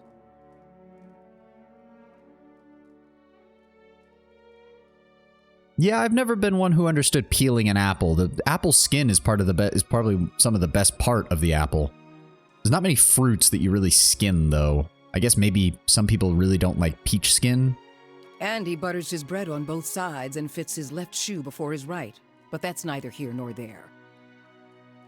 Seems odd that he lives out in the wilderness by himself. Not doing much worse than any of us. Ulrich speaks to you, but his eyes are fixed on Renengild in sullen mischief. He wore out his welcome and stalwart. He's better off with ogres and Lagufoth as his neighbors now. Her laughter is quick and angry. What happened with Galvino? Old lunatic finally went too far. And we sent word to the Valiant Academies. Oh, great. It's another Animancer problem. I don't like speaking on it, but if you want to get his guff, just remind him that we gave him the boot. From the sound of it, though, he's a very powerful wizard, so it sounds more like you told him to leave and he acquiesced to your request rather than you actually kicking him out. Ain't nobody here fond of the man, but he's a clever hand and a quick study. It's a fool who thinks he stayed so close to the battery without figuring something about it. You said as much to the last party, and we haven't seen hide nor hair of him since. Maybe they didn't run afoul of Baragon's ogres after all. She raises a gray eyebrow at him. Uldric shrugs and turns back to the fire. Just watch your step. Galvino's place is a ways east of the battery, and folk who pass it bring unsettling tales. All right, tell me about this ogre camp now. Belongs to Flames That Whisper, Matron Baragon's clan. Hunters tell me they've been active of late.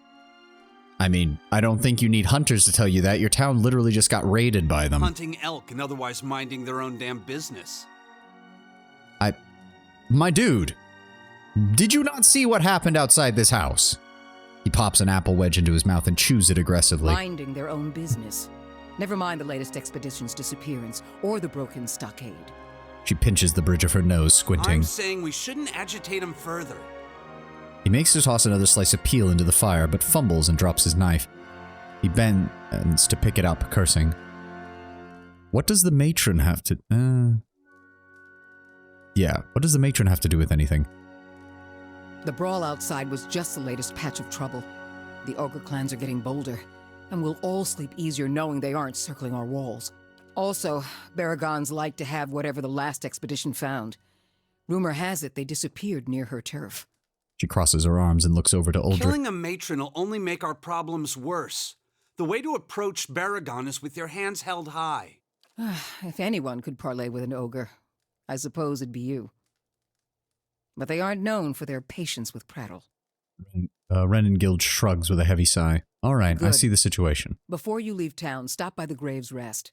Most visitors to Stalwart spend some time there, so Hafric and his patrons may be able to give you the lay of the land. I don't know about you, but I'm parched all of a sudden. What's on your mind? Nonetheless, I need to talk to you some more. I have more questions regarding Durgan's Pargrin battery and the dwarves White guard Forge. it. Oh, What's on never your mind. mind? Tell me more about Stalwart. Adir founded us back in their colonial days to supply ore to the Empire. Saw a fair bit of traffic from both sides of the White March then. She rubs the nub of her shortened ring finger. You can solve the ogre problem peacefully, mostly. Yeah, I imagine. I imagine there's going to be a few ogres we're going to have to deal with, but hopefully this matron will be willing to talk. But after the Deerwood claimed independence, Defiance Bay found cheaper places to get ore. Didn't have much reason to maintain our supply routes. I thought Stalwart was part of the Deerwood. Officially. Though with the state the roads are in, you wouldn't guess it. What are the important places around town, shall we say? Here in the center? Let's see. The Graves Rest is next door.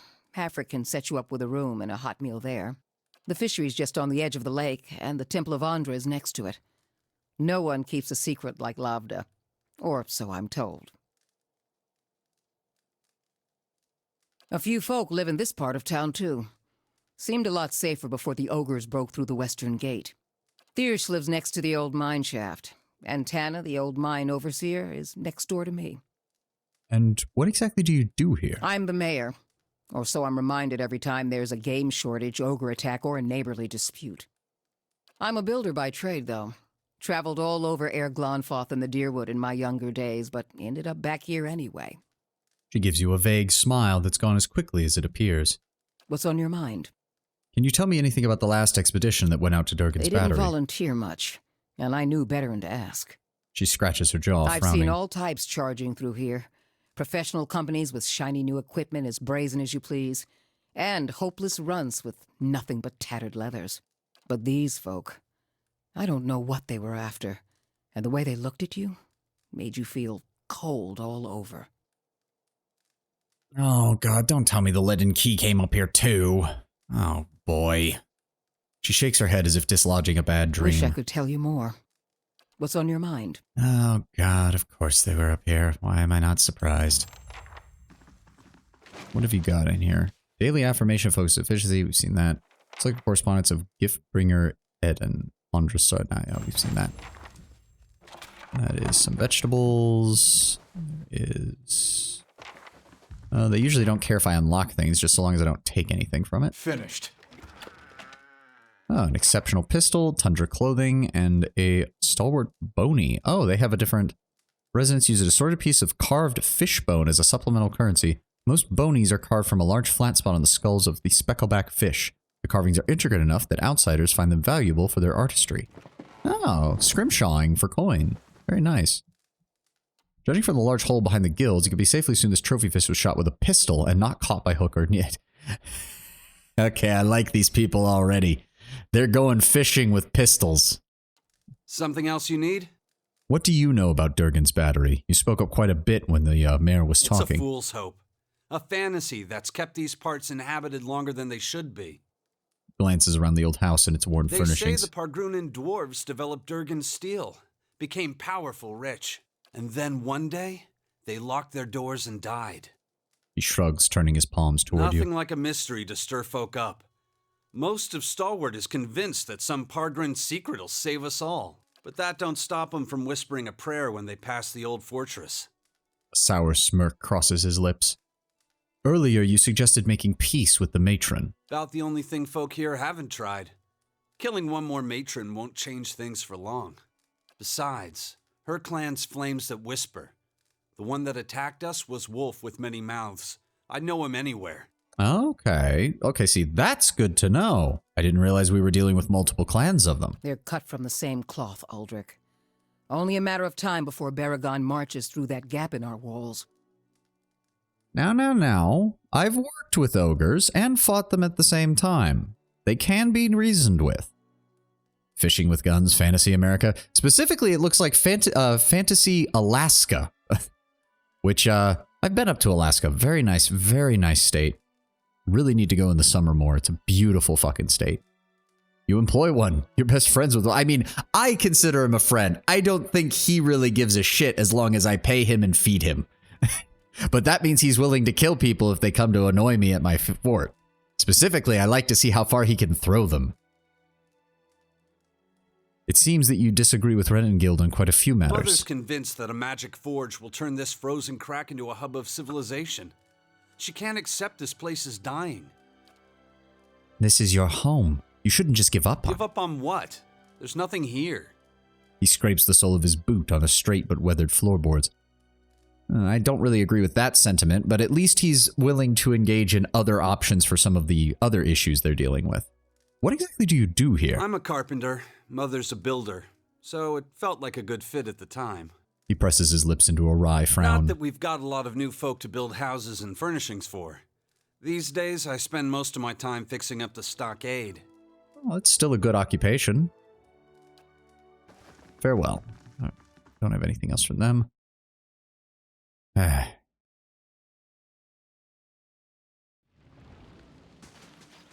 These I'm sorry? frontier towns always look the same. Half built and half falling apart in equal measure. Who the hell are you? The man is sweating despite the cold.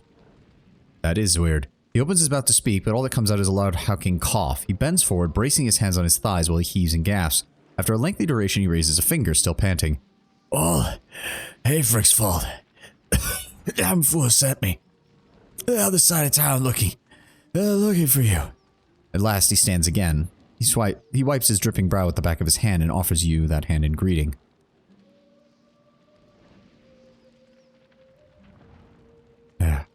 Shake his hand. Pleased to meet you. I'm the captain of the militia around here. Well, nice to meet you. I wanted to catch you before you went running off in the wild. See, there's a few dangerous folk that you might be on the lookout for. Oh, so he's basically got local bounties from the sound of it. Plus, if you're heading out to Longwatch Falls, I thought you might could pick up a thermal pearl for me. He looks away and twists the toe of his boot into the snow. A thermal pearl?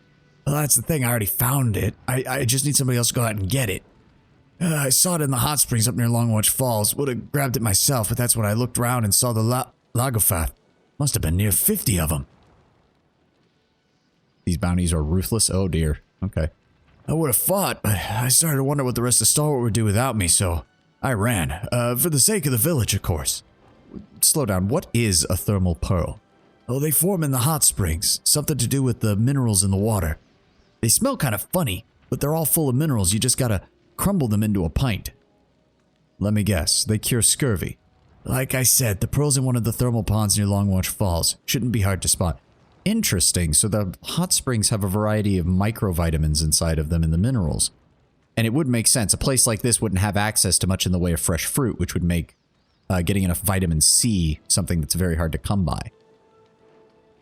What can you tell me about Longwatch Falls? Or is it vitamin D that holds off scurvy? I can't remember. It's one of them.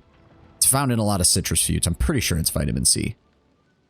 It's east of Stalwart. Got some nice views of the valley, but most folk avoid it these days. Plenty of wilder and take up stop nearby. It's only a few inches of snow to block the pass. D is from sunshine and milk. Ah. You're heading out that way. I suggest talking to Thrisk. He might have something to help you deal with the Lagofath. Okay, that's all I needed. As I said, stop by Frisk's place. He's in the house next to the mine. He's a veteran hunter who knows the wilds better than anyone. You said something about dangerous folk in the wilderness. Yeah, we got our share of crazies out here. Most of them aren't even from the village. He laughs at his own joke. Latest groups I've heard of were the Gleaming Society and the Sisterhood of the Slaked Skull. Renan Guild set aside some bounty money to see that these troublemakers were taken care of. You bring me the heads of their leaders, I'll give you payment. Gleaming Society? Tell me more. Oh, a crazy pack of radicals that want to topple governments and kill the wealthy. They make the War of Defiance look like a food fight. Oh, so they're probably Skane cultists. Duke Avar and the regents of Ritzeris both declared the group illegal, which is probably the only thing those two would ever agree on. Or would have, before all the murder and mayhem in Defiance Bay. He frowns, scratching the back of his neck. Anyway, check Longwatch Falls to the east. That's where they were last seen. Skanites, anarchists. Well, I have a feeling that it's one of those cases where it's like you might have a legitimate anarchist or minimalist government group, but the second that they show up, every other organization's going to be looking at them and going, you dipshits have Skanites in your ranks, don't you? And even if the group doesn't openly have Skanites in their ranks, well, the Skanites believe in treachery, which means they might be hiding amongst their ranks just waiting for a chance to kill other people anyways. Like, you literally have a cult that is centered around lying to get their way into power and then using that power to destroy hierarchy and power structures. Like, I don't really see how anarchy as a philosophical and psychological concept can exist in this world without being infiltrated by the Skanites and then used for their own ends. Like, even if you had a legitimate group, the Skanites would just move in, take control of the group, and use it as their own platform. And this Sisterhood of the Slaked Skull, what can you tell me about that? Oh, they'd be Mestla. They're the members of the Sisterhood that worship Bareth by sending as many folks back to the wheel as they can. He shivers. They've been poking around the battery, and Whale only knows why. But you can understand why no one around here was pleased to hear about that. They passed through town recently, didn't stay long, but they stopped at the Temple of Ondra. Lafta might know something. But if you come across them, be careful. They're very unpredictable. Let's talk about something else. Don't see the harm. Building's thirsty work. The man startles visibly at the sight of you, though he attempts to hide it with a queasy smile. Say, you're the one we have to thank for fighting off the ogres, right? Never thought I'd see one of the god-touched. Yeah, my head's a little intimidating. Let me know when you do. I would have helped fight them monsters off, you know, if I didn't think I'd just get in the way. And with you there to handle things, everything turned out well enough, didn't it? Don't see why Havrick's still sour at me. God touch sounds so wrong, but, well, it's easier to remember than godlike for some reason. I don't know. Also, it's still kind of accurate. What is this about Heferick? Oh, Havrick's the innkeeper over at the Grave's Rest. I may have been hiding in the inn when the fighting started. The raid didn't improve his disposition any. Show me where the god touched you on this doll. Well, I mean, I can point to my head, and Pelagina can point to her head, her eyes, and her hands, which all have feathers on them. So, you know, we can actually do that. Did you know he has a whole case of Fenlin liquor in there? I keep offering to buy it off him, but he says he's saving it up for when the battery's open again. As if we're gonna last that long. Anyhow, he said he'd thrash me up and down the mountain if I didn't leave him be. What's so special about this stuff? They say a single drop changes your life. You'll never want to have a drink of anything else. Probably that's all rubbish, but it's supposed to be very good. Sure. Whatever you say, buddy. It's delusional is what it is.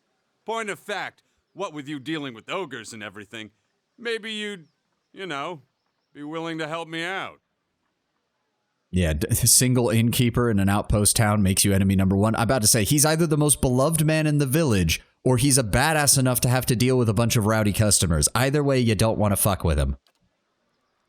From saving the town to swiping liquor, there's progress for you. Havrick keeps all the good stock in the inn cellar. Out of sight, you see. I mean, it's bound to be under lock and key, but I'm sure he wouldn't miss a single bottle. Not with everything that's going on.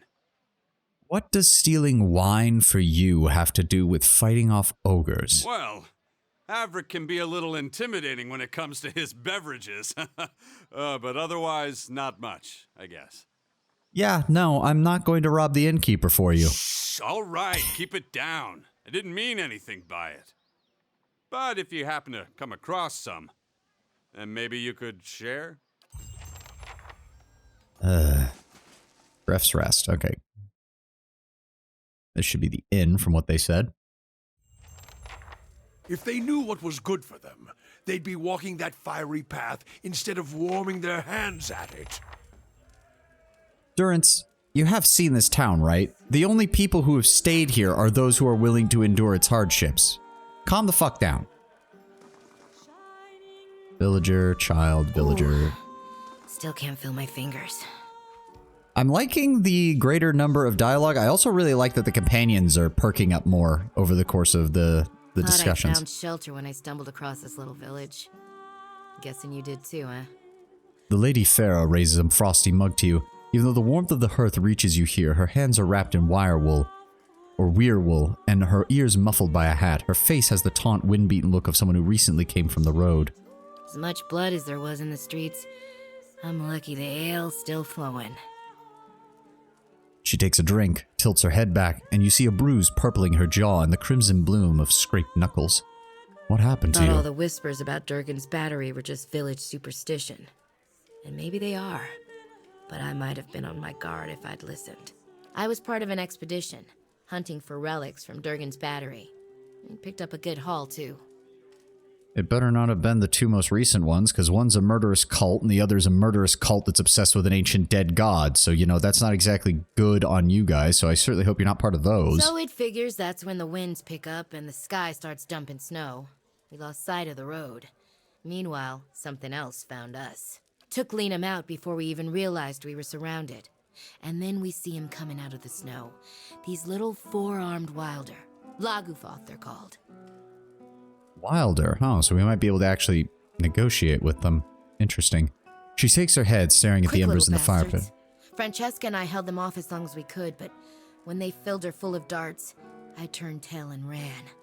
Found my way here and thanked my luck for escaping the Laguthoth. Then come to find out that this town's got an ogre problem. She laughs bitterly. Sorry to hear about your It's friends. a kind sentiment. I'll mourn them when I get home. But I've got to retrieve our haul if I'm to have any hope of that. I need to get those artifacts. Not that I'm in any shape to go after them myself. But I can't afford to return to Defiance Bay without something to show for my expedition. Apprehension creeps into her expression. She stares into her mug, swirling its But you've contents. got your own expedition to the Battery, don't you? While you're out there, maybe you could look for my goods. Whatever's left of them. Very Zarippy when it comes to negotiation, very rare. Still, you never know. I'll give you a cut for anything you bring back, of course. I ain't asking for charity. I just can't afford to go home empty-handed. She brushes her nails along the side of her mug as that anxious look returns. Why don't you tell me what we're looking for specifically? Like I said, we were treasure hunting near Durgan's Battery when we were ambushed. What else do you want to know? Renengild told me that another expedition came through before I arrived. Was that you? Who? No, that would have been somebody else. We didn't meet with Renengild, or anyone else in town for that matter. We were operating on our own. That sounds a little suspicious, but at the same time, that means you're not part of the Leaden Key, supposedly. Which, I mean, it's suspicious, but not as suspicious as it could be. So, you know, it's like a 5 out of 10 instead of like a 9 out of 10. Why exactly are these relics so We important? took out several loans to pay for our trip out here. I'm gonna have trouble if I don't pay them back. She scratches the back of her neck. Ugh, yeah, that's pretty bad. Where exactly was your caravan attacked? What's left of it should be near Durgan's Battery. If you stumble across the Laguthoth, you'll know you're close. And what were you able to discover about Durgan's Battery? Just that it's been locked up tight for 200 years on account of those dwarves having a row. Which means that any trinkets from inside fetch a nice price. Sorry, I'm more of a businesswoman than a historian. Fair enough. Brightwin. Hey there, good timing. You can watch me trounce Brightwin. Used to play games like this in Masuk. Good fun until someone loses a finger. Once, Andred. Yolon, once. What are you playing? Orland's Hand. Andred grins sheepishly. That's, what they call it anyhow. Smooth. You pick a target. Nose, ears. Nose is worth more, but you got 2 ears to work with. You get less points the further out from the target you get, so for the mouth and eyes, no points if you miss. Sounds boring. I know a game that's much more entertaining. It's called Deerwooden's Penis. Andred and Bertwin exchange a look of concern, and Andred looks to you and forces a smile. Aravius, no transforming into a wild animal and tearing off a person's genitals. At least not for these guys. Well, you fancy a game? 3 throws each. Whoever gets the most points by the end of it wins the wager. I'll put down 50 pounds if you will. Hold on. Explain the targets again. Nose is worth 10 points. Mouth and eyes, 5. Ears are worth 7. Furs, 2. And bear skins, 1. Oh, they actually included something in case an Orlan wants to play. RNG with a dex modifier. If you win each multiple times, they give you a tiny talent buff. We can try. I think I've got good dexterity, don't I? Hold on, not right now. Give me a second. I've got a 14 in dex. I mean, it's not the best, but holy shit, I didn't realize I was stacking so much shit for my intellect. Fuck yes. 66% area of effect, 55% duration. Holy crap. Oh, you're throwing... Oh. I honestly thought that they were talking about punching each other in the face. What is that? We got the cook. We got a villager. Large piece of stone is adorned with the engraving of a hammer and chisel, although the writing beneath is too worn to read. Owena! Go check on that Orlan. Make sure he don't steal nothing. Okay. Afaric, villager. Okay, nothing else over there. Never seen such a bloodbath. Feels like we got half the town's survivors in here, just drinking to forget it. The dwarf surveys the crowd. His expression is sober despite the half-empty flagon by his hand. He shakes his head and looks to you, remembering but you must himself. be looking for some refreshment, too, after the way you handled them ogres. Or perhaps a room. Say the word and I'll give that shifty little Orlin the boot. Haravius, I know what you're thinking. Haravius, don't do it. Let's figure out what's going on, and maybe we can smooth things over. Haravius looks at you with bared teeth. Oh, say the word to me and I'll give this drooling idiot a shredding so vigorous he won't know what hole does what anymore. Haravius, the best part is, I believe every single word of that, which is why I'm desperate to tell you, please don't. Let's see if we can smooth things out here. A D100 roll plus your perception minus 10 times 2 plus dexterity minus 10 times 2. Well, I have shit perception and I've only got decent dexterity, so that's really not made for my character. Let me see what refreshments you have first. I see a spot by the fire we can put up. Nothing like a pint to take the chill off. I just want to see what he's got. He's got camping supplies. We're locked up on there. Ooh, I'll just go ahead and grab all of those just in case. Do we have anything we can sell to him? Warhammer. So there. That's fine. We'll keep the rest of that. Is that really all he's got? Yeah, that's really all he's got. All right. 2 dexterity, 2 might, 2 constitution. Ooh, that's a good one. I like this. This is actually just nice and simple and straightforward as far as bonuses go. Warm your hands, eh? What can I do for you? Earlier you mentioned something about an Orland. Printing +4 accuracy with daggers and stilettos. Interesting, but not really useful to me. Showed up a few days ago. Sticks his nose out of the back room just long enough to empty his chamber pot. Squints down the hall as if daring the Orland to show himself. No good, I tell you. I'd like nothing more than to see him gone, but I don't want to ruckus over it. What makes you so sure he's trouble? We get our share of lowlifes coming through here. Smugglers, fugitives, Kith looking to avoid the sharp eye of the law. Ways keeping to himself. Well, honest Kith sure don't have cause for it. I could try talking to him, see if there's an issue. I'd appreciate it. And I suppose I don't need to remind you that I don't want you to hurt him. I'm sure you can find a more discreet way of handling the problem. Discreet? Jesus Christ, the voice actor. I can't tell if his voice cracked on that line or if he purposely made it sound horrible.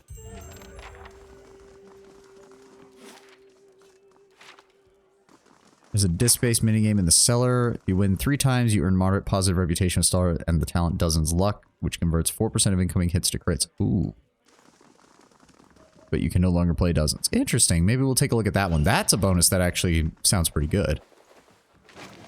Ooh, money. Be quiet. We're hidden? Yes. I'll go ahead and take those. Thank you very much. Owena. Excuse me, was there something you need? She knits her fingers together, looks intently at the floor. Okay, so she must just be a housekeeper. Cape of Deflection. Some money.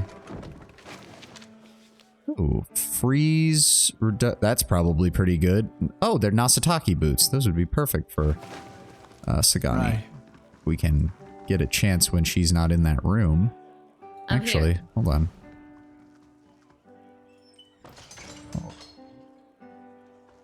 Let's see. Can I walk all the way over here? Come on. Come on. Come on. No, no. Back over here. Over here. Come on. No, no. God damn it. It's going back up. Fuck. Come on. Go down. Go down. Nope. Go back over here. Try to, come on. Before it. No, she's getting, no, okay. I can't do it while she's in there. Type in this area is the Ice Blights. Full immunity against crush, just so you're prepared. Yeah. Luckily, we have plenty of slashing weapons and piercing weapons, so that shouldn't be too much of an issue. Oh. Hello. Not to be rude, but I'm rather busy. Can't you get another room? The Orland turns and glances past you with a quick and nervous motion. His ears, shredded and scalloped at the edges, are pressed against his skull. Frick sent me to check on you. I'm afraid the innkeeper doesn't seem to like Orlands very much, so of course he thinks you're up to something. What? Oh no. No. He runs his claws through his hair and tugs at his long, ragged Is she ears. there? Did you see her? Who are you talking about? Devala. That woman. The slaver, she... Oh. I was a slave in Raid Ceres. I ran away. Made it here. The mountains are usually the best place to lose slavers, but Devala's one of the best. I'm sorry. What can I do to help? I just want to get out of here. I've scraped together enough money to reach New Haelmar, but the locals talk about a Raid Saren party camped west of town. He worries at a ragged shirt sleeve. It's got to be Devala. She's been after me since the foothills. I'll pay you if you can get rid of her. I don't care how.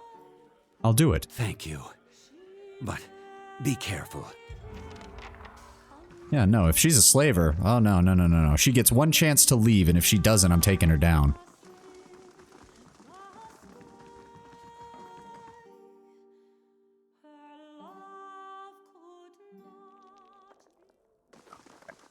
Gamblers, we got some... 10 Pawns Found says something. he trips them. You're awful. I'm sorry? What the fuck is the... Oh, it's the... I mean, thank you for the free experience. Holy shit, that was a lot of experience even. I'm assuming that this has to do with the... Finished. Nope, it's just... that stuff. Yeah, that was a lot of experience. Holy shit. That's just some stuff in there. Mugs of alcohol. Mugs of ale. On the hunt. Oh, some fine armor. Or the black trees, we've seen that. And some more of that. Okay. Tainlikig. A hero of the hour, he laughs. Hayfrick sends you down to check on us? We ain't causing trouble, on my word. Who are you? Tainlikig. He raises his mug. Humble fisherman, though with the ogres coming down all the time, well, I'd sooner fish for truth down a bottle for the time being. I don't suppose you know where a man can find some Fenland liquor. Halfrick's best is over there, but I wouldn't, friend. It's a mess of traps, and I should know. Nearly took my eyebrows off. Tainlikig points a finger towards a nearby shelf. What are you playing? Dozens. Care to test your luck? Each of us puts down 50 pans. 3 wins, you take the 100. I can explain the rules. What are the rules? Simple enough. Winner takes all. We all roll 3 dice each. You get 3 4s, and that's the dozen. Beats out all other rolls. You roll anything less, that sums to 12, that's the towers. Second best. You roll any other triples, that's a godhammer. You get a pair, that's a witness. 1, 2, and 3 is the saint. That's the lowest. Any other roll is talkers. Don't amount to anything, so you roll the dice again. You get it? Hold on. So hold the phone. Hold the phone. I'm gonna need a pen. Give me a second. I need to grab a pen.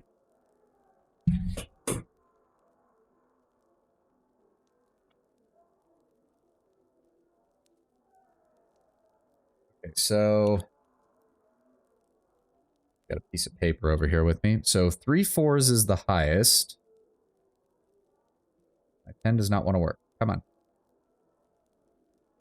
What the fuck? Why is it not working? The pen works, goddammit. I used it earlier. There we go.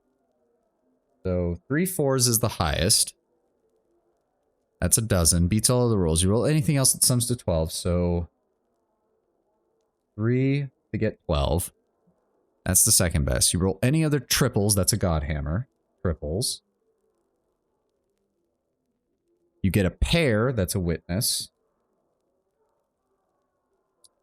1, 2, and 3 is the saint, which is the lowest. Okay. So say I roll a 3, 4, and a 5. That means I rolled 12. That's the towers. If you roll 2 5s and a 1, you roll the witness. So my roll wins. Any other roll is talkers. You just roll the dice again. Sure, I'll play. Tainlikig reaches forward to gather up his dice. Right, here we go. Coins on the table. Roll the dice. Okay, 2, 2, and 4. Witness value 1. Your witness beats my witness. The round's yours. Ready? 1, 3, 6. Talkers. 3, 4, 5. Towers. Value of 5. Towers value 6. That means he wins. Even so far. 1, 3, 3. Witness 1. 1, 3, 3. Witness 4. He wins. 2, 4, 5 talkers. 1, 4, 5 talkers. 1, 2, 3 the saint. Ugh. He wins. Yep. Now, we're going to try again. We've got money to burn. Still an odd place for a dice game. Is it? Afer doesn't like me making a ruckus upstairs, so I take the cellar to myself, provided I don't go digging in his stores.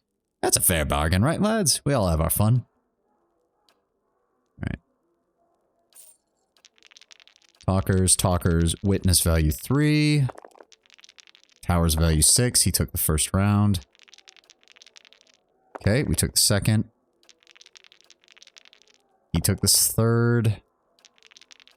God, I'm rolling nothing but witnesses. Jesus Christ, he's rolling nothing but talkers. And then he rolls a fucking tower. Fucking hell. Come on.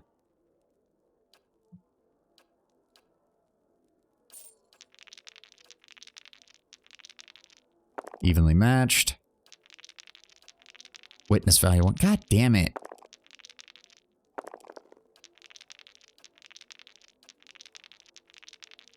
Okay, I won that one. Witness value 4, towers value 5, he wins that. Towers value 6, there we go. Oh, not the saint. He's gonna win. Fucking hell. Every time it looks like I'm doing well, I roll the saint, and then he just takes the fucking round. Yep, he took that one. Godhammer's value 6. There we go. Witness value 4, okay. Talkers, witness value 4.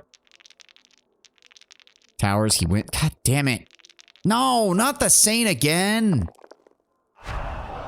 Every fucking time I get 2 wins and then I roll the saint and he just destroys me with it. Ah.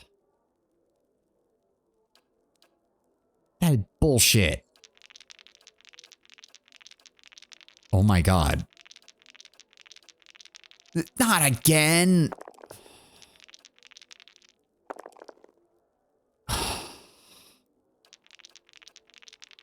Wow, I just lost 3 in a row. Fucking A. Surely there's a chance that I win, at least. Come on. We're even there. Witness value 2, witness value 1. Good. Witness value 6. Oh, god damn. Fuck you. Towers, there we go.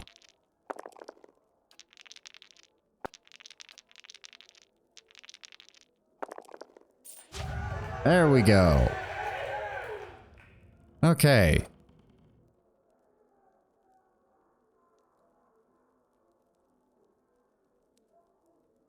Didn't you say it gave an ability?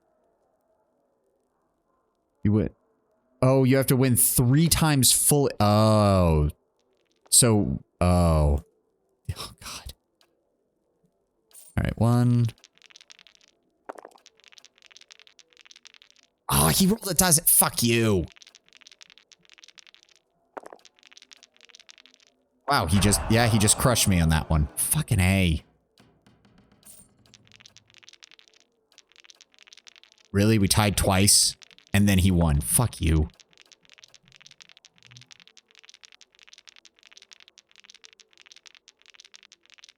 And then he won. Then I rolled witness ones again? There's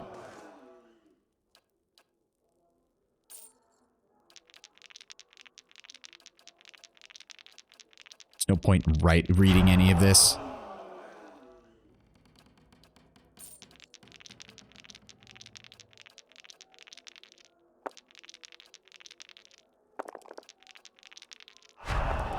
Fuck you. Come on, come on, come on.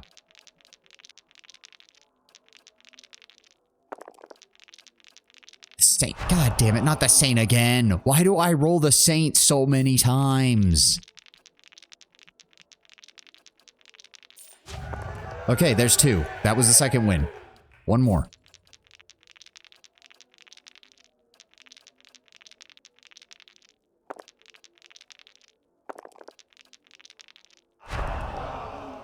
Keeps rolling towers over and over again. Stop rolling double ones. Why do I keep rolling fucking ones? Come on, one more win.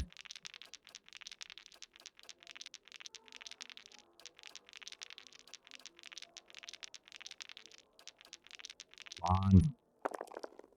There we go. Oh, there we go. We did it. All right. Does it show up? Talking Jack of Wide Waters, minor ring of fights. Skin. Does it show up anywhere? There it is. Wait, what? Oh, there it is. Dozens luck. 4% of all incoming crits converted to hits. Very nice. That is a nice passive. Does that only affect me or does that affect everyone in the party? No, it's just me. Okay. Still, not bad. There we go. I'm never going to turn down permanent upgrades. Permanent passive bonuses are always useful to go after, and it didn't cost us anything. Back to warm your hands, eh? What can I do for you? Yeah, we're just going to tell him. I thought you might want to know. Rayfeld asked me to steal your liquor. Did he? That shifty little crook never learns. I'll have it put away somewhere safe. Thank you for doing the decent thing. Here, for your honesty. Thank you. Quest failed. Well, maybe the guy shouldn't have been a dick. Also, I just realized, we didn't rest, so everybody's still fucked up, aren't they? I need to go back inside, don't I? Yeah, I do. If you weren't gonna fetch the liquor for me, you didn't have to tell Havrick about it. Now he's banned me from the inn altogether. It'll keep you out of trouble. Out of trouble? It was only a drink. Now I get to die sober when the ogres come back. Right, fair enough. Yeah, well, deal with it, dickweed. Maybe that'll teach you not to be an asshole. Be glad, most of the assholes I run into don't tend to live very long. To warm your hands, eh? Top quap. There we go. Oh, and he gave me a discount. Sweet. Yes, plus 2 dexterity, plus 2 might, plus 2 to constitution. Gimme, gimme, gimme. There we go. Not quite as good as having the big bonus to our intellect, but I'll still take it. Oh, yeah. Oh, yeah, look at that. 33% damage and healing, 22 fortitude. Very nice. Like a Christmas soda. Julmust. Christmas soda with a taste of malt and hops. It's one of the Swedes' most popular sodas. Ah. Places in Christmas soda sweet for decades if they never got close. That's because in the US, the Coca-Cola company went all in on Christmas since Coca-Cola has the red and white, which is, you know, the whole Saint Nick, Santa Claus colors. But if your dukes ordered you to return home... The safety of the republics is being decided here. If I do what needs to be done, there'll be time enough to beg forgiveness when the dust settles. You must do what you feel is best. I understand. Okay, that was a bit of a sudden outburst from them. Interesting. We already got that. We already got that. Go and check by the fishery. I will. I will. There's plenty of stuff over here. I'm checking out everything right now. I will go down there, Tenwood. Don't worry. We got plenty of time. I'm not planning on an end stream just yet. Soon. 2 days, no more. Thrisk. This dwarf is busy staring into the fire, slowly puffing away on a pipe. As you greet him, he's visibly startled, and the pipe clatters to the floor. Sorry. Didn't hear you come in. My ears aren't what they used to be. Advertising, spamming, and so on every year, but Jolmus outsells Coke 10 to 1. Hey, I mean, as I said, it's very much, I would almost imagine it's a point of pride for Coke, because I know in the US, and I think, I can't speak for other countries at all, but in the US at least, Coke is very much, they go hard on the advertisements around Christmas. Even though really, like, I mean, Coke is so popular, I don't even know why they do it, because most people buy Coke as a soda anyways, and during the Christmas season, I usually just try to make hot chocolate. Like, that's my preferred beverage most of the time when it gets cold outside. Are you hurt? It wasn't the ogres, I can tell you that. Put a few arrows in one of those and they generally have the good sense to back off. But I've been hunting this wolf for near a year now. A man-eater. Cunning, nasty thing. Every time I get close, it just slips away. Then again, Tenwin, I've been cutting my soda consumption pretty harsh over the last few years anyways, so I don't even drink Coke most of the time. If at all. If I get a soda, it's usually root beer. The beast has already claimed many lives. The first victim was my son, Saldrin. Thrisk looks down at his pipe for a moment, his features Got hardening. the better of me this last time. Distracted me long enough for one of its kin to turn up. Nearly bit me clean in half. I'm a few weeks out from trying again. You're really saying that a wolf managed to do all this? No ordinary wolf. A monster. This creature is big. And I see the signs it leaves behind. The mess it made to the last couple of hunters, and the elk doesn't always finish its meals. Damn thing might be sick. Might have a bullet in its jaw. Something. In any case, it needs to be put down. Do you know where this beast is? It roams the russet wood out to the west. Seems to have decided the lake is a good place to find prey. Yeah. It's picked off some scattered ogres from time to time. But mostly it's been going after hunters, travelers. Can you tell me about your previous encounters? What else do you know about Nothing to tell. Near misses, all of them. One time he clambered right up the cliffs to avoid my snares. Another time, he chased a bear into my camp.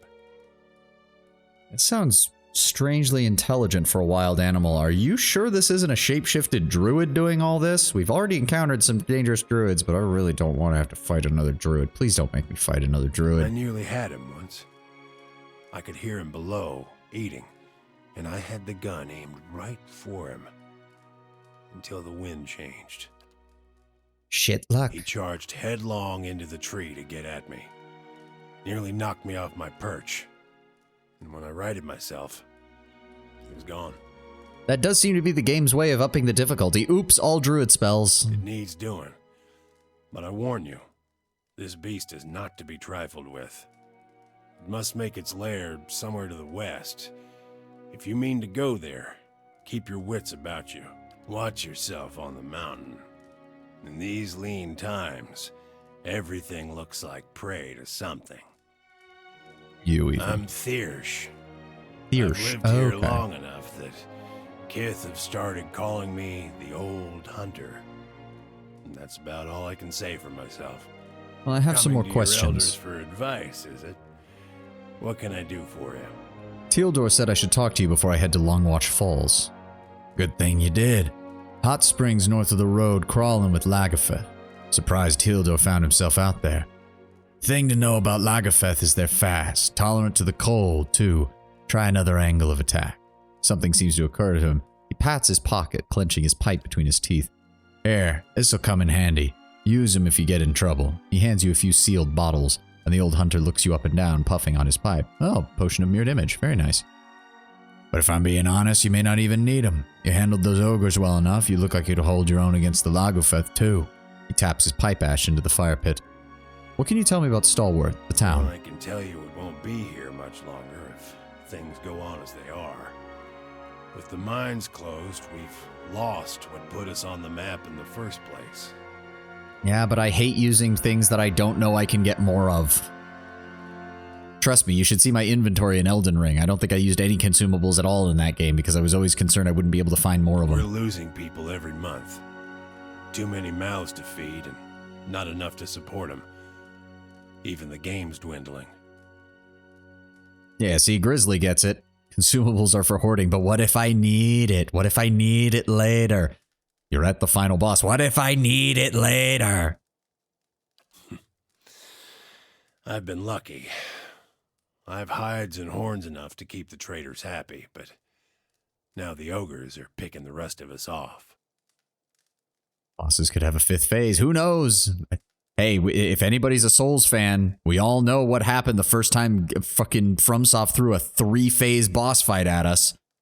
I wasn't the only one who was swearing up a storm that day, I guarantee you. Like for druids later. Don't remind me, Sint. Don't fucking remind me. If I see another group of druids, we might just go all out and I'll start pulling the scrolls and the potions out because fuck them. What do you know about the ogres? Only that they've been coming down in force again and again, trying to drive us out or kill us outright. The moment we started looking into Durgan's battery, it was like we'd kicked a hornet's nest. You made a good showing against that last group. Didn't expect you'd be one of the godlike. But then, If anyone was gonna turn up here at the ass end of nowhere to save our hides... Do not the druids. The only doing of druids will be putting them in the ground every time they try to cast a spell. Everyone thinks that what we do must be the will of the gods. What nonsense. Yeah, I suppose that does get a little old after a while, Pelagina. I mean, look at it this way. You're a godlike of Hyleia. Just be glad everyone isn't asking you to help with like midwife deliveries and pregnancy issues. Because that's, given your god's providence, that would end up happening a lot. Why has the hunting become so poor? It's been a colder season than usual, and the elk herds aren't faring well. We're stuck fighting with the ogre clans and the wolves over what's left. Too much. Yeah, too many mouths to feed, and it's not just the village. If she didn't have a gaze that could kill a small child, they might. I have a feeling she might have developed that gaze precisely to get people to stop commenting on her feathers. Not to mention the occasional beast. We've lost a lot of young hunters. By any chance, has Stalwart had to deal with Widewind's legacy? It has. We had some hope in the early days that we'd be spared, isolated as we are. That hope died in a hurry. Oh yeah, that definitely means the expedition that came through was the Leaden Key. They're probably refreshing the fucking effect that they have on the area, which means there's definitely an Engwithan ruin somewhere. Oh, how much you want to bet Durance's battery's built on top of one and they fucking activated it by accident? They stopped asking her after she developed the original chainsaw. Oh god, that'd be a horrifying... This world does have weaponry of that they'd be able to figure that out. The original hand-powered chainsaw that was used for helping to deliver... to crack open hips in order to allow a child out. Yeah, thanks for that mental reminder, Grizzly. Not everyone's been so unlucky, of course. You'll see a few pampered sprats around. No, Pelagina, you cannot invent the chainsword just yet. That's not allowed. That's not for this setting. Put it down. Treated him like precious stones won't see him grow up any faster, if at all. The sudden sorrow in his features belies his soft laughter. Well, I'm sure someone of your age and experience must have some interesting hunting stories.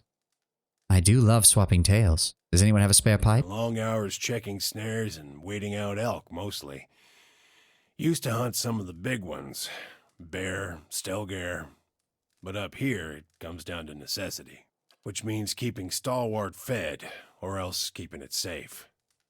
Thing is, the last hunt didn't go so well, as you can see. He ties Haravius to a long stick. The best part is I could totally see that.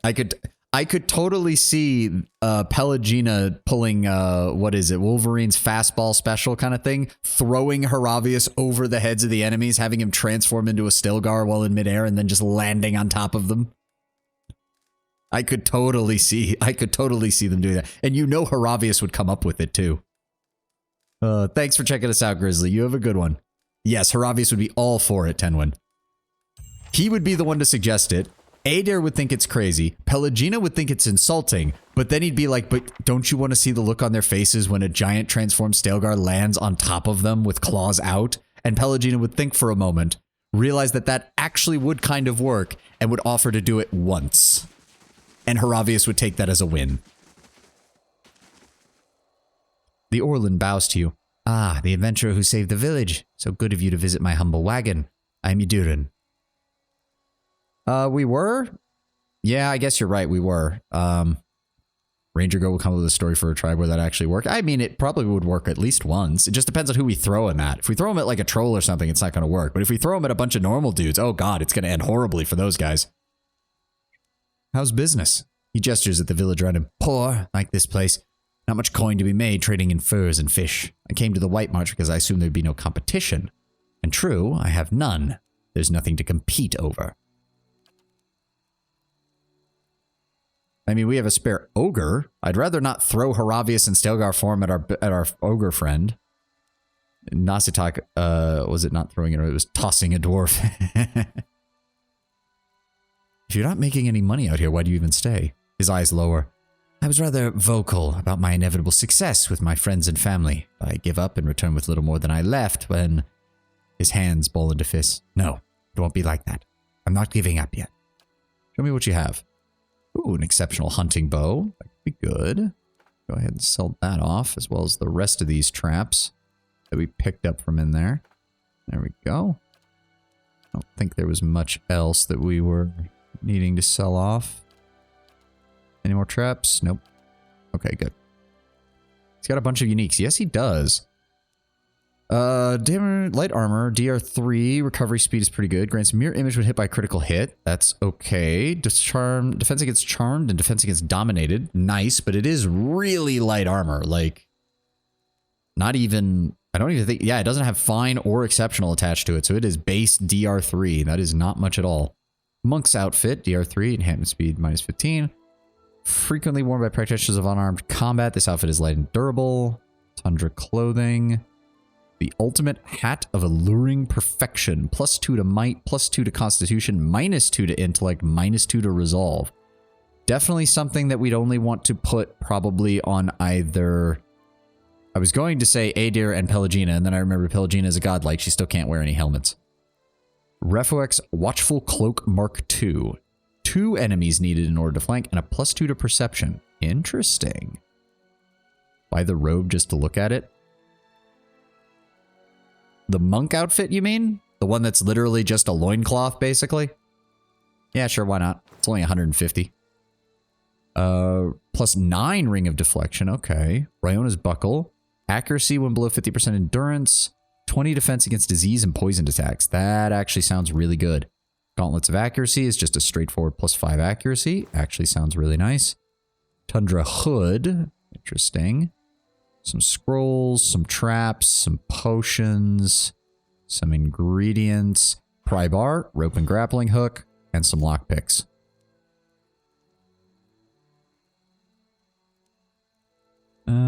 Sell a couple of these spears to offset the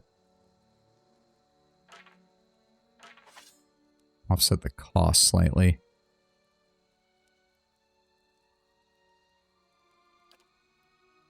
I think we have much. Oh, fine hide armor. Yeah, let's go ahead and sell off that. There we go. That cuts down on our cost there. The one with the defenses?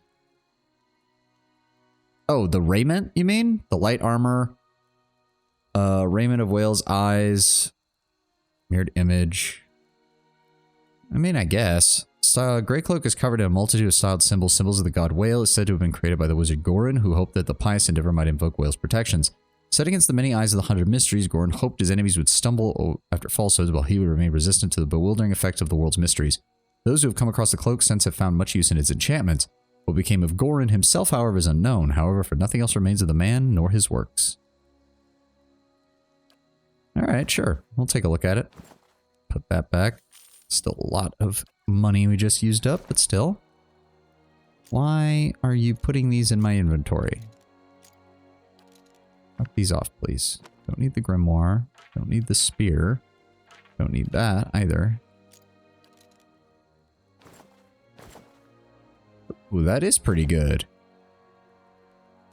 It's all shiny. That's actually kind of cool. If we could... If we do that, it'll get boosted up to 5, I want to say. Which is not the best. Yeah, the main advantage, though, with this is that it has a base DR of 8, but it's actually got DR 14 against Pierce, which is actually really good. Well, hold on a phone. We've also got this, which gives additional... That's good on her. She usually gets knocked down a little bit, so giving her some additional accuracy is good. Defense against poison attacks and disease on the front line is also good. Accuracy 2. So +5 accuracy. No, that's still better on her. The minor melee damage is good on him. I don't want to give up the 9 deflection. Actually, yeah, we'll go ahead and put that on Durance. Give him some more accuracy with that, Give him some more accuracy with that gun that he's got. Let's go ahead and drop all these off. Whoa, what? What the fuck? Why did it... What the fuck? Yeah, we gave him that. 20% damage. Why the fuck does it do that when I do... Whatever. Grants Dominate 2 times per rest. dominated for 10 seconds, or resolve resolve plus 3. We already have, if I swap that out, that gives me an additional control effect and an additional point of resolve. Then we can take the resolve plus 2 ring. I want to keep that on him. Does she have anything that boosts resolve? She does not. We're going to go ahead and throw that on her. There we go. We'll keep the Jack of Wide Waters for right now, but I'm definitely, yeah, this might be really good as an upgrade considering the look and the fact that it doesn't have any damage resistant enchantments on it yet. So it's definitely something we'll consider. All right, let's check out up here. I don't think there's anything over here. This is just the entrance to the mine, isn't it? Yes, okay. Oh, I didn't even realize. Oh. Azuro, a wormwool. Ooh. 3 damage reduction versus burn, 3 damage reduction versus slash, 15 max endurance, fine. And it has almost double its DR against slash damage. Go ahead, yeah, only 1,000 for 1,400? Purchase that shit. Oh. Wait, these kind of things are still going on? Shit. We'll deal with that in a second. All right, let's head down towards the fishery. Oh. Hello. What are you doing, good sir? I'll find it without your help. Not giving up, you hear me? Yeah, no, it takes a full day just to get back down there, and I don't know if there's... The dwarf paces with his head down and arms crossed, only stopping to hurl glances at the building behind him. His face is smeared dark with grime, and soot falls from his beard as he mumbles. Work my hands to the bloody stumps in that place, and for what? He kicks at a mound of dirt now. Start with nothing, leave with less. He extends his arms out. I'm sorry for your loss. Don't be. I deserve all of it. The dwarf wrinkles his nose, nostrils flaring like a horse. Good riddance. You'd have never settled in the first place. Some things you mean to leave behind, come to find out you packed them anyways. But I'm not leaving until I recover what's mine. They can't deny me again, not after this. Fulcrum gestures at the burnt-out buildings. Those sweet-tongued priests took my heirloom, buried the memory of my past. They said now I don't have even that. Memory of your past? Long time ago that was. Different life. I'll spare you the sob story. Talking about it's done me no favors, nor time, nor distance, nor them charlatans in there. Those priests, Andra's dog, said the goddess would forgive, that some things are best left to be forgotten. He nods towards the nearby temple. Their leader laughed. I believed her damned words. And another one of them, a gift bearer, took my medallion. He closes his stocky hands into a fist. Now they won't tell me where it is. Why wouldn't they tell you? Because they think they know better, that's why. Said it was the only way I'd forget. Why did you want to forget about your past so much? It's my burden to bear, not yours. I thought to cast it away, but the memories I lost were the wrong ones. What else did you give the priest? The dwarf casts a measuring look at you. He quickly turns his head away and nods. You'd understand its value. My armor, a set finer than I'd ever seen by any other. Worthless to an old dwarf. I'd have traded it for the medallion, but fool that I was, I gave them both. Well, maybe there's something... Well, they'd respond better to tact than to tirades. The dwarf grunts. Sharp metal always used to win me arguments, but fair point. I'd be surprised if they return it willingly. They believe it's their sacred duty to cast the offerings of the goddess in some place where they'll be forgotten. Better to find where they drop them, I think. And what is Lafta's role in all this? She leads that group of crows. They took over the temple as folks started to leave. Came to unburden those that sought to forget their misery here, they said. Can you tell me more about the medallion? It belonged to my sister. It was just a pretty trinket to her, but to me... The dwarf casts his gaze down. It was all that was left. At least that still acted like family to me, I suppose. What did you do before you settled here? That is my burden to bear, not yours. I thought I cast it away, but the memories I lost were all the wrong ones. I don't expect luck to grace me now, but if you find anything, I'll be here. Count on it. Gives you a vigorous nod. Oh, it's working. Yes, I believe it's really... The dwarven woman looks at you, a disappointed expression in her face. In her hands is a large rectangular box covered in strange dials and symbols. What's working? My ore locating divination tool. Well, that's what it will be. I have to calibrate it. Right now it seems to think you're a copper deposit. My Animancer contacts did suggest that a particular strong soul essence might interfere. I'm more interested in minerals in any case. I mean, I'm basically carrying around a small treasury worth of copper, so I mean, technically, I'm carrying like 50,000 copper pieces on my person, so that's a lot of copper. Well, maybe I do have a strong soul. I suppose that's possible. It's not exactly what I'm looking for, unfortunately. And what are you looking for in your mineral detector? I'm trying to recreate the instruments that first led the Pargrin dwarves to this mountain. This is my latest prototype. Hey, Phoenix, welcome. What have you missed? Well, we did some more exploration. We got into Erglonfoth. We leveled up a bit, and then Tenwin convinced me to give the DLC a try, so now we're here. Dealing with some bullshit and some interesting combat encounters. And you missed a lot of Druid Salt. We are officially on a mission from God to eventually end the scourge of the Druids in this game, because they are fucking with me every time I encounter them. Centuries ago, dwarves carrying tools just like this one followed their readings to what is now the Battery. If I can recreate their work, then I may be able to find ore deposits elsewhere. Well, not too many bugs. Unless you're referring to the Plague of Insects spell, then a lot of bugs. Yes, we are at the point where I'm willing to take resources that I never consider using and actually using them against it. Yes, literal bugs. Many literal bugs. Swarms of literal bugs. I was hoping to test it, but my arrival was delayed by word of the ogre attack. I haven't been able to find anyone to venture up the mountain since. I could go up the mountain for you. That'd be wonderful. I just have to adjust the device, you see. Her hands move swiftly over the box, adjusting several knobs and dials. Yes, we discovered petrification is an absolute bitch of a fucking status ailment. It's not enough that it completely paralyzes someone, but it also increases the damage they take by 100 goddamn %. It should point you toward metal deposits. We already know the Battery rests on some rich veins, but I was hoping to get a reading of the surrounding mountainside. If you can follow the readings to ore and bring back a sample, I can use it to refine the device. Well, that's because Baldur's Gate 2 is built off of D&D 2nd edition, where petrification was a save or die.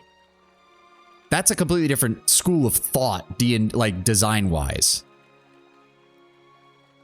Save or die is, let's be very honest, save or die is something that every other tabletop RPG has tried to move away from, precisely because of how 2nd and 3rd edition D&D turned them into the end-all be-all of everything.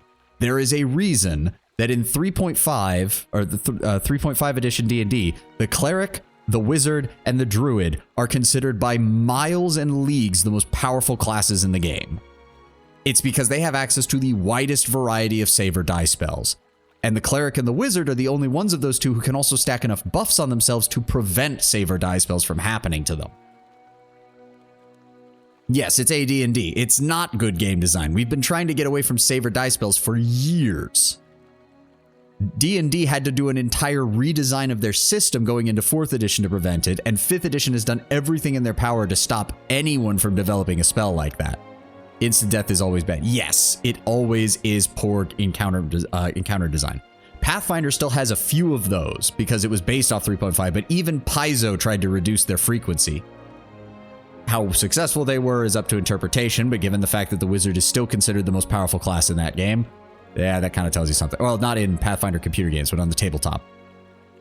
Yes, it should be peak rare, it should be very rare, it should be high level, and it shouldn't be something that has a guarantee of destroying it. It should be a chance to destroy something, not a guarantee. Thanks ever so much for this. You're welcome. Another villager, some more stuff there. Another villager. Fresh fish, freshly caught. I'm sorry. Effigy's eyes, it looks at me. Oh. Ah! I don't think he likes godlikes. Or, I don't think he likes godlikes. A dozen pair of globular... Oh, no. From the discarded heads of today's catch, awash in the pungent sea of fins and innards. Shift through the fish scraps. Your hands run up against something round and fleshy the size of a melon. It is smooth and scaleless, and parts seem to be covered in hair. A discarded head, perhaps, but not that of a fish. Pull out the head. With one hand on either side of the head, you begin to lift it out of the barrel, only have it leap from your grasp as the head's owner springs over the lip of the barrel in an eruption of fish chunks that rain down over the market stall. Who the fuck are you? The man who leapt from the barrel stands facing you, nearly naked save for a loincloth and drizzled in fish viscera. He is covered head to toe in scars, tears and punctures, and thorny imprints of lashings. Most are faded like old memories. The monk companion? I mean, he certainly looks the part. Despite that, the condition of the man's body is remarkable. The drooping skin at his flanks and elbows, the only evidence of his advanced age. His face is placid, but the rest of him appears prepared for anything. You must forgive, Zawa. I was not expecting you. I know this voice actor. I don't know specifically, but I recognize like the cadence of that voice. He looks at you in the eyes at first, but his gaze drifts now and then, settling on strange parts of your face, as though distracted by new discoveries. If he is at all flustered, he gives no indication. What in the hells were you doing in that fish barrel? Zahua scratches behind his ear, dismayed. Resting my eyes, I thought. Waiting for the Malkachoa to bring me insight. He shakes his head. It would seem I dozed. A good thing my master was not alive to see it. Jameson Price? Yeah, I'm not good with names. I know that voice. He's been in other games. I know this voice. Zahua blinks, leaning in to get a better look at you. His enlarged pupils seem to crowd out your Bane Bloodhoof. Ah, okay, so he's one of Blizzard's actors. That's probably where I've heard of him. Are you real? Yes. Of course. I meant no offense, but I find it is best to ask when Malkachoa is involved. Malkachoa? A small white mushroom. I have heard it called snowcap in these lands. Oh great, he's not even from here. It can reveal the true nature of many things. You have a master, you said?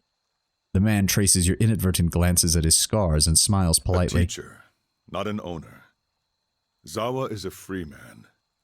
Well, as free as any of us. I still don't understand why you were in that barrel. I was freeing myself from vanity. What? Did he say sanity or vanity? Yeah, Adair, that's a good one. Consider, how can one be vain who is bathed in the smell of dead fish? Quite frankly, the exposed scars are probably just as effective. I had the idea when I passed this way earlier. I am pleased with the results so far. Wait, you purposely scarified yourself as well for this, and then you also decided to crawl into a giant tankard of fish guts? He smiles at a woman whose head is swiveled toward him as she passes by, a look of utter revulsion on her face. Distracted, her toe catches on a stone and she nearly falls on her face. He claps his hands together. Yes, quite pleased. Oh my god, he's a chaotic monk. Like, going by D&D terms, he's a chaotic neutral monk, or maybe a chaotic good monk, but he just... Oh god, this is going to be insane, isn't it? So, those scars are from battle, right? Zawa glances down at his body. Yes. I left them upon my enemies. Okay, so it wasn't just done for the purposes of distracting people. He points at various patches of crisscrossing These were struck scars. against fear. These against never pleasure. mind. These against hatred. Those down there against greed and doubt. And these... Okay, this guy's taking self-harm to an entirely new level. These were for vanity. You made those scars. I cannot take credit for all of them, but I did most of the good ones. I put them there in battle to remind myself what is real and what is not. Our worst enemies are inventions of the mind, pleasure, fear. When we see them for what they are, we become unstoppable. Chaotic emo. No. He's funnily enough, he's acting more a monk than most D&D monks actually act. Like, I'm not sure I fully follow what he's saying, but he certainly believes in it with a religious fanaticism. Or not maybe fanaticism, but very much so. Based on this guy, it is based on drugs. Oh, dear God. It's a drunken master, but with narcotics rather than, or with hallucinogenics rather than with getting drunk off alcohol. And you achieved I this? feel I have been close, but never for more than an instant. In the moment when the pain is sharpest, the world becomes clear. In that moment, I am a match for anyone. Extra bonuses for being affected by drugs? Ah. And do you often smear yourself with fish? Gods, no. What a way to travel the world. The usual way is to smear yourself with the ashes of the dead. But they do not burn their dead here, so I have to make do with what the land provides. He sniffs at the air. This entire conversation is getting stranger and stranger by the moment. The cold seems to conquer the smell. Even now, the scent hides itself. Disappointing. Your wounds must have caused you to suffer greatly. Of course. I am fortunate to have suffered so much. If I did not suffer, I would not aspire to free myself from it. I would wander from one unfulfilling goal to the next. More wealth, a better station. My soul would wither. Honestly, Durance, I'm surprised you're not speaking up about this, because he's sounding like a follower of Magrin, just without, you know, the fire aspect. But to search for a place beyond suffering's reach is to nurture the soul, to harden it against the elements. He clenches his fists in illustration. Suffering is the greatest gift the gods have given us, their most beautiful, perfect creation. It is the hand that turns the wheel. Yeah, Durance, seriously, you don't have any comment on this? He's basically preaching Magrin's word almost, but doing it in such a way that it's kind of non-denominational, I suppose? You're not from around here, are you? I was visiting a monastery not far from here. I found it empty, but I met a messenger as I left. He carried a call for aid. Seeing that he would find no monks at the monastery, I chose to go in their place. If I explain a spell that exists in a grimoire that you can find in the DLC, is it a spell effect, or is it something linked to the wider world? Like, I don't... If it's related to a specific character or a specific plotline, then no. If it's literally just, this spell was added in the DLC, you can explain the spell, but don't tell me where to find it. Zawa is no longer young, but in combat he is still the greatest of the Takan people. It seemed only right that he should go. Unique spell within a single grimoire and no plot or anything. I'm gonna say no for right now, because that sounds like something that I either have to find through doing a quest a specific way or something like that, and I don't want that to influence my decisions. It's good to know. I will keep an eye out for it, but I don't want to know anything more than that in case it unintentionally reveals other aspects of some of the quests going on. Now, if it's a purely, you just find this by exploring, then I don't mind. Because I am perfectly fine with quote-unquote spoilers about exploring, just so long as there's no, like, dialogue and shit related to it. It is a random find. So, like, you do the whole searching and perception thing and find something that leads to it, basically. If it's something like that, then sure, go ahead and tell me, Tenwin. I don't mind I don't mind details on that. Yeah, go ahead if you want. Stalwart hired me as well. I would not say I am hired. I seek no wage, and I promise no result. I have chosen a path, and my spoils come from walking it. An uneasy frown settles on his face. And this fortress, this Durgan's battery, its people are gone. Zawa would know why. Well, if you seek the White Forge as well, I could always use the help of an experienced warrior. Zawa's face tilts upward, his eyes fixing on the sky. He remains motionless, entranced. At length, he blinks as if awakening and looks back at you. He shrugs cheerily. Ninagauth's Shadow Flame, a curious variant of the ever-popular Fireball. Ninagauth's Shadow Flame causes freeze damage and paralyzes anyone caught in the area of effect. Ooh, that sounds nice. If one wishes to swim, it is no time to argue with the current. We are here together in this moment because a perfect force has willed it. Who is Zawa to argue? That's where I remember his voice from, the way he was saying those last lines. He's Lord Genome from Gurren Lagann. I think. Maybe. I'm going to be really fucking... I'm going to feel really stupid if he isn't. Can anyone do an IMDb check real fast? Because I swear that's the same voice actor as Lord Genome. He looks at you squarely in the eyes, and for once they do not drift. I will walk with you so long as the gods wish it so. Let's be on our way then. Okay, Tenwin, quick question, because I have not used monks at all. Are monks capable of being good frontline fighters, despite obviously lacking usually in armor? It is him. I knew it. I knew that voice was recognizable. I knew it. That was because you said Bane, and I'm like, okay, yeah, I've heard him in World of Warcraft, but I don't remember what else. But the way he was saying those last few lines, it suddenly hit me. You can actually run them as tanks? Okay, we might, if that's the case, we might swap out Pelagina for him, and we might remove Haravius and Sagani for Aloth and Kana. Yeah, I think that's a good idea. We're going to grab all three of them.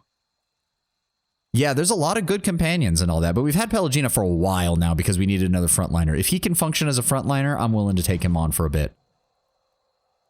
Oh. Oh, okay. So, wait, hold on. I need to read what monks actually do. Zawa is ready. So he's got might, he's got constitution, he's already solidly set up for frontline combat.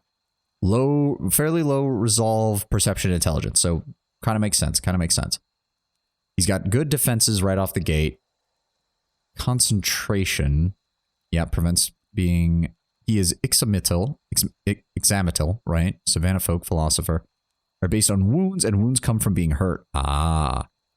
Athletics. He's got lore. Transcendent suffering, plus 2.4 unarmed damage. Okay, so I'm assuming... Let me see here. Fighting spirit. Endurance below 50%, gains 7 accuracy and 15 damage, or 15% damage for 20 seconds. All folk in a dull spirit that rises to challenge the grim. Whenever folk is below 50% endurance, they gain an accuracy bonus. Okay. He's got second wind. Good.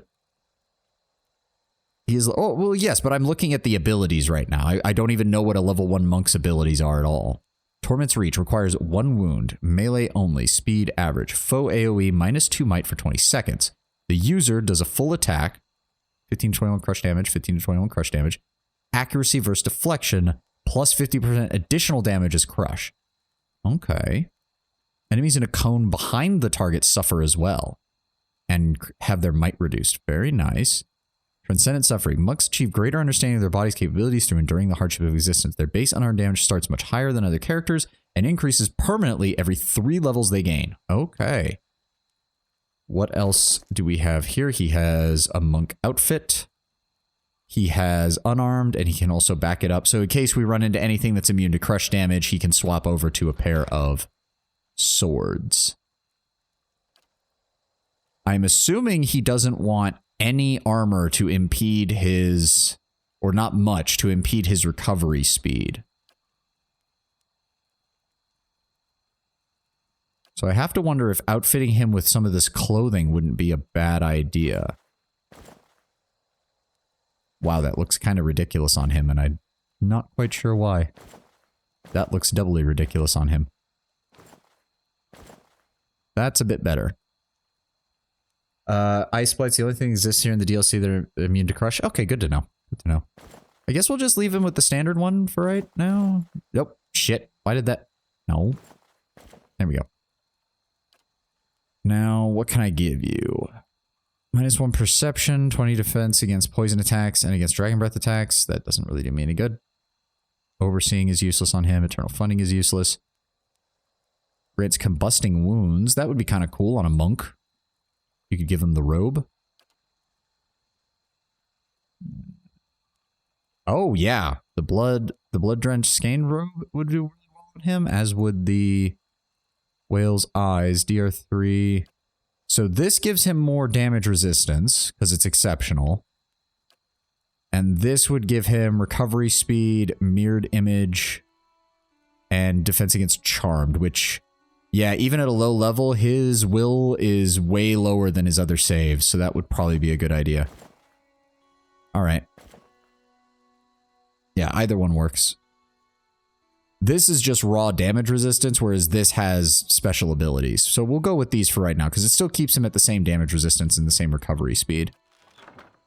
Oh, what was I doing? I still have other things. 10 accuracy against spirits, 25% or 25 Max endurance.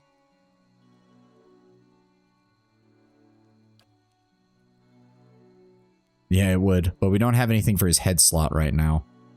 Sunbeam and burn proof, that could be useful. Minoleta's minor missiles, damage reduction. Recall agony, 30% of all damage reapplied over 12 seconds, that could be useful. Grants overwhelming wave when hit by a critical hit, foe target, that could be useful as well. Lilith Shaw gives a friendly aura with +3 perception. That is ranger only, max endurance bonus, spell defense bonus. We'll go ahead and give him the other ring, because the others are not really of any matter to him. Yeah, back to vanity. Where these? I mean, he does still have his face uncovered, so it's not like all the scars are covered up. I'm thinking Cloak of the Athasian Priest might work. Rimmergard's mantle might work given the location that we're in. Yeah, I think that's not a bad idea. I don't think we have anything else. We don't have... Like, that exists, but it's not... That just gives him a -2 perception for something that doesn't really seem to be showing up. And the rest of these are all neck items or useless rings. Okay. I don't think there's anything else that we've got in here. Oh. This is one of Ista's or locating divination tools, or so she calls it. It's covered in an impressive number of knobs and symbols, but you aren't entirely convinced they all do anything. Okay, so that's it. Let me go over to Kana real fast. Anything we can give you, Kana? We don't have a better gun. Oh no, we do. We have a fine arquebus. There we go. Oh, wait. Blood splitter. Do we hit? Is that better? No, it is not. Okay, back to Kana then. He has a fine S-Stock. We have an exceptional S-Stock, so now we can give him a better backup weapon.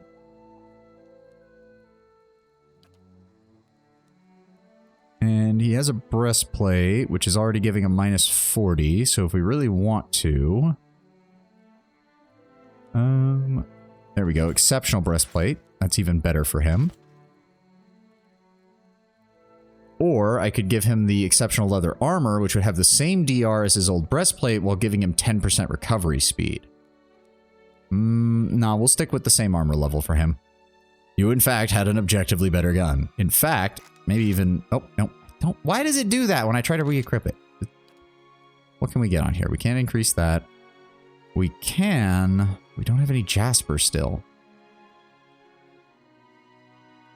Given the location, I'm going to go ahead and give him the Wilder Slang one because, yeah, 25% damage against Wilder. So that's like ogres and anything else that is sentient but not civilized, essentially. Yeah, we've got plenty of resources for that, and it's not very expensive. Go ahead and throw that on. I doubt freezing is going to help us here, so we're going to go ahead and throw a Burning Lash on there and increase his damage even further. Do we have any more rings we want to give him? He has a Chanter effect bonus. We don't want to give that up. That's too good. Eternal Funding, Overseeing. He already has an Overseeing ring, and we have nothing else that we can give him. Incendiary ammo, exactly.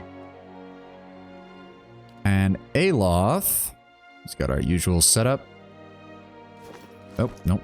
I don't think there's anything else I can give him either. He has an exceptional rapier already. And he still has his unique medium armor. And he still has a Cape of Deflection. I'm thinking of giving him this, though. An additional 3 minor missiles, free use per rest, and he still gets some damage reduction out of it. You want to give someone the triage skill for no particular reason? Well, you can figure that out at some point.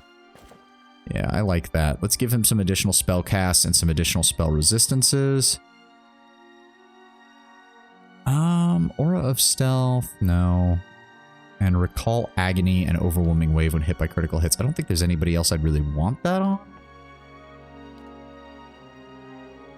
No, because this is too good for Adir as a tank. That is too good for him.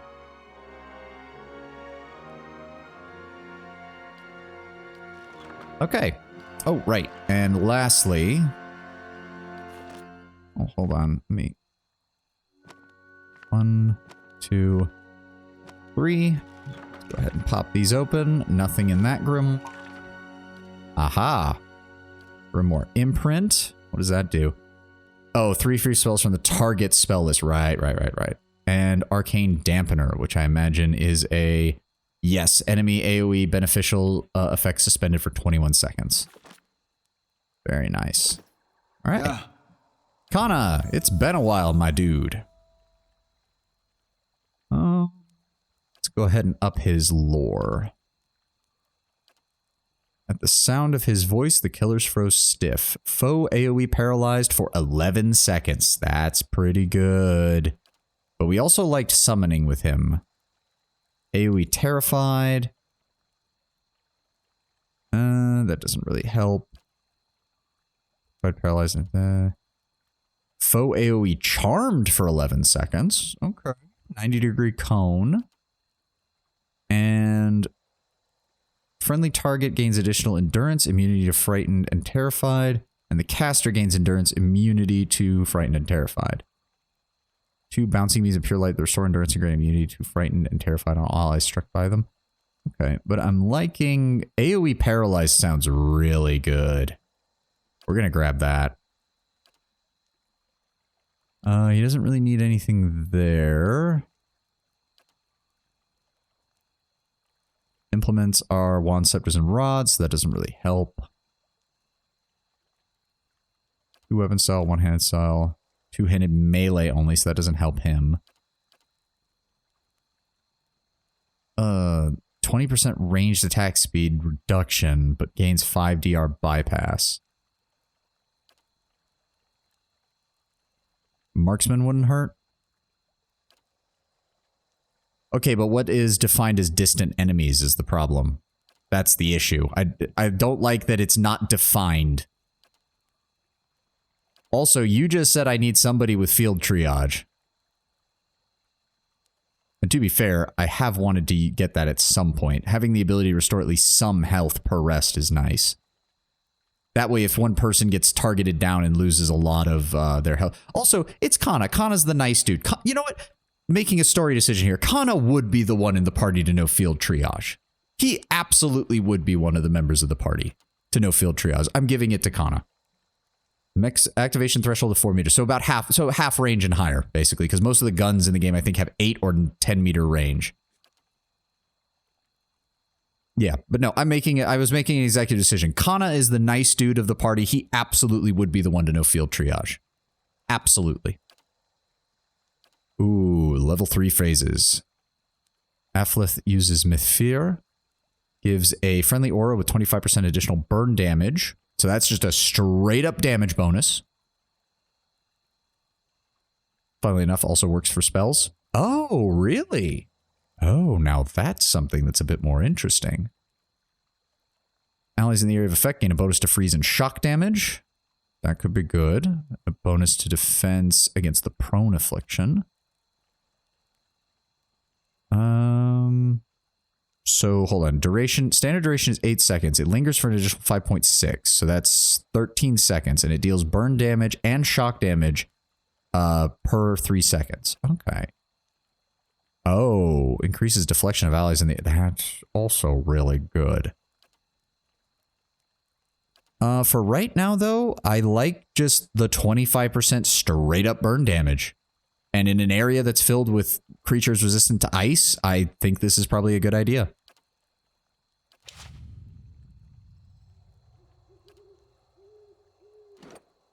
I think he's actually behind everybody. 10th level, 9th level, 1st level. Yeah, we need to deal with that. I would think athletics for him would make the most sense. Lesser wound, -2 wound thresholds allows him or her to gain wounds at a faster rate, and mortifaction of the soul 3 times per rest gains 1 wound. Interesting. Inflicts enough raw damage on himself or herself to gain a wound. Okay.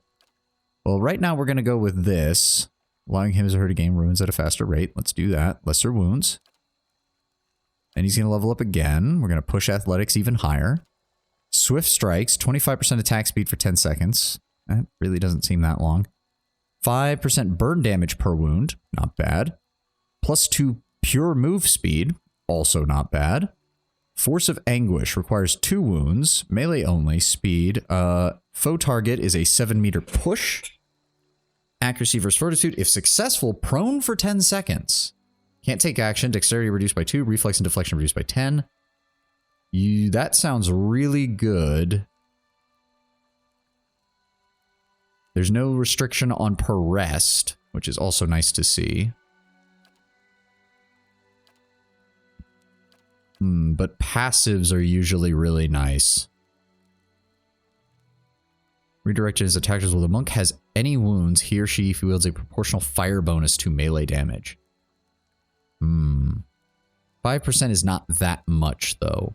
Even if it is per wound. We'll go with Force of Anguish. I want him to have some control ability. Being able to knock someone back and knock them prone sounds really good. Mortifaction of the Soul, 3 times per rest to gain a wound. Okay.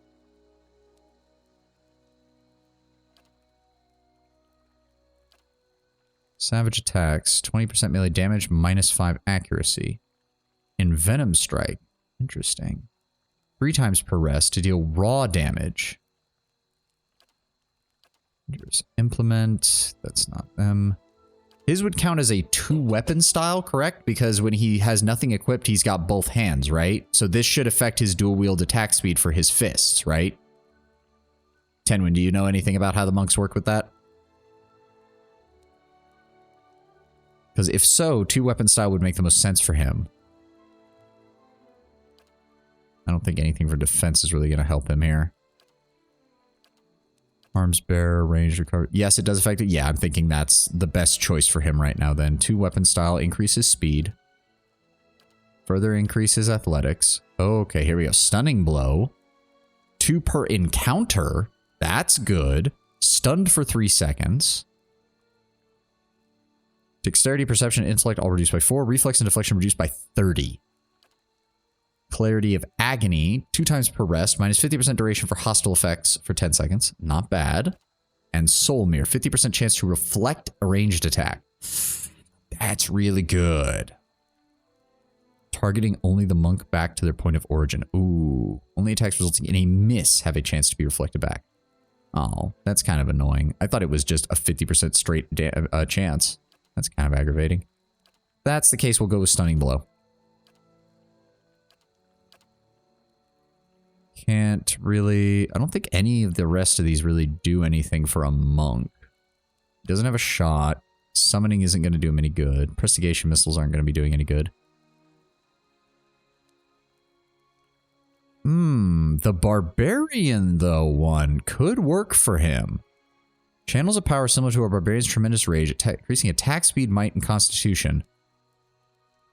After again starts to cast spell, monk, kidney shot, kidney shot, kidney shot, kidney shot, and pause, kidney shot.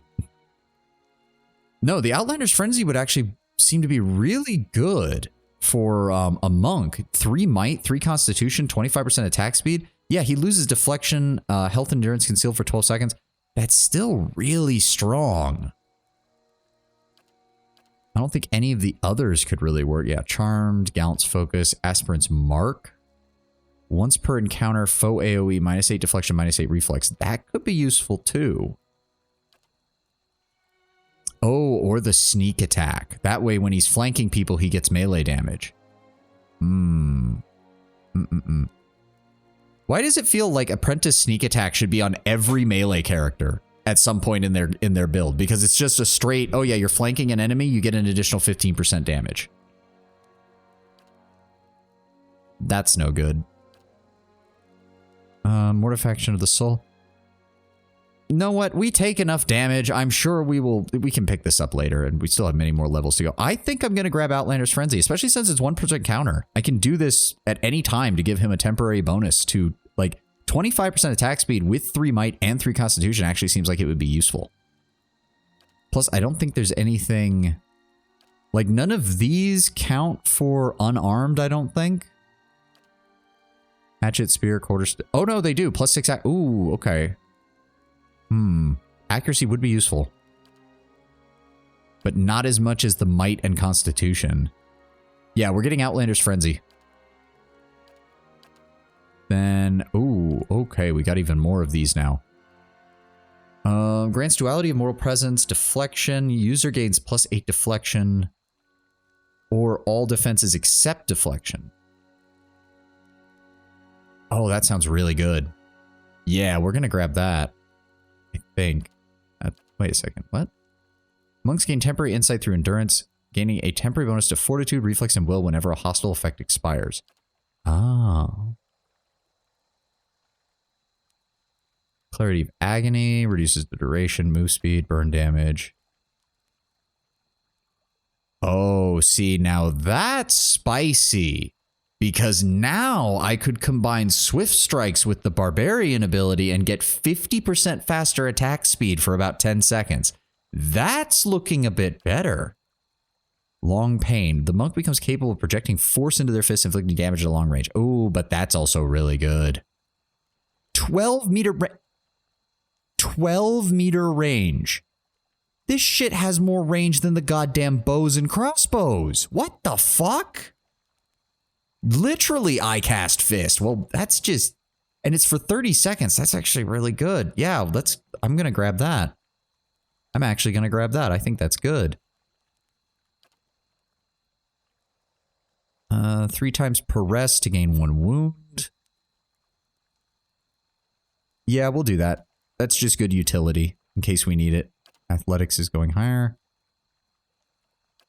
Rooting Pain. Faux AoE crushing damage. Generates a shockwave around the monk each time he or she gains a wound, inflicting a small amount of damage to and possibly calling it interrupt on all enemies in the area effect. Wow, monks have a lot of really good abilities. Like a lot of really good abilities.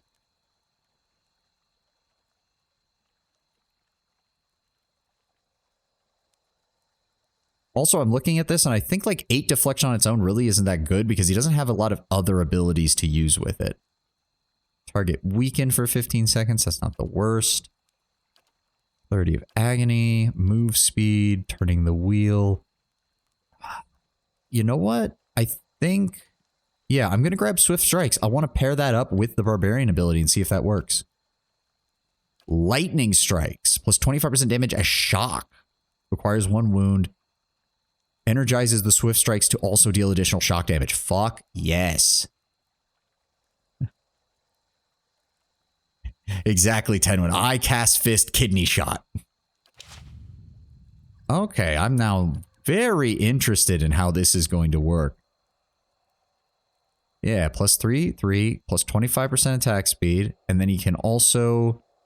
Swift Strikes requires 1 wound. Okay, okay. Monk. Yeah, I'm liking how the monk is set up. This could be very interesting. Also, we need to rearrange. Kana. I would rather have Kana close to me, just so, because he's more likely to be able to take a hit easier. Also, we need to go talk to the...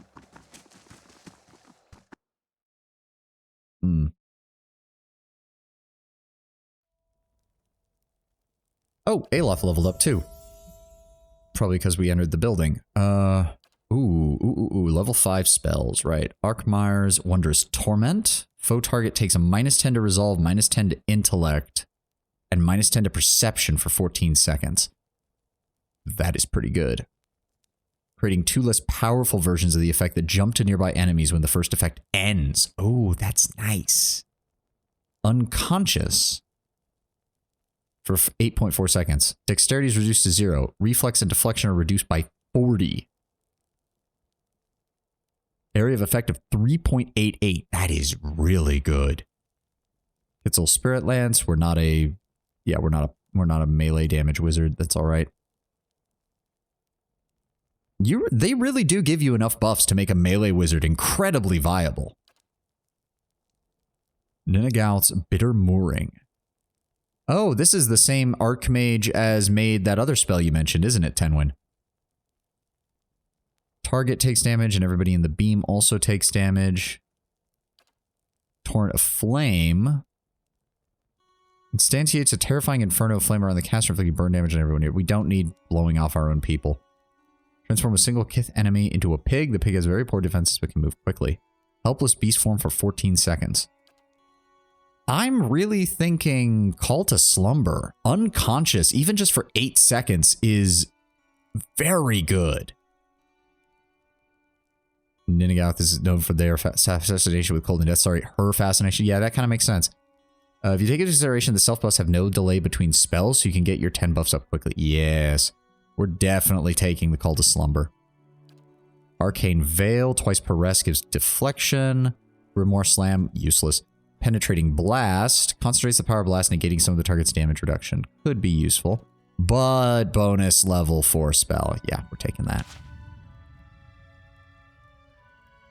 Alright, where the fuck are we? Let's have some skewers while we're here. They've just got some stuff there. Fishery's closed for the night. Tattered nets appear to have been set aside for mending. Good eyes, speckleback, and iron-tooth pike. Frost diver fish. Okay, yeah. Yeah, I grabbed bonus 4th level. Like, I just wanted to see if there was anything else. There wasn't. 4th level spell is still better. Alright, we did that, Thrish's house. Right, it's an SH sound at the end. So we just need Tana's house, I think is the last one. Me and Sledge are thinking about heading down, joining a caravan over to Dawning. Dawning? What for? You like your ogres bigger? We'd have work at least, and I'm damn sick of fish. Oh, camping supplies were already full up.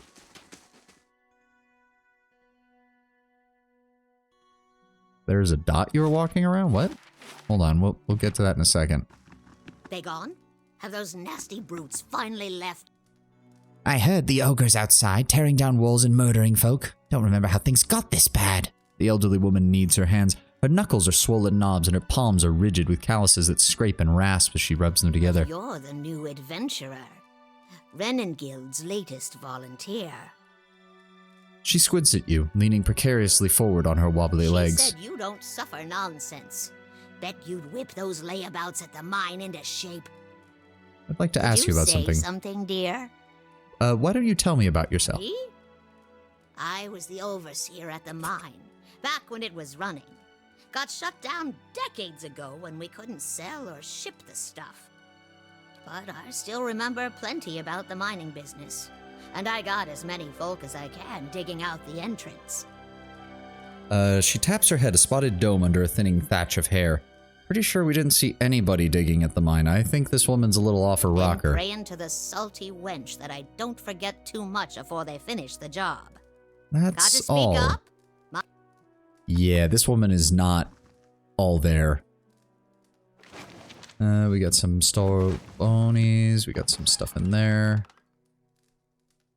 Huh. Many households in Durgan's Battery had a statuette of Abaddon that was cast in the White Forge. Interesting. She has one of the relics from... Finished. That is fine robe and hooded turban. I don't suppose... Yes? Hold on. Let it go down.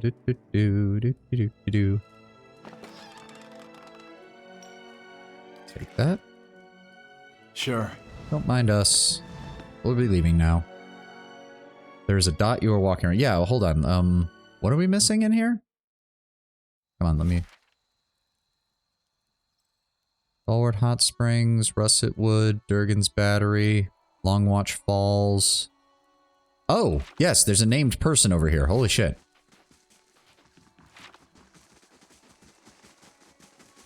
How did I miss that? Oh. That's what I get for asking directions in the middle of nowhere. Oh, we have a... Wait, we have a second companion? Shit, I don't have room for all of you. I want to see all the content, but I don't have room for all of you. I don't suppose you've seen any mysterious old buildings in the mountains lately, have you? The Amawa wears an assortment of bangles, bands, cuffs, and chains as thick as armor. She watches you with a raised eyebrow. Oh, and eyes gleaming with mirth. You mean Durgan's Battery? No, but I've heard that name a lot around here. I'm looking for the Abbey of the Fallen Moon. It's an obscure temple dedicated to Andra.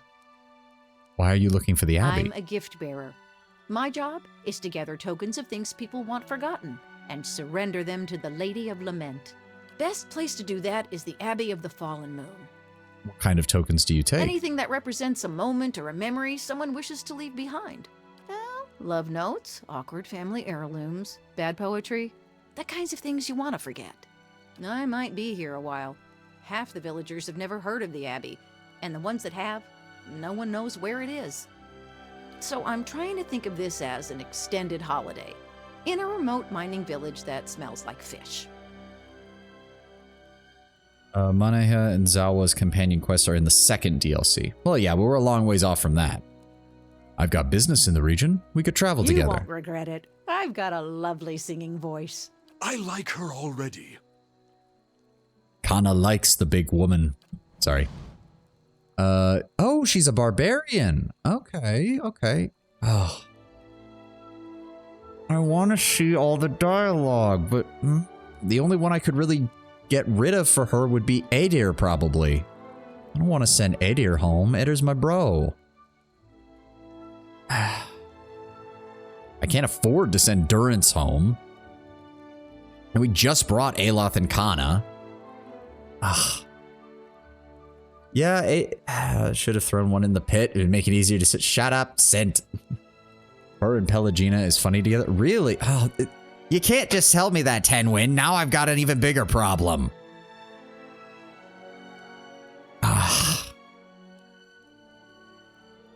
Obsidian, why must you do this? Fine, fine. Adir, you're sitting this one out for a little bit. Don't worry, buddy. I'll be back for you soon. All right, let me see what we've got here. Light armor makes sense. She dual wields, also makes sense. She has a fine battle axe and a fine sword. Do we have anything better for her? Fine battle axe, fine swords, fine S-stocks. I don't think we have any exceptional items left. We have an exceptional Morning Star, which would work in her secondary slot. Fine line shield, medium shields, sabers, rapiers, poleaxes. Yeah, no, we don't have anything else that is exceptional. Just for the sake of it, though, I'm just going to go ahead and equip her with a second axe, because I think that looks cooler. Why must you curse me with great characters, especially when I can't travel with all of them? She has a regular cloak. We can definitely replace that. More of stealth perception. The perception bonus might actually be good. Hold on. Perception affects interrupt, accuracy, and reflex. Wow, she's a dual wielder and she has a negative in dexterity. That's actually kind of interesting and weird. She's a Rautai Raider. She's a Coastal Amawa. I don't think we want to give her anything. 7 DR for a minus 25%. She gets additional healing and move speed. That's actually pretty good. I don't think we have anything that can match that. No, no. All of those are take away too much of her speed. Actually, the Skane Cultist robes would work really well on her. She'd keep her damage resistance. She'd lose the move speed a little bit, but that's actually okay. And the healing received, she, hopefully, once we start leveling her up, will have plenty of endurance. This actually might work really well on her. She'll keep her DR. She'll gain an additional 10% on her attack speed. It looks ridiculous on a barbarian, but fuck it. Burn proofed? No. Properties of deflection? Oh, her deflection is low. Max endurance bonus, that could also be useful. Soul wit bonus, worthless. Spell defense bonus could be useful. Overseeing is worthless. You know what? The resistance stuff isn't that good. I'm actually going to give her this just for the perception bonus, because I think that'll help her. Yeah, get her perception up, give her higher interrupt and higher accuracy and a better reflex save. I actually like that for her right now. We might take that away from her later, but for right now, I think that's a good idea. I guess this is yet another person that I dump all of their points into athletics for the most part. Barbaric blow. Barbarian deals a massive blow causing additional crits and extra damage on crits. Carnage is not affected. Accurate. Okay, hold on. Actually, we have to do the same thing. I'm not sure what Carnage is referring to. What is her ability? Additional damage reduction. Barbaric yell. Lets out a terrifying yell that frightens enemies in an area. Pretty straightforward. Carnage. The barbarian's attack becomes so forceful as to impact others around the target. For every successful melee attack, the barbarian makes reduced damage attacks at all their enemies in the short distance they start. Wait a second. So wait, would the Ring of Overseeing work with that? Because it's essentially transforming all of her melee attacks into AoEs? Tenwin, I'm going to need some clarity if you have any idea on whether that's true or not. Because this makes it sound like it transforms her basic single target attacks into AoE attacks, which would mean that a Ring of Overseeing would actually work on her. If you want to check the wiki and see if that's the case, I would love it if you could. She does start with Intellect 13, which means if that's the case, she actually has a decent area of effect on her melee attacks. That could actually be really good. Second Wind gives her more endurance. Obviously, Towering Physique gives 20 defense against stun and prone. That's the Amawa racial trait.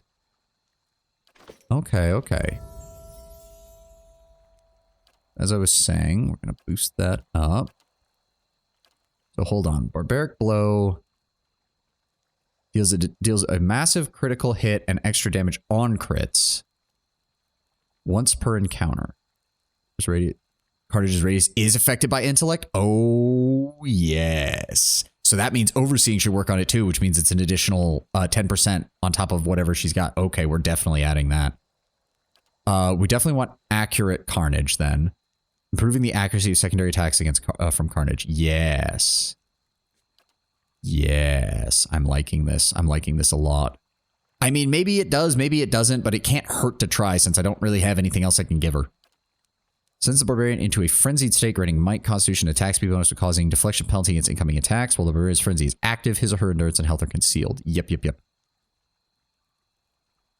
Okay, we definitely want that. Does she have anything else? We'll definitely want that at some point. Go ahead and grab that. Go ahead and increase her athletics. Raider Frenzy. More Might. More Constitution. So that gives her a total of 6 Might and 6 Constitution and a 33% attack speed bonus. And while she's not optimal for it, I had fun with her taking the trash out. I'm assuming you're referring to her using her to clear out like chaff, like basic enemies rather than like high-end enemies. That's the only thing I can think of from Trashman Bit, unless you're telling me that there's like a ability that she learns. Ah, okay, okay, I see what you're saying. I'll go ahead and give her a 5th level survival. Ooh. Once she's personally died at least 2 enemies. Oh, I don't like that because I don't really have control over delivering killing blows in a real time with pause, so 2 enemies needed to flag, plus 20. The Barbarian makes a courageous stand against all attacks, grants a melee damage bonus when the Barbarian is adjacent to 2 or more enemies, and the Barbarian cannot be flanked unless engaged by 3 enemies or more. 3 times per rest. Doesn't sound that good. Attack Fortitude instead of deflection if Fortitude is lower. Oh. That sounds good. That also sounds good. And that is a self-heal once per encounter that is also really good. That's basically 10 endurance per second over 14 seconds. Oh, these are all really nice. We're going to go with Brute Force, though. Targeting Fortitude instead of deflection. I like that idea. Further boost athletics. Barbaric Blow is a single once per use encounter. We want, where is it? 2 weapon style, 20% dual wield attack speed. Grab survival and athletics. Oh my god, she has even more. After killing an enemy, the Barbarian's recovery is waived, allowing them to attack again immediately. Ooh. Threatening Presence. Becomes so intimidating as to fill approaching enemies with nauseating dread. As long as they're stationary. It's a bit meh. 3 damage reduction against Slash, Pierce, and Crush. That's pretty good. I'm going to go ahead and grab her self-heal. I feel like that's pretty useful. Can't do anything there just yet. Savage Defiance will also provide a bonus to her defense for 17 seconds. That's not bad. It's vessels, wilders, 25% interrupt.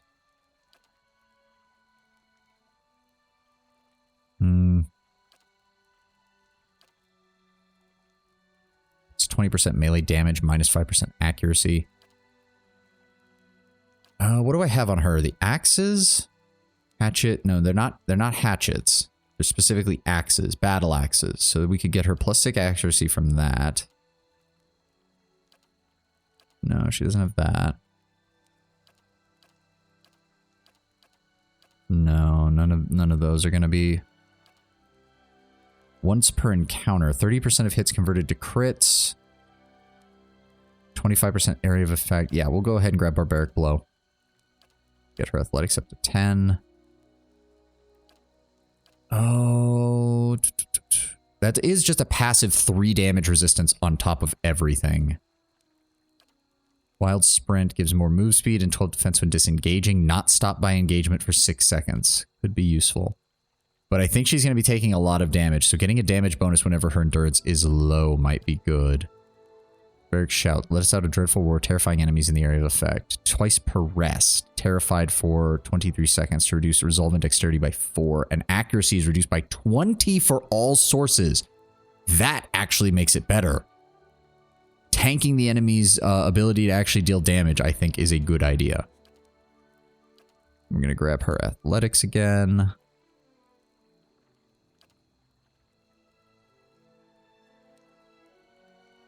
No, I don't think that's going to give enough. I'm thinking then, yeah, we take Knight and give her the accuracy bonus with battle axes.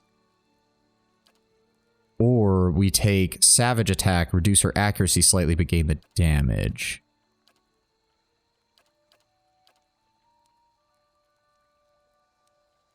No, that's while using a single one-handed melee weapon, so they did make it so those don't stack.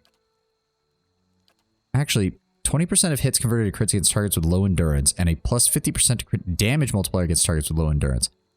I think I remember reading that this is anything below 50% health, so that might actually be a good one. I like that. More crits. More crits to help her clear things out faster. No, why is Durance in the front? No. Aloth, stop getting into the middle row. You don't belong there either. Oh, the Temple to Andra. That's what we were forgetting. She looks kind of ridiculous. She does. She looks like a fancy lady who's about to split you open with an axe, which I kind of like that. I kind of like the weird differences. What has he got in here? You've got some pearls. Oh. No. I'm not going to touch that just yet. Andra's Swordsman, Quetzal, Lafta, Spellweaver, Shieldsman, and Shieldsman. Veins course under this woman's pale skin like icy fissures, yet when she speaks, her voice is warm and soothing. Oh, I need some water.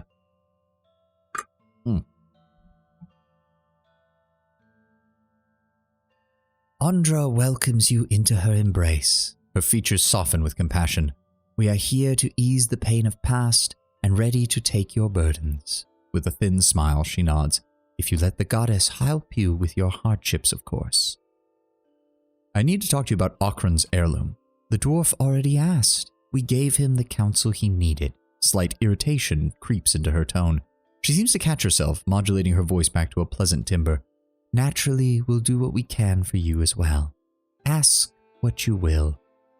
Okran wants his medallion back. She brings her hands together and nods. Ah, Okran, how often we let the shadows of the past become a burden even to others. That medallion continues to weigh upon his mind. You're kind to help, but what he really needs is to cast away those memories. He has changed his mind. As a priest, you should at least listen to him. I listened. Such dark memories of regret. We took on his burden, for his good and for the good of the village. His belongings, his past, now rest in Andra's realm, to be forgotten so that the wounds of the soul may heal. That is the will of the goddess. All right, let's suppose Okran's moved on. Where would you have taken his heirloom? He hasn't, and that's the point. You also have no authority here. Lofta crosses her arms. see there's no changing your mind. No, there isn't. And I hope you realize that it's best to let things be as they are. How exactly did that update it? Hold on. Regrets worth trading. Refuse. I may convince her still, but until then, perhaps answers lie elsewhere. Yeah, my axe. I mean, we don't have aggression as one of our traits, so we're not going to be threatening her. Why don't you tell me more about Andra? Andra is the goddess of redemption, deep as the ocean and gentle as a mother. She's here to deliver her children of their darkest burdens. We came here to aid the villagers, to heal the wounds of the past that continue to fester upon their souls. Why did you kick me out of the conversation? We are not done talking. I thought Andra was the goddess of loss and mourning, not redemption. That is the priestess crosses her arms and shifts her weight, common notion. Others may believe so, but the goddess's mysteries are profound. Her true power lies in redeeming your loss and regret. What? Game! I want to know more about the gift bearers. Gift bearers do Andra's most valued work. They carry the material burdens of unfortunate souls into her embrace so that the goddess may help them forget. Game? What are you doing? Also, Maneha, are you not going to comment on this, given that you are a gift bearer of this religion? I heard that the worshippers of Berith visited you recently. Little happens around here that does not end in the mouth of the villagers, but we are obligated to assist everyone, regardless of their faith. A group of women came to us, yes. Their leader wished to know of Durgan's battery. I obliged and pointed them in its direction. They left as quietly as they arrived, which didn't make us any less concerned about their true intention. This place has grown dangerous enough already. Well, too bad. She can talk to me. Okay, good. There's nothing else here. Obviously, lightly. Even if we go over here to try and interact with that, none of these are going down. So we don't really have... We're going to have to figure something out. We'll do some exploring before we deal with the rest of her quest. It could be possible that we just explore around enough and we find where they take this stuff, or it's in that trunk over there and we're going to have to bust in. Oh. I'm sorry. As you step outside, the heavy wooden door of the temple slams shut behind you. You hear someone barring it from the other side. It sounds like the priests have engaged in agitated conversation. You get the sense that they're discussing you, but are also certain that the door is too thick to eavesdrop through, though there may be other places nearby where you stand a better chance. Oh, hello. What have we here? The wooden shutters of the temple's window are already closed tight. They muffle a set of voices coming from within the building. You can't quite make out any sense of the murmur, but cracking a shutter open would likely help. A rusty iron latch holds the window shutters closed. With care, you should be able to unfasten it without being noticed. You carefully begin to lift the latch. Halfway there, the rusted iron resists with a screech. You freeze, listening to the voices in hopes the priest didn't hear. Their conversation continues uninterrupted. Pour some oil on the latch. You grab the latch and apply just a little bit of oil, nudging the metal until its rust gives way without a sound. Carefully, you manage to pull the window shutters open enough to let the voices flow through. You hear a man speaking, his tone agitated. Too dangerous. Who else will cut? His sentence cuts off, as if the man was speaking to all sides of the room. But what do we do here? What then? You recognize Lafta's voice responding. Why would he? With all those dangers near the battery, our gift bearer won't delay. I expect that... The man interrupts her. You always expect. Look where that's taken us. A dying village, ogres at the walls. Ixtli's not back yet, and now I have to do this His voice drops and ceases, muffling what he has to say. After a moment, Lafta replies, Do you think I wanted this? That I could have known in advance? A pause ensues, tensions growing until the priestess's voice cuts it in half. We can't wait for him. We must fish out the last batch quickly. After that, we'll decide. The man responds in a broken voice, barely audible. You only distinguish the last words. I'll go. Their exchange seems to end. Cautiously, you step away from the window of Andra's temple. Hello, what have we here? Where are you going, good sir?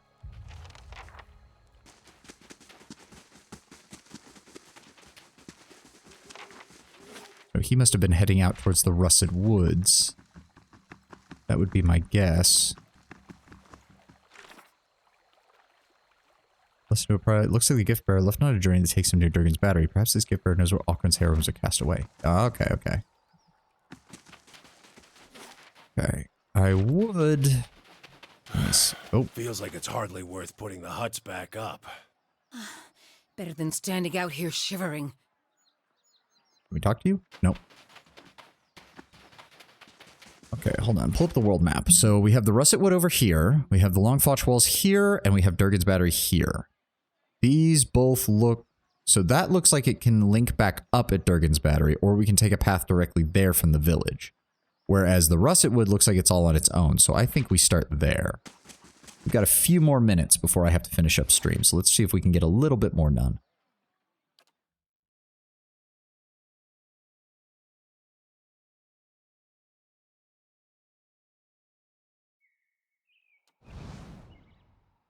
Let's see what we can retrieve here. Ringer berries.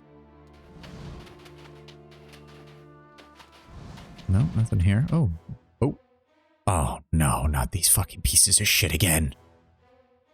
Why?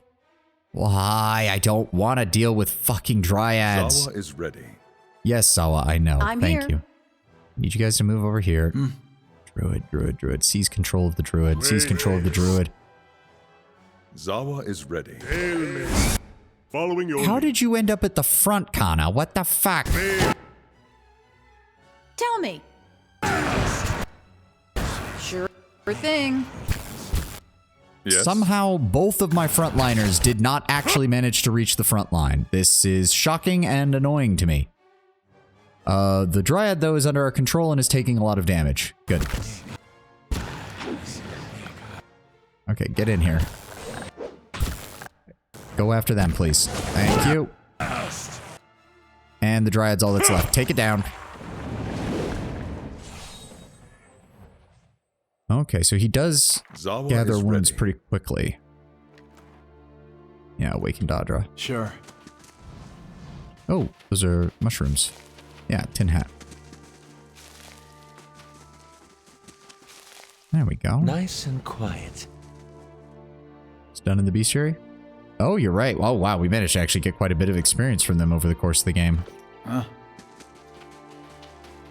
As I said, we will need to do a bestiary stream, probably all on its own with the amount of reading I'm going to have to do. Once we get enough of these filled out. Ooh, this is a big area. Oh, and there is a road that leads elsewhere. No? Oh, that doesn't. So that can take me there. Okay, so that's a road that leads to Durgan's Battery. Okay. Good to know.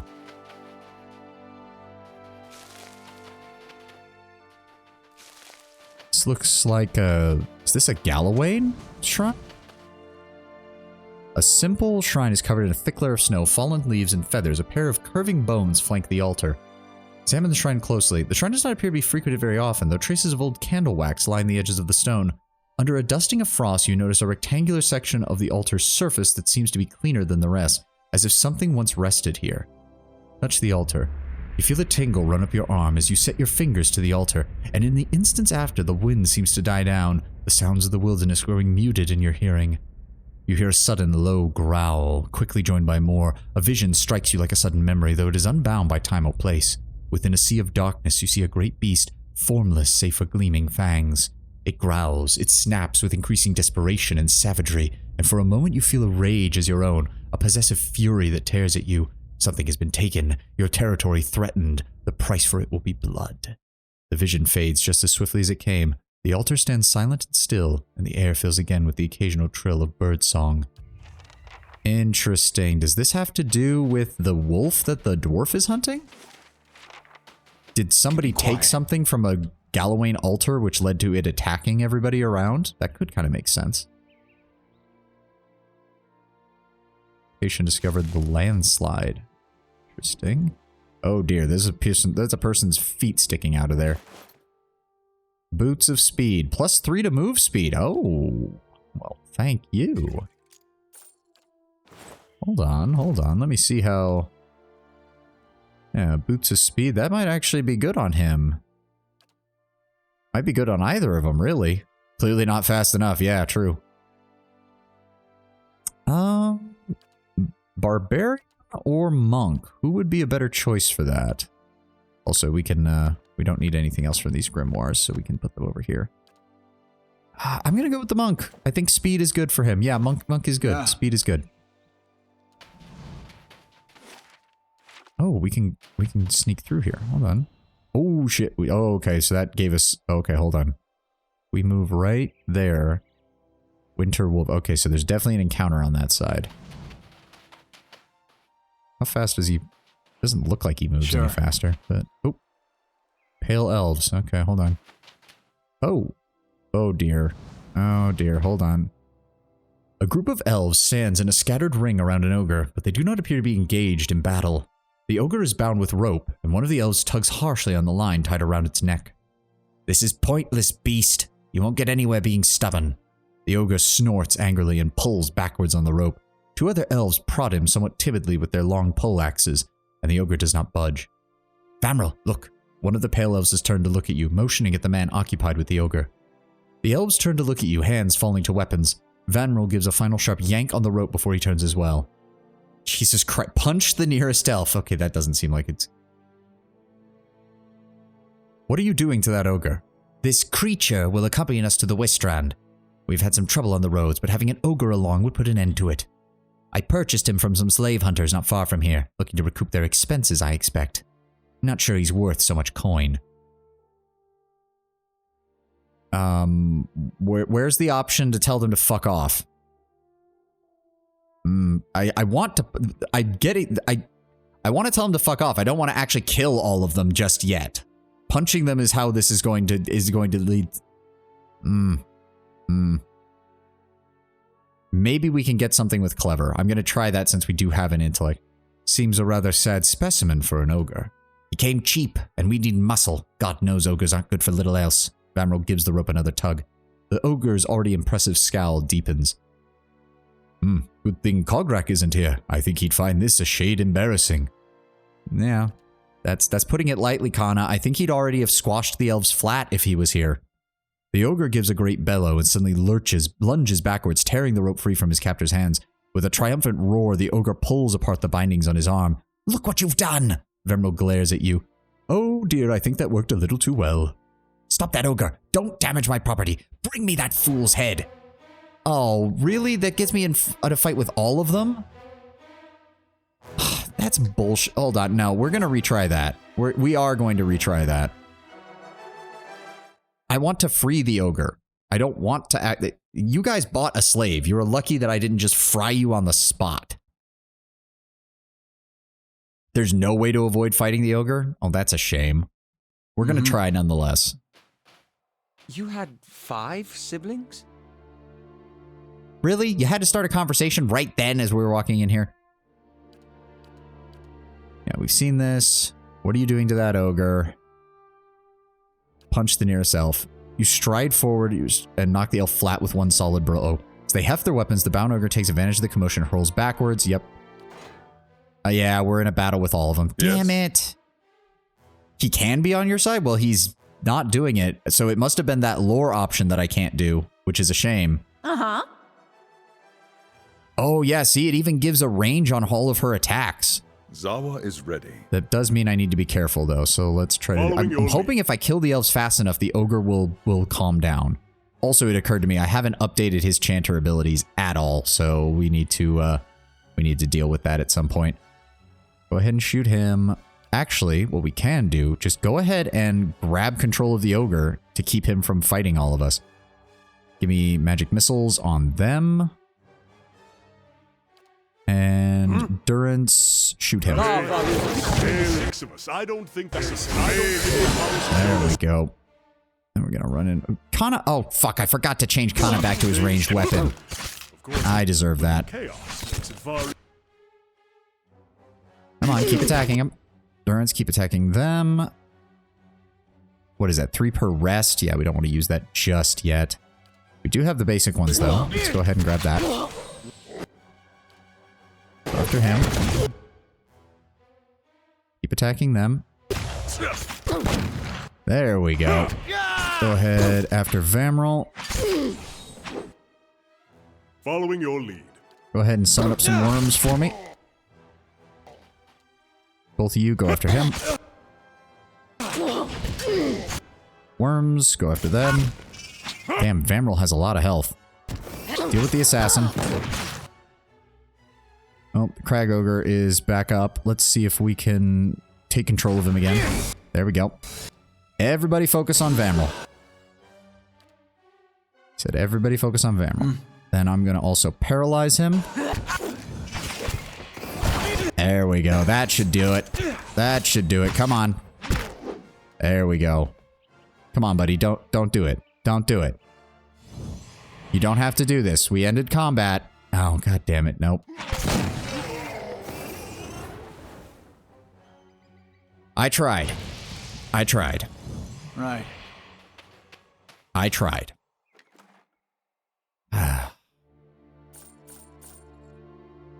Anything? Ooh. Ooh. Grants infestation of maggots once per rest. Thank God we didn't let him get that off. God, it's a druid weapon. Saber belonged to the first mate of the Hangsman's Bounty, a notorious pirate ship that roamed the Dreadfire Archipelago 3 centuries ago. Legend has it that the crew seized a slave galley and after killing the master decided to sell the slaves at the next port. One of the slaves, an elderly man with a scarred face and beady black eyes, came forward and demanded that he and his fellows be set free. The pirates laughed and refused him, but the old slave persisted. He warned them of the terrible plagues and punishments awaiting them, yet still they refused. When he raised his voice in anger, the first mate drew her saber and ran him through. Putrid green bile poured from the wound, running upward along the sword while the sailors watched in horror. The corruption spread from the dying slave's chest to the first mate's saber and arm, filling her veins with venom and her flesh with maggots. The rest of the crew drove the ship aground, fled, leaving the slaves to flee and the first mate to rot next to her tainted blade. Damn. I don't know if anyone can really make use of that. It might be better. Well, it's not fast enough for a dual wield build, but it might work for somebody else. Would it actually be good for him? It might, actually. For a melee weapon? Yeah, the rapiers are fast. They don't have much interrupt. It has higher that, and it would give him some spells to use if need be. Yeah, I like that idea. Here you go. When you get to the sequel, Aloth, you'll have a proper pirate sword. On the donation offer, at least not how we could approach it. Again, I am tempted, Tenwin. I am. I'm just... As I said, I never expected to have to deal with this. How about this? I will give you a definitive answer when we finish Pillars of Eternity. And I will still want to play Tyranny before we move on to the sequel. Because I don't want to just go straight from Pillars of Eternity 1 to Pillars of Eternity 2. I'd like to give Tyranny a shot, and it's a fairly shorter one. Right? Yeah, I think that's fair. And again, I want to thank you again for making the offer. It really means a lot. It really does. Especially since I haven't even hit affiliate status or anything. Like, I'm not getting any compensation from Twitch or anything on these streams. If you guys see any ads, I ain't getting anything out of it right now. I don't even know if they play ads on the lower ones. I imagine they have to make some kind of money back. But I don't have any control over the damn things. I know you don't get any control until you get higher up, and then you can control how they pop up. Yeah, I imagine that they must not play any if I am not even affiliate. Like, I don't know. I think streamers have control over the ads. It's just that I would like to get to the point where I make at least some money off of it, but I'd want to set it up in such a way that it doesn't interfere in you guys being able to watch everything as much as possible. I'd also want to find a setup so that when the ads play on Twitch, I know that they're playing, so I can be like, okay, I'm going to take a short break, run to the restroom, grab a thing of water, so that way you guys don't miss anything. I feel that would be the best way to do it. I don't want to do it whereas how some streamers have it where they just keep going when the ad pops up and people who don't have a subscription or anything just are shit out of luck. Because I feel like that's not very fair and it doesn't really help new people want to get invested in the channel. You would notice if it happens, I'm not silent about it. I imagine not. I imagine not. Most people aren't when it comes to ads. Like, since we're past the 6-hour mark and I was just planning on going only a few minutes further, let me go ahead and manually save here real fast. My goal, if I hit affiliate and got control of the ads and stuff like that, would be to run... I would run ads at the very beginning of the stream when people are first showing up, and that would give me a few minutes to do things like... Because right now, I've been sending out like Twitter and Discord posts to some of the servers I'm on before I actually sign in, and I don't know if there are some people who might be clicking on those links seeing that I'm not on and not staying. So I would like to do it once I get control of the ads. I'd like to run ads right at the beginning, which would give me like 2 to 3 minutes to send out like Twitter notification, Discord notification, stuff like that while I'm actually streaming live. Then I would play for probably 1.5 to 2 hours, run a short ad break, run the rest of the stream, and then maybe run one more ad break at the end while I'm talking. I think that would be fair, and to keep it that, and I know that works because that allows you to do things like completely disable pre-roll ads. It would also allow me to basically insert a break into my stream so that I could just go and grab water or use the restroom if I need to. You'll be forced into 3 minutes per hour. Damn, that would be a bit much. I'll have to see the options once I get control of it, because I know there's ways to do it.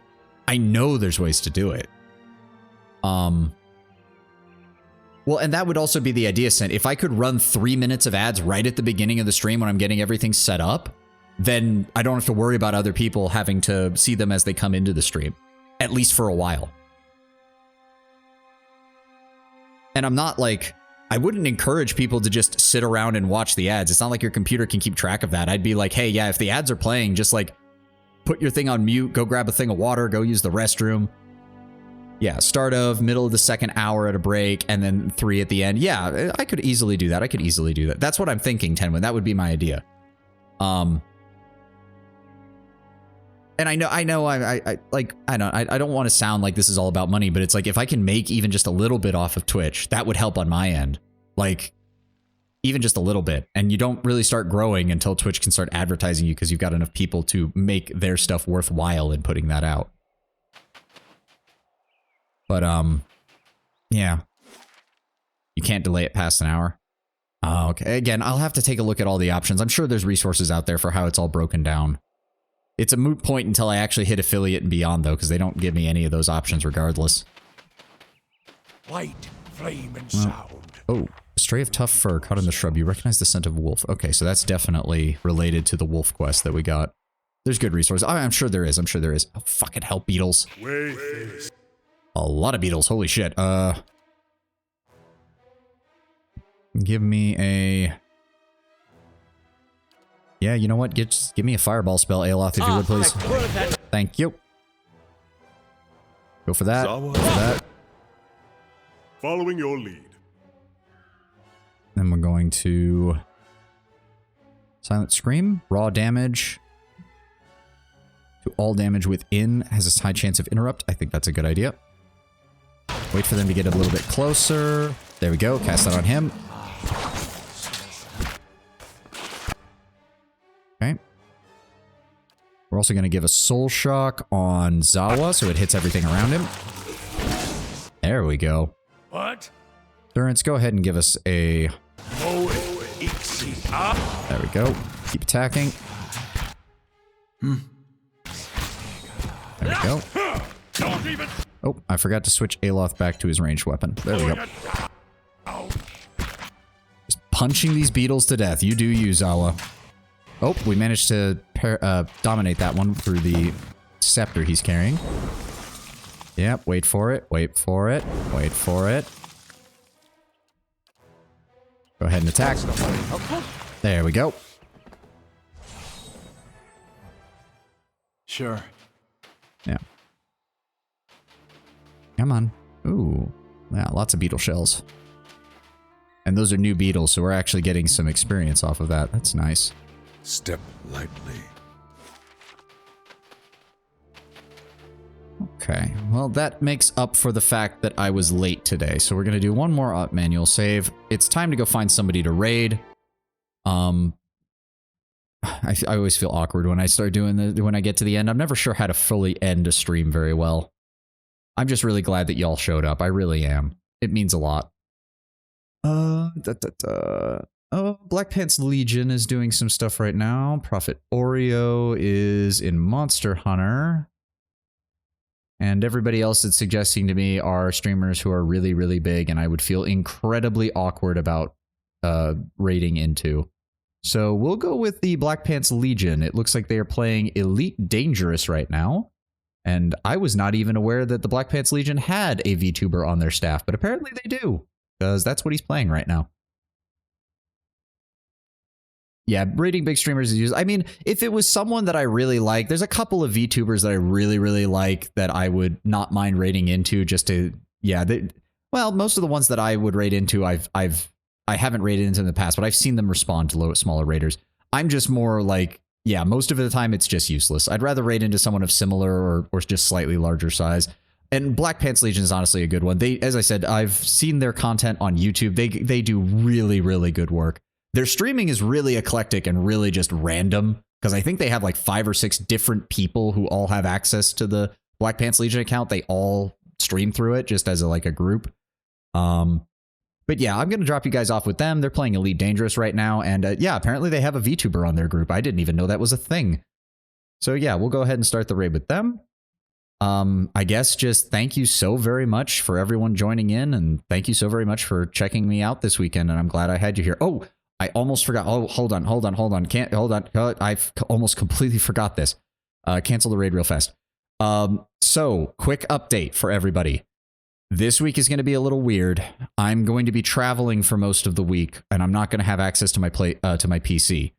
That said, I am still streaming tomorrow, and I will do an extra stream on Tuesday. These will be the standard 3-hour streams, but I will most likely be unavailable from Wednesday until Saturday. I am traveling for a funeral, and I'm not going to have the ability to use my computer at that time. And I'm going to be driving, so I get to drive 20 hours in one direction and then 20 hours back home. That's going to be real fun. But yes, just so you know, we will be continuing tomorrow, and I will be also doing a Tuesday stream to make up for missing Wednesday and Friday. I will do everything I can to stream on Sunday the following week. That is all dependent on how I am mentally after the funeral. Yes, Tenwin, American driving. What's the joke? In America, Americans are weird because we think 100 years is a long time. We think Europeans are weird because they think 100 kilometers is a far distance. Yes, I will be driving 20 hours in one direction and then 20 hours back. Partially because my dad does not want to fly right now, and after the last few months, we've had some issues with family members flying, so I can understand his hesitation. But yes, we will be driving through all of that, and I will be unavailable from Wednesday onwards.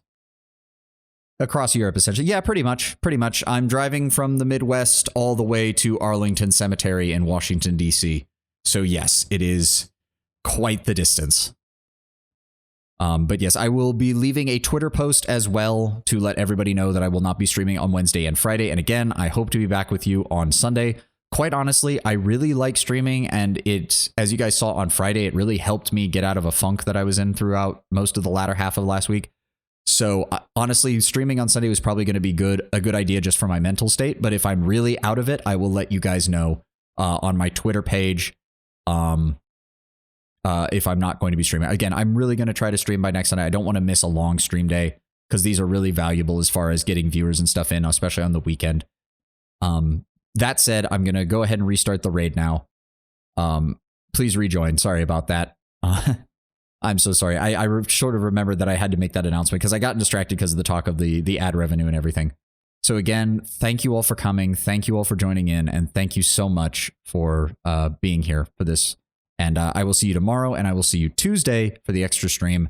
And after that, I hope you all have a glorious rest of your week. Glorious rest of your week. Thank you very much. You all have a good one. Have a good evening, and goodbye.